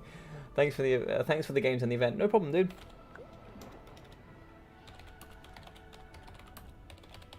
Looks like Ducky will be today's winner, so we'll circle that there and we'll say congratulations to him.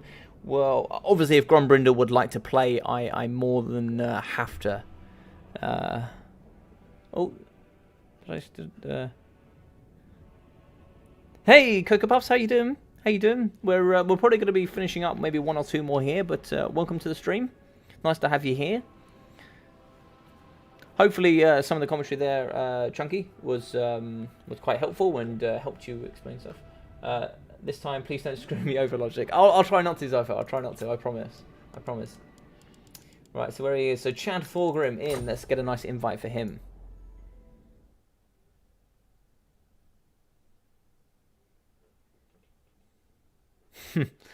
So the Son of the Mountains Grombrindle will be playing today, and I'm very excited to have him in. He's such a really nice bloke, and yeah, it's always fun to have really good, nice people involved in the game.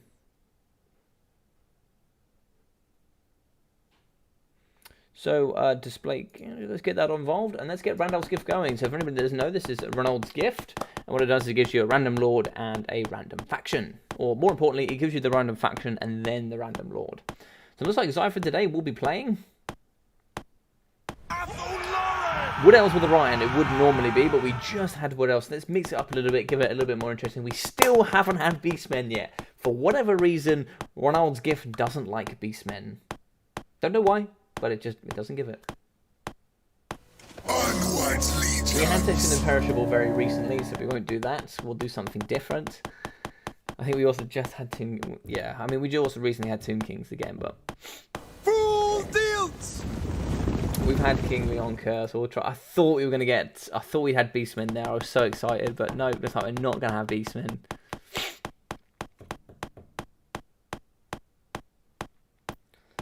Not if they get caught. Oh, do you know what? Do you know what? I kind of want to give that to Chad, but I can't.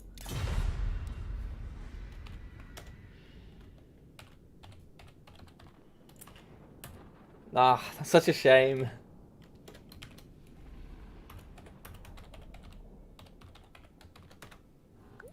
Just because I kind of want to see him play up against Chad.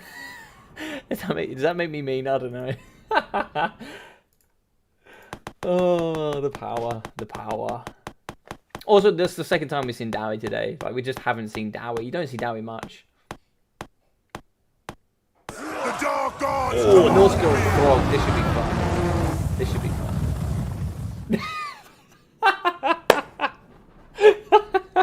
It was nearly worth it for that reaction. Oh, dear.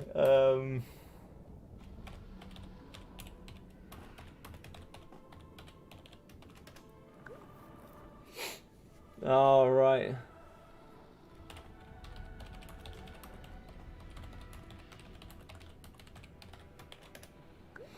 I'll offer them the swap. If they want to swap, I will swap. But the die have been cast.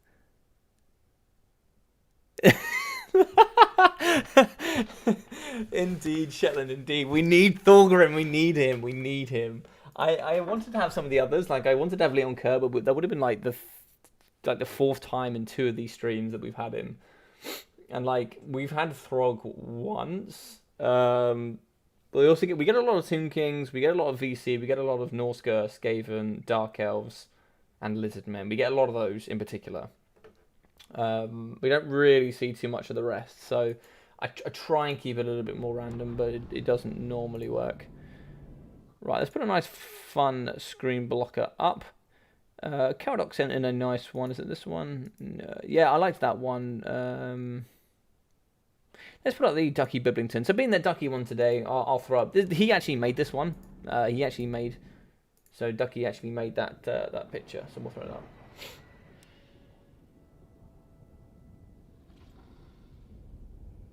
All right, so it looks like, so the sports Mr. Chad Thorgrim is going to be fighting them. Thorgrim versus Thorgrim. Now that would be funny. That we nearly had. We actually could have had a Thorgrim versus Thorgrim before, but it looks like then. Why don't you just assign Beastmen? Oh, I could do Shetland. I could do. We don't have them enough. Sorry, my takeaway is on the way. Kind of gutted I couldn't play Gromby though. Yeah, dude, it would have been such a cool game. But even though we still get to see Gromby, which is quite nice.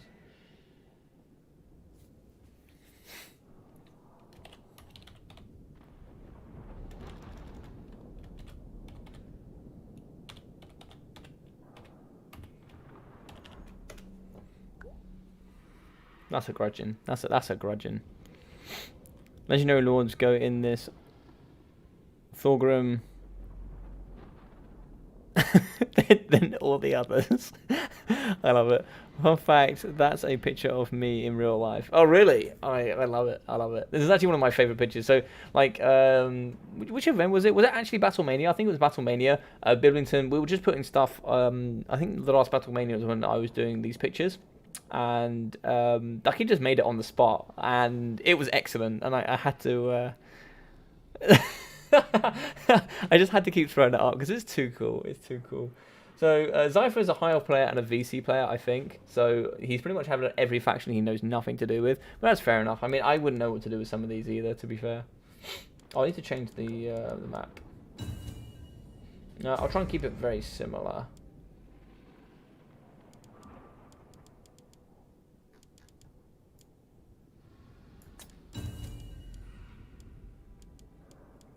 Looks like it's going to be Eschen.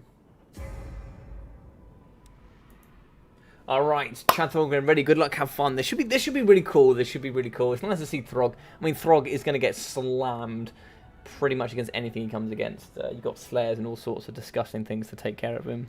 So it should be pretty fun. But you know, you never know. You never know. For anybody watching, tomorrow we actually, and you still have time to enter, you have up until midnight tonight, so you still have 2 more hours before I organise it. But tonight we are doing, tomorrow evening at 8 o'clock or 8:30, somewhere between the two, I will be doing an old versus new, which is going to be Total War Warhammer 1 factions up against Total War Warhammer 2. Now what you do is you go onto my Discord, you enter yourself in for the faction you'd like to play, your main faction, and then what we do is you put people in their main factions up against other main factions. So, for example, there might be Lizardmen there up against Dowie, as an example. You know, me and Ducky went through and we tried to make some nice, even matchups, which is quite fun. And yeah, there's going to be 8 on the old and there's going to be 7 on the new. And then we've got a spare faction, which is going to be a sub-faction, which will then go up against one of the other 8. And whoever doesn't make it into their main faction, everybody will be entered as a random selection for that last one. And everybody that does enter, don't worry if you're not the first one on, it's a random selection between whoever's gone in for certain factions. I think High Elves has 4 different people, so it's just going to be a random selection. Alright, I did something. Good luck, have fun. Oh dear, let's go. Let's fight. We want fire drakes and flame cannons. I mean, I agree, Shetland. I mean, if you bring a full fire build, like you bring double Thanes with their rings, and you bring a full fire build with the ROR Slayers and stuff, it's super fun.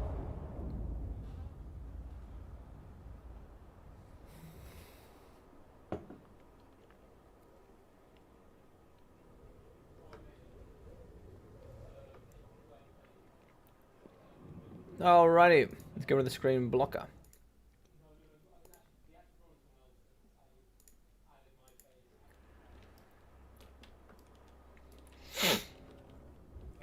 Oh, it's one of my favourite screen blockers. It does have to go down, I'm afraid.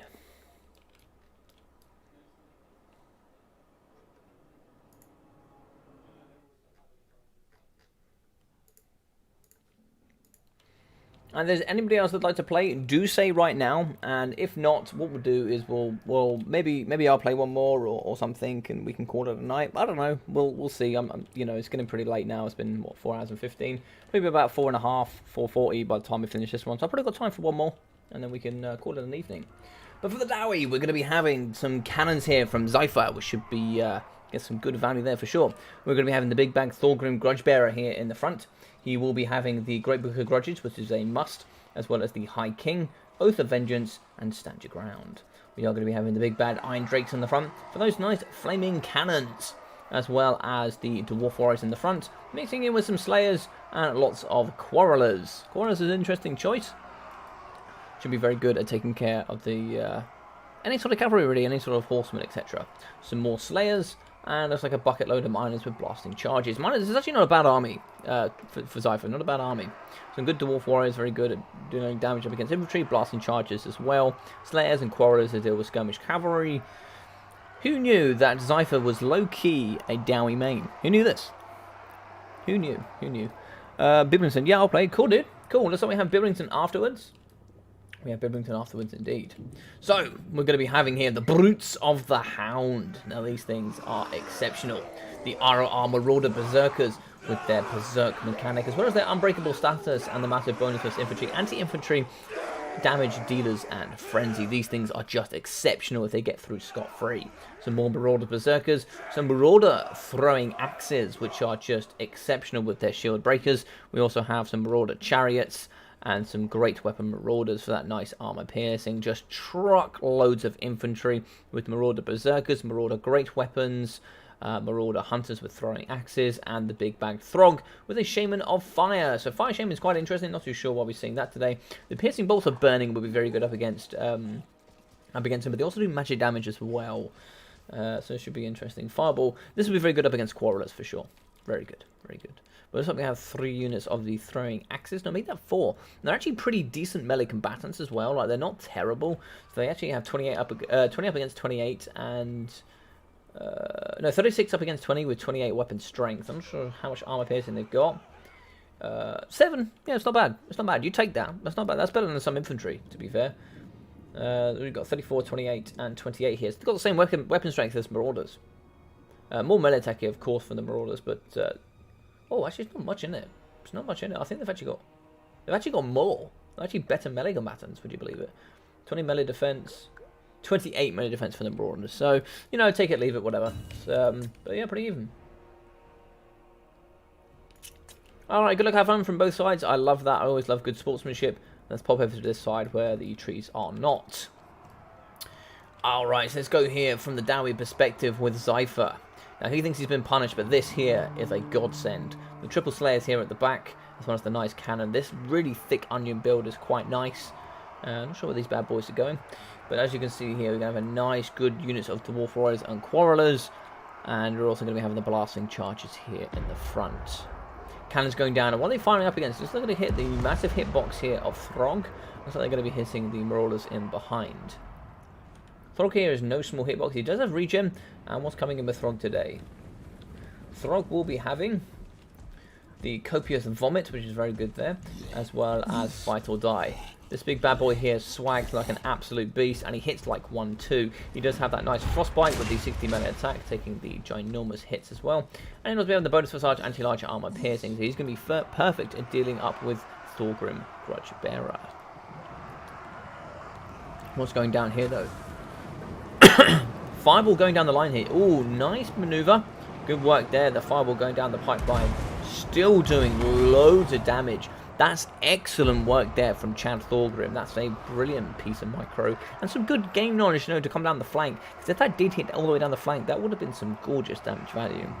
As you can see, Quarrelers going down the front line. They are going to be shooting into Marauders. They do it with the bronze shield, so if they're facing in the right direction, 35% negated range. But on the side here, we are going to have those terrible, terrible Marauder chariots. We don't have the Dwarf Warriors coming in. They are going to slow them down, but there is going to be no slows here. No runesmiths and no runes of Wrath of Ruin to help deal here with the Marauders. But in that effect, you are going to have 3 units of Slayers. So I can't, you know, take it, leave it, whatever. Looks like the piercing bolts of burning are going to go down on the Dwarf Warriors. This side is really getting tanked. I think there's going to be a big overhaul on this right-hand side. They are going to be moving. I think this might have been a little bit nicer if you managed to pin something into shape. But unfortunately, that's Winter Magic going to go down. And as you can see, the Shaman Sorcerer is taking quite a bit of a punching. In the front line, the Marauders have lost. I'm not too sure where Throg is. Throg's in the back. He's taking a truckload of damage value. I'm just going to be waiting here with the Iron Drakes. If Throg does come in, Throg is going to get punished. With that regeneration, giving him a negative 25% weakness to fire damage. I mean, if he does get hit by this big bad unit, he's going to go down. In the back line, as we can see, just charging from the downhill is going to be the Marauder Chariots. They're going to come straight through this line of Dwarf Warriors. Look at those Dwarf Warriors absolutely everywhere. You hate to see it. But unfortunately here, that's the way of the game. And you do have those throwing axes coming in over the top as well. The throwing axes do start dealing with Slayers, so there's not much else in this army here to deal with them. You could perhaps get in some normal warriors. Oh, what's in the back here? Marble going down, hits a cannon, and oh, it doesn't destroy the cannon. Very interesting stuff. Where is Throg though? Throg's coming up from the top. Some throwing axes going down in the pocket. This is why they need to start dealing with the Slayers. Throwing axes coming in up against the Miners of Blasting Charges as well. The Brutes of the Hound have hit the flank. And it looks like it's going to be a piercing bolts of burning going down in the back here. Maybe try and see if you can take some of the cannons out. But the cannons are just going to be just absolutely nullifying Throg. Big piercing bolts of burning going down. It might be able to destroy cannon. Can't see there. Yeah, so it did destroy a cannon. Good work there. Fantastic stuff. Cannons actually have their own health as well, for those that don't know. It's not just down to the cannon crews, the actual cannon models have health. Big hits here. Good juking from Throg, from Thorgrim. Balance of power roughly even here. 900 in from the Norscan and 7 here from the Dwarfs. Looks like the Marauder Berserkers have managed to pop into the back line and they will chew through Quarrelers. They will absolutely chew through them. Brutes of the Hound are moving in as well, and over here on the right hand side, as we can see, looks like the majority has been lost. You're going to be seeing Quarrelers shooting into the Marauder Hunters. They don't have any shields, only 15 armor. They're going to get hit tremendously hard. But in that trade of losing those, you are going to lose your front line of Dwarf Warriors, and in comes the Marauders with the Berserkers. Sorry, no, not Berserkers, with the Marauder Great Weapon. So here, you now have a problem. Your back line has been popped into as the Dowie, and that is really, really difficult. As we maneuver in here, you're going to see that starting to slightly overwhelm here are the Marauders. We also have the Hunters with throwing axes coming in up against Thorgrim as well. He's taking lots of value damage up against himself. Thorgrim has come in. As you can see, we have broken down the Iron Drakes. The cannons, cannon crews are off, unfortunately. That is going to allow Throg to come in, but the Slayers are nice and close. Throg can come in and maybe try and see if he can get the hammer up against Thorgrim. And there we go. He comes in with the big punch. And this is really, really going to be hurting Chad Thorgrim himself, as this is the man, the myth, the legend here for him, and yeah, he's not going to be happy. Thorgrim has broken, and unfortunately here the Chad is going to be very unhappy about that. Balance of power really shifting into the Norscan favour. They've gone in, they've broken Mr. Thorgrim, and that will be balance of power on leadership. But well played, Mr. Chad Thorgrim, some awesome stuff, and you will now be facing up against the big bad Biblington. Awesome, awesome work. So it's just going to be Slayers left. Slayers will be fighting in that pocket.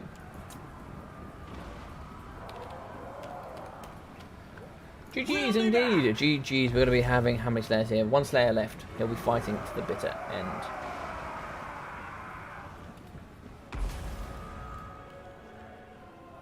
Oh, looks like it's going to be 1 more. 1 Slayer. Oh, he's gone down there to the Brutes of the Hound. I'll be very interested to see how the Brutes did. At this point, it's just torture logic. That's a freaking grudge indeed. I mean, how dare Thorgrim win? Up against Thorgrim Ironhammer as well. Unbelievable, Chad. But 270 damage value for Thorgrim. Blasting charges 340, 200, 280, 200, and 770 here from these miners. But as we can see here, 240, 80, 177, 200, and 360 here from the Dwarf Warriors. Not performing particularly well, unfortunately, but 350, 455, and 377 for the Slayers, and 360 for the Quarrelers, as well as 390 and 685 here for the Quarrelers, 167 for the Iron Drakes, and 1,388 damage value for the Cannons. Oh no, I missed Chad Thorgrim's stuff, but that doesn't matter. Thanks for the cough and bye. All right, so where's Big Bibby? Are we gonna get Big? Where is he? There he is. Let's get him in. Let's get him in.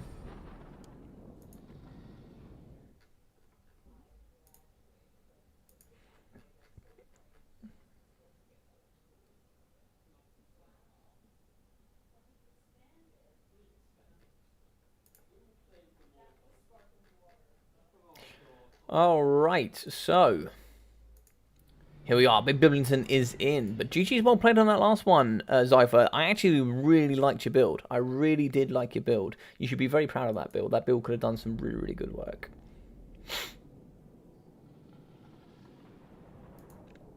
So let's go. So we're going to be getting this up. We're going to be getting, where's the screen catcher? Display capture, there we go. So Randal's gift here for Son of the Mountain. So he actually got a win up against Zypher. So let's put Big Chad down. Time to kill. Chad actually has a win. So good for Chad. And he's going to be having Skaven with Quick Head Taker. I don't mind that. It's somebody different. So let's go with it.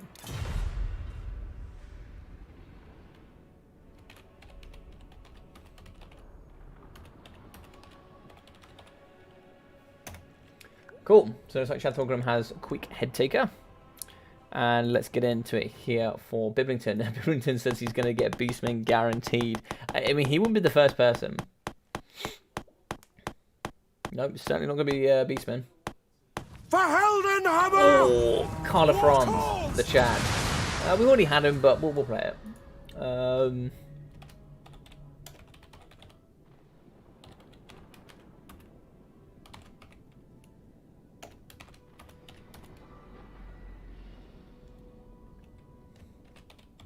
I don't think you can get enough of Carla Franz. I don't think so. Right, let's pick a map. So let's go.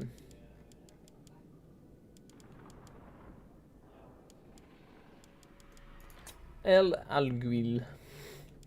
Quite a nice map. I like it. Alright, Empire. Let's pick quite the nice one here.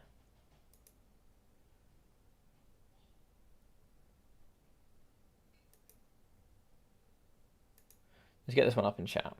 I like this one. This is quite a nice one. Let's get the Slayer himself in here. Let's talk to you guys in chat. So we can close that down and then we can open this with this. Alright. Maybe Biblington have success where I did not with Chad France. Yeah, maybe. Maybe. What'd you say, Cypher? I picked some stuff. Was thinking about Royal Dowie Air Force, but was afraid of the skirmish cav. Royal Dowie Air Force probably would have won that for you. If you'd gone the ROR Skyhammer, and you've gone 4 units of... if you've gone 4 units of the Brimstone guns, you would have just ruined his life. You would have just destroyed Throg, and you could have just single-handedly shot the skirmish cav. Skirmish have real trouble shooting in the sky, for sure. And if not, you just go around and you just shoot infantry.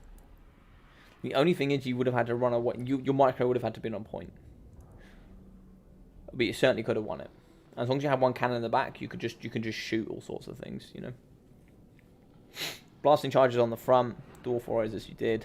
You pretty much just drop the slayers at that point. Maybe bring a slayer or something like that.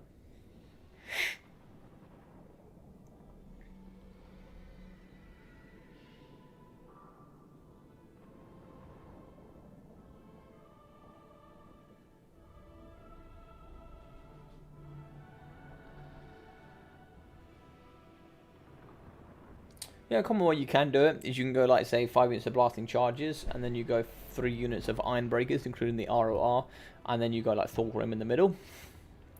And then the other way you do it is you get a master engineer with the extra explosion damage, and then also get the Fire Ring and Tory, or you can go both of them and then go roll without Air Force. And then what's he going to do? There's nothing you can do in that matchup. I don't think there's anything you can do. They can just sit there and skirmish cow for you and just shoot you with all their ammunition, but you just shoot them with the Skyhammer and stuff. You're just blasting charge and just bomb drop his entire front line. Then he has nothing to really push you with. I mean, it's an idea. It's an idea, for sure. So El Alguil will be having Empire up against Skaven. I'm pretty sure this is Skaven favoured. Pretty sure. I can settle Carl of France. Can you, though? Or can the Warlock Giselles, can they come through with the pew-pew?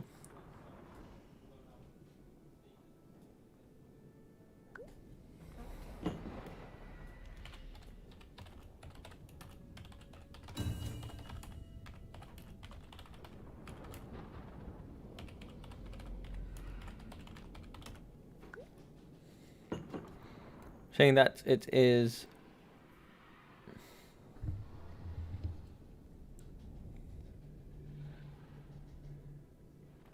I'm saying that it is unlosable doesn't really make me feel better, you know?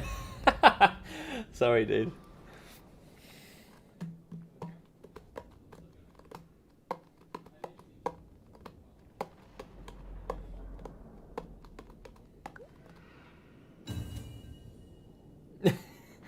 It's a very quick, yep. I like that.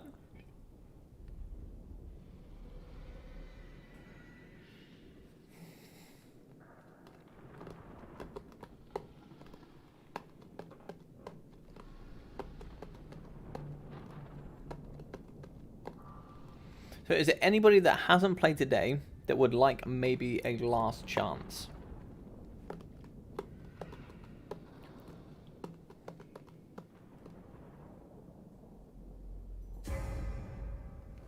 Chad is Gromby. Yeah. Chad is Gromby, yeah.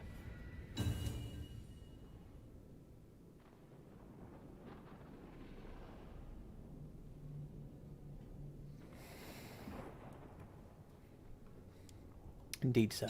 Indeed. So you're also playing up against a Dowie main, which is, you know, it's never easy for yourself.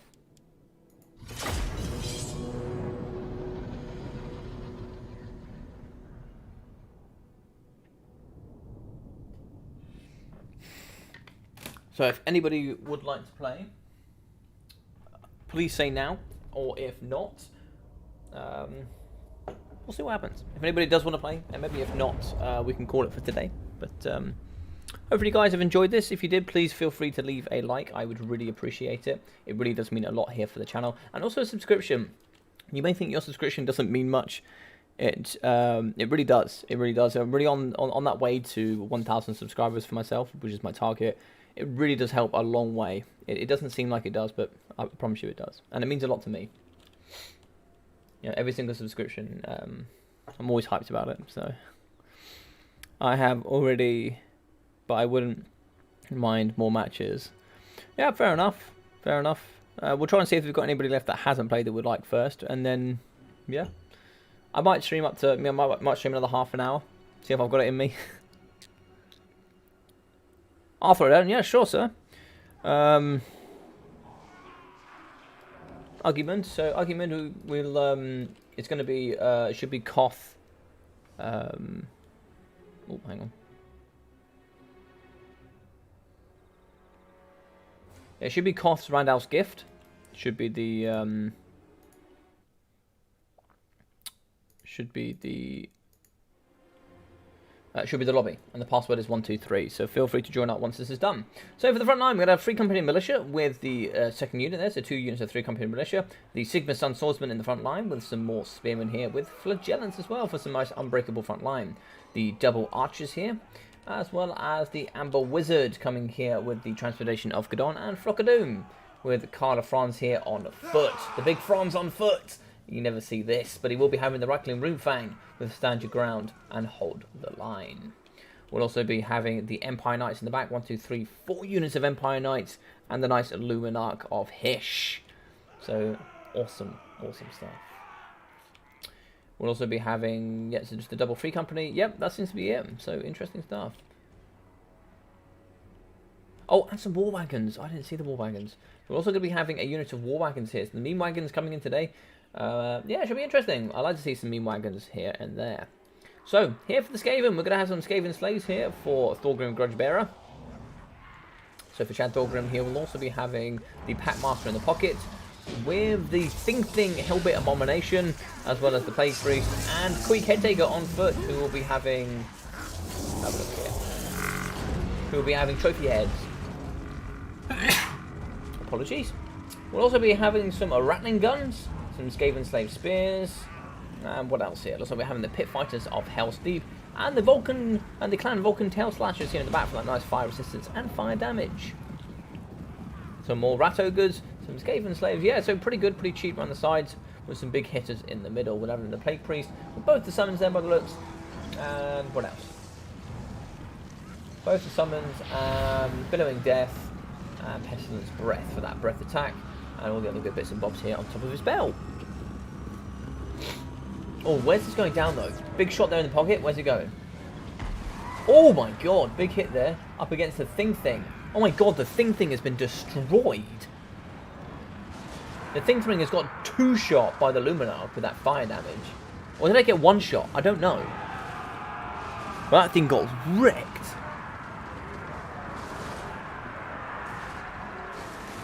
Full melee Skaven. Full melee Skaven with 1 unit of Rattling Guns, I think, yeah. There's other Packmasters in the back, and we'll be shutting down Sanjugan, the Rattling Runefang going down as well. Actually killing some stats for the Luminarch. Transformation of Gadon in the sky. And it looks like here we are going to be having the Rattling Gun shooting here in the pocket. Not sure what towards. Good luck, have fun. Where is the Thing? The Thing is in the back. It's going to be healing in the trees for sure. And it won't be coming back for a short while. Oh my god, the Luminarch has just hit the Packmaster from behind. And oh my god, this Luminarch has destroyed everything. The hopes and dreams of Chad Thorgrim have been wrecked. Oh my god, it's shattered! No way! God, no, that is, no, Chad! Chad, what's going on? The Rattling Guns have been shot in from behind from the Empire Knights. The infantry's falling apart. We have Skaven slaves trying to get popped onto the Luminarch so it doesn't shoot the Thing. We have the Empire Knights in the back really trying to search after the Thing Hellpit Abomination. Looks like we have the meme wagons coming in, shooting here up against the Plague Priest. And looks like they're going to try and run over the Clan Rats here. So they have run over and pinned them in, and due to not having an extra attack animation, they will be fighting up against the War Wagons. If their Thing turns and burns and actually beams the Plague Priest, this is going to be insane. We have some Ferromanticore in the sky. We need to use that Ferromanticore to get down and do some dirty damage. We're trying to see if we can shut down the Rat Ogres. It looks like the Pit Fighters of Hell's Deep have gone down. Balance of power massively in the Empire favour here. Where is Queek? So Queek's in the middle fighting up against Card of France. We also have the Rampaging Ferromanticore. Queek Headtaker's getting absolutely decimated here from Card of France and the Ferromamba. Ferromamba has gone down. Looks like we have the Flagellants in as well fighting. Shots coming in from the archers shooting into Queek as well. And looks like the Plague Priest has broken. Where's the Thing though? Thing is Skaven Slaves. Thing is fighting in the pocket here up against Spearmen and up against the Empire Knights. 1.5k health for him. Where's the Luminarch? Where is that Mimi thing? The Luminarch is in the trees. That Luminarch needs to come out and show its beautiful self. That Luminarch has destroyed everything. So oh my god. No way. No way. That was silly. That was so silly. What was that? Where is this Luminarch? 2,600 damage value. I expected more, I'm not going to lie. But that Luminarch just decimated. 1.4 here from Carl of France. 2 nice spells there from the Amber Wizard. 2 transformations of Gadon. Frontline did nothing. 280, 260, 500. 430, 1,100 for the Empire Knights. 730 from the War Wagons. And yeah, goddamn. Queek got 1.2. Looks like the Packmaster got 200. 755 for the Plague Priest. 500 here from the Pit Fighters of Hell's Deep. And, 227 there from the Clan Rats. 350 from the Clan Vulcans. And 400 here from the Rattling Guns. JC.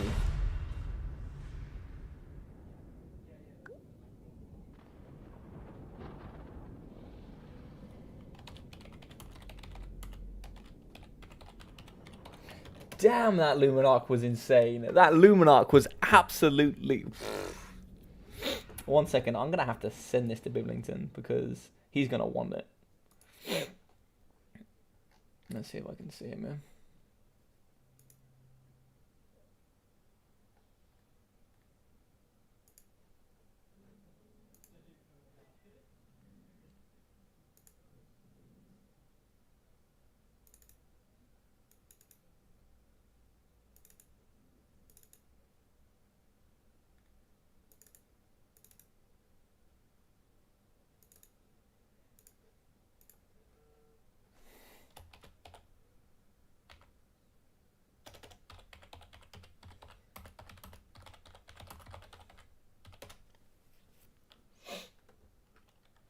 Alrighty, so let's hop back into this.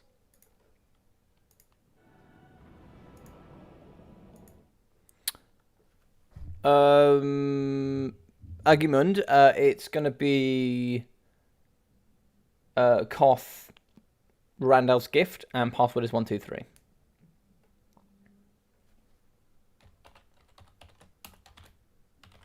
Ronalds.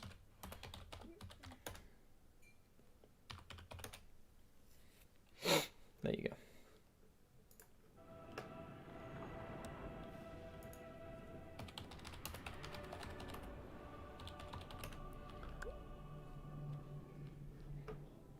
Right, so that's cool. Because it also does that fire damage, right? So anything that regens, it just destroys. But let's get that going here. So let's get the display capture up.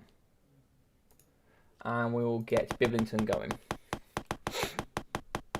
So Biblington is going to be...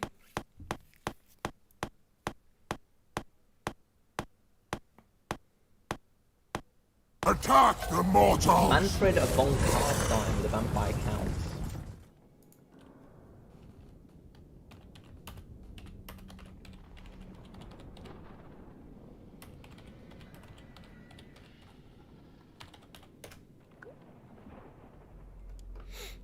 Right, so let's try and see if we can get this other dude in.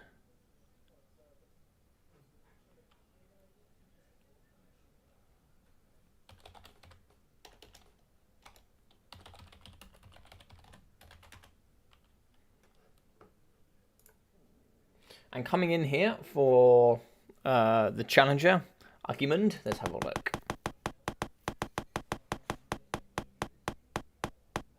Lion of the North. Indeed, Hammond. He came through with the absolute slam. It was beautiful.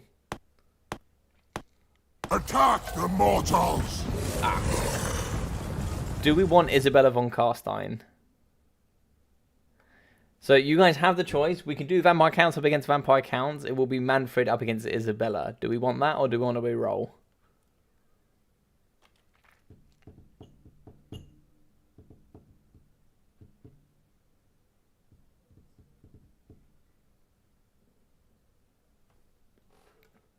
I'll leave that with you guys just for the moment.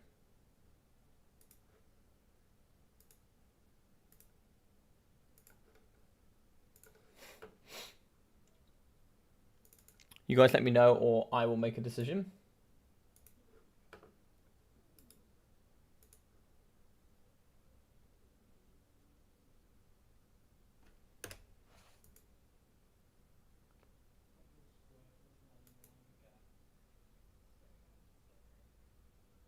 That's not working.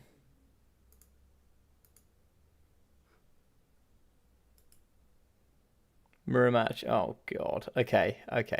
We can do it. It looks like I can't find your friend request.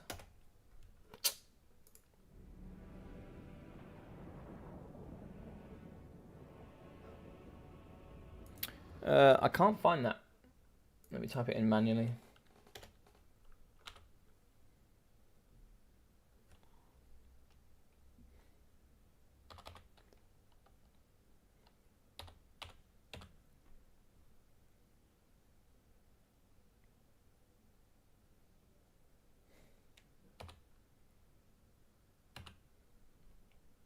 Ah, there we go. Had to type it manually, apparently. There you go. You've been invited, buddy. I've added you.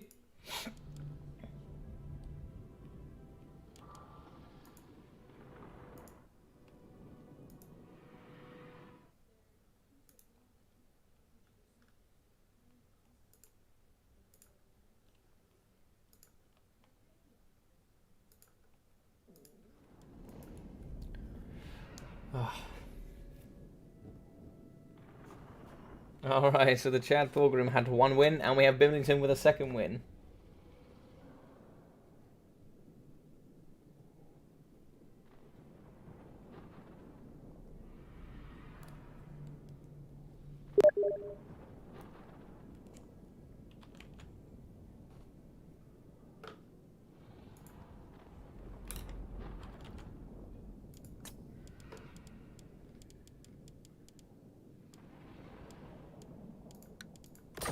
There we go. There's the invite.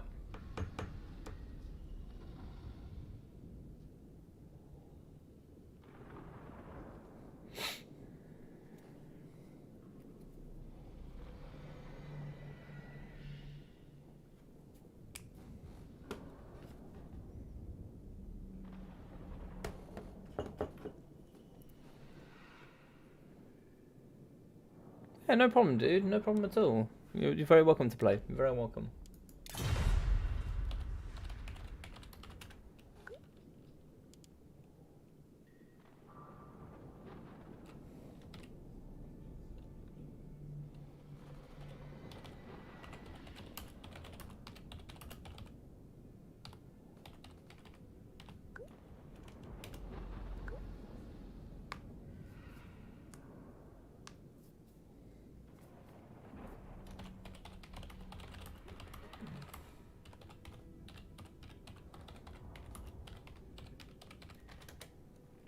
If you would please be the sub faction, that would be very helpful for me. That would be super helpful.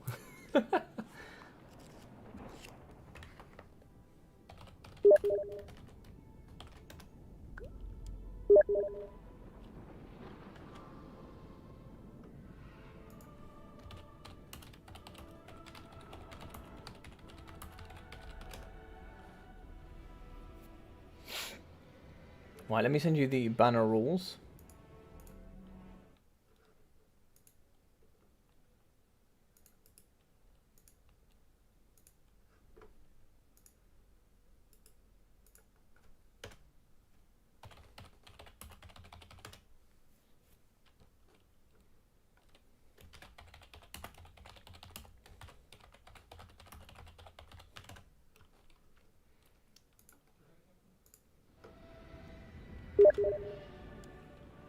Perfect. So it looks like you'll take a look and we'll come back to it.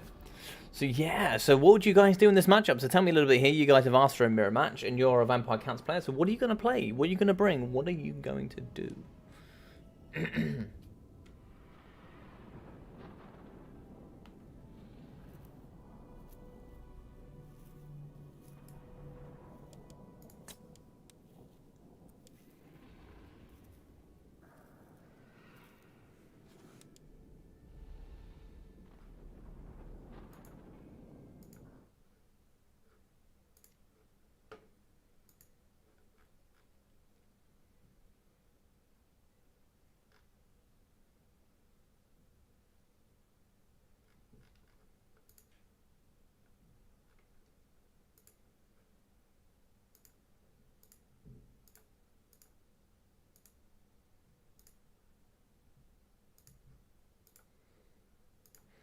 So just while we have a moment here, everybody,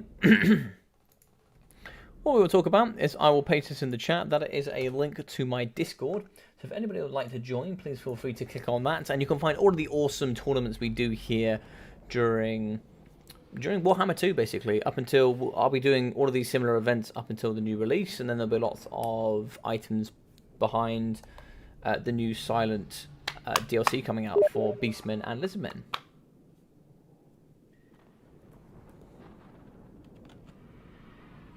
Thanks, I'll take a look. Doesn't say anything about campaign exclusive units.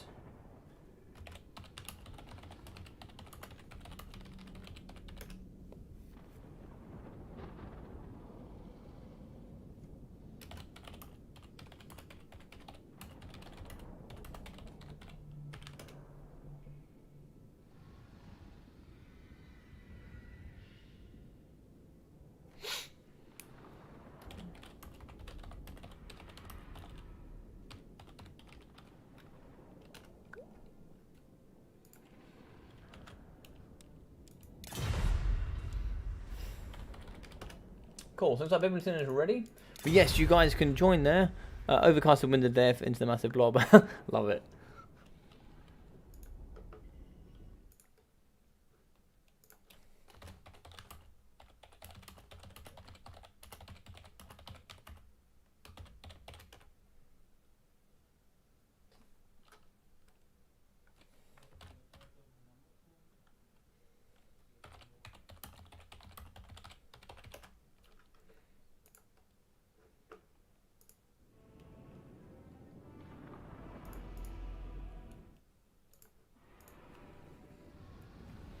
Alright.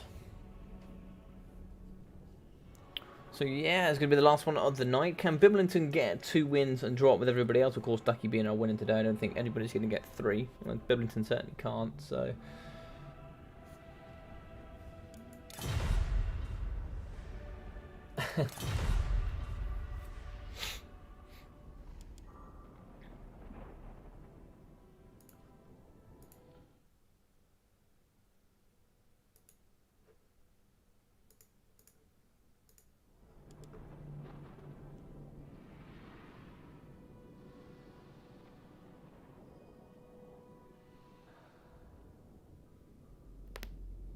Oh, we did that.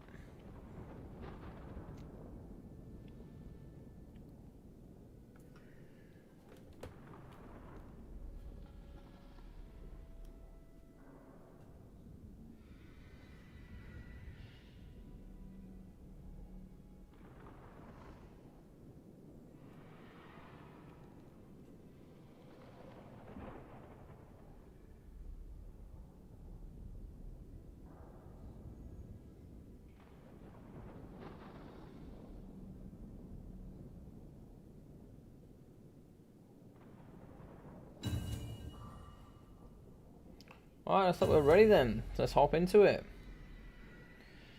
I think Ugimund, so Sir Ugimund, is going to be a bit of a new player here today, which is absolutely fine. Always love seeing brand new players here coming through to the scene. And this is the perfect opportunity to learn in such a friendly environment, so should be good here. So we're going to be playing up an El Alguil. Oh, I just realised it's the same map, but you know what? It's going to be fine. It's fine. It's going to be the last map today. We will be finishing after this game, just to let you all know. So, here we go. Let's wait for both of these to get in. And we're going to be having VC up against VC. We'll be having Manfred von Carstein up against Isabella. I'm sure this happened in lore somewhere.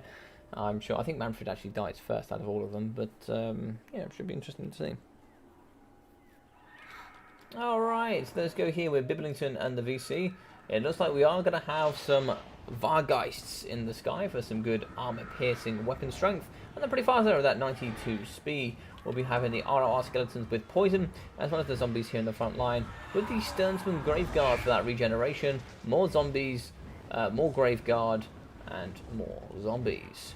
So we're going to have 2 units of Vargeists, as well as a Terragoose here in the sky. Terragoose just have that regen, as well as the Death Shriek. That's fine. We have the Claude and the Gash Mortis Engine here in the back. This guy is the ROR. He will be having the Binding, as well as the Tome, Corruption, and also the Chilling Aura.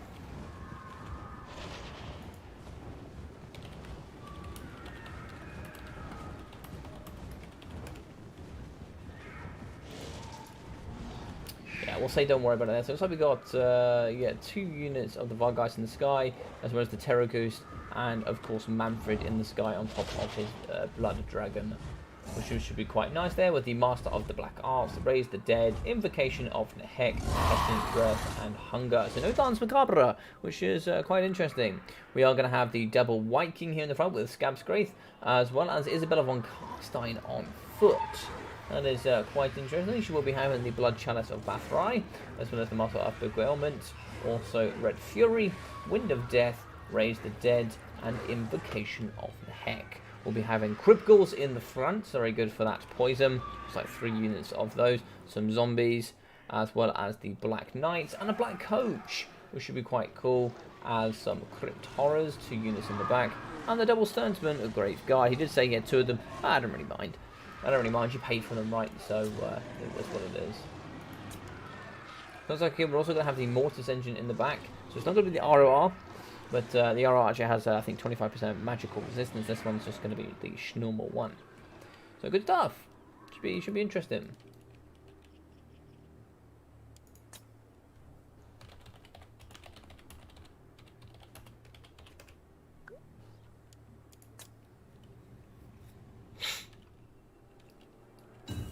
Looks like here we're going to have, yeah, pretty much 800 apiece. So we can keep a nice good track of that. But it looks like there's going to be a few more skellies and zombies on this side. And just a few more. It's going to be pretty even. It's more crypt ghouls than zombie skellies on this side. There's going to be a few more skellies on this side. So it should be interesting.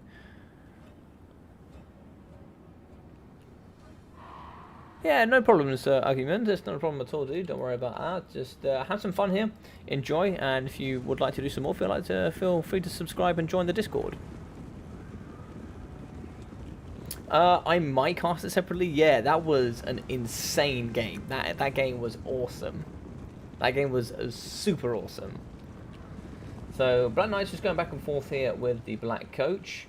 So they're just going to be trying to. There's going to be nothing to contest the sky here is the only problem. So that's exactly when the Terra Goose has come in. It's also going to be a breath attack here on top of Isabella. Isabella took a... is that Isabella that took a shred load of damage?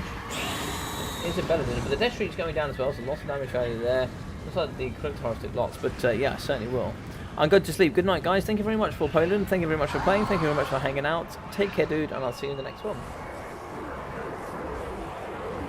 So in the front, Isabella has taken quite a bit of damage here. Some more breath attacks should go down, I imagine. But as long as the front line is engaging here, it doesn't matter too much. So where are these Vile guys going to go? That is the question. What's their target? Are they going to come here after the Crypt Horrors? Possibly. It looks like we're going to have a nice Scab Strafe going down up against the zombies, but also hitting his own Sternsman Graveguard. Another Scab Strafe here coming up against the second unit of zombies, and they charge here coming from the Terra Goose, going straight up against the Isabella von Castine. And looks like they're actually going to be attacking the Mortis engine. So taking out that Mortis engine could be quite handy here. We actually have the Claw of Nagash here over on the right, just helping out against these zombies. Fighting up against these zombies, so, you know, chaff on chaff violence. So while the chops wafts away, we're going to get that cycle charging here coming from Manfred with Master of the Black Arts, and Master of Berlin Gwent here coming from top of the Terra Goose. So Terra Goose is going to wait just a moment, wait for that to ban off. But if we really do getting these Crypt Horrors as well as the Crypt Ghouls in, that poison can be very handy for sure. So Wind of Death went down there, but also it hits him with his own unit. So just like the Wind of Death, the Sternsman Graveguard. So some good stuff there in the pocket, but the Claw of the Gash has gone. And now they're going to probably come after. Is that the corpse cart? Yeah, so I think they're going to come after the corpse cart. That thing is going to be wheeling and dealing. And there should be some good damage value here for Manfred. Looks like the double White Kings are going to be hopping us off at Manfred. They do have the bonus infantry, not the large, so not going to be doing too much damage value. So as we go through here into the pocket, we are going to have the Black Coach fighting alongside the double White King and Isabella. And they're just going to be fighting against Chaff that has been summoned here by Mr. Biblington. In the front, you are going to have the Claw of Nagash with that magic resistance, fighting up against the Crypt Horrors. Yeah, you're not going to win either side there. And it looks like we have some Graveguard fighting up against the Sternsman. And funny enough, these Graveguard are going to be winning. I wonder if they are getting the bonus here.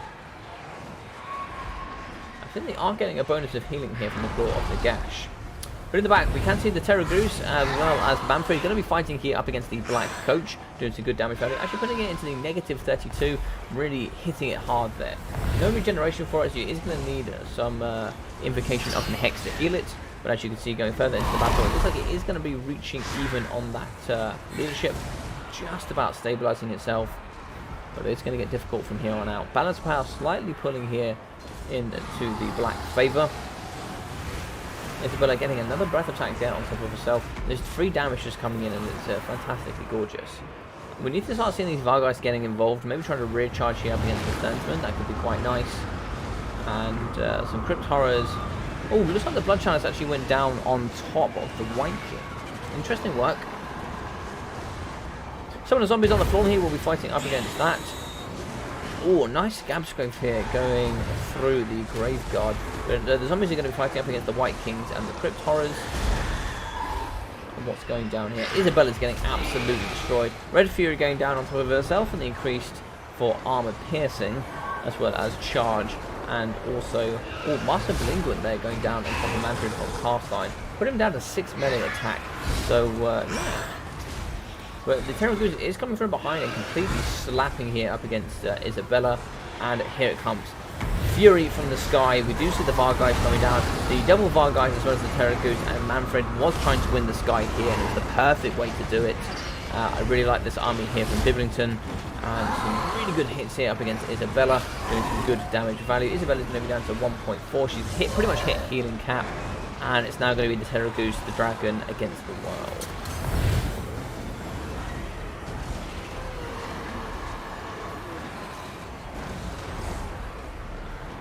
Nagash has managed to get its way in a little bit, so it's just going to be the triple threat with also the Vargeist in the sky. As long as that Nagash keeps fighting, that's going to be pretty good. Zombies Invocation of the Heck on them. Manfred's still going to be fighting up against Isabella. Crypt Horrors are also struggling.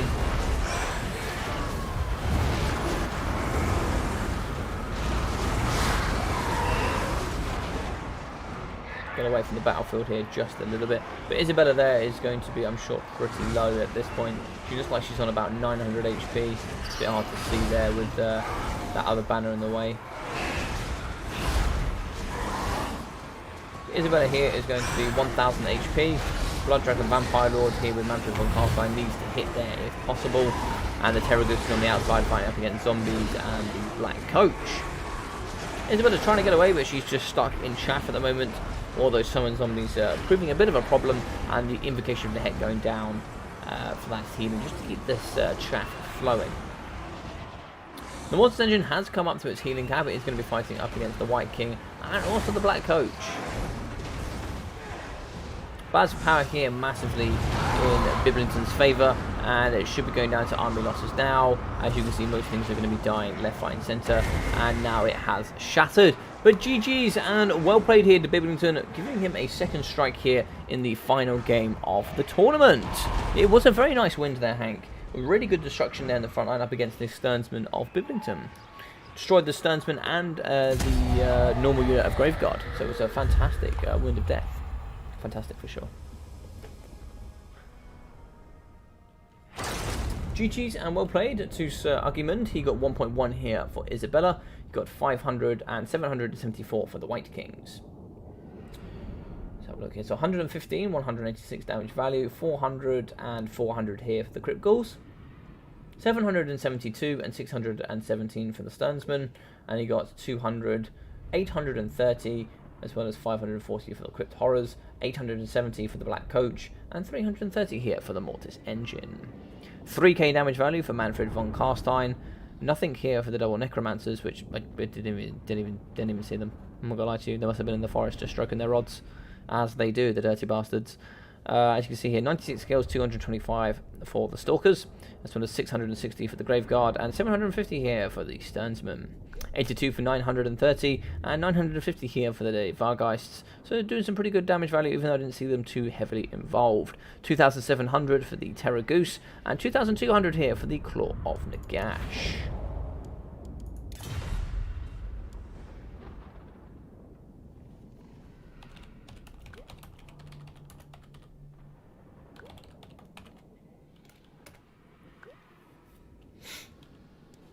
GG's and well played to both of these guys, some fantastic stuff. Thank you very much for the 30 likes, guys, on today's video. It was really nice to have all of that support from you guys as well.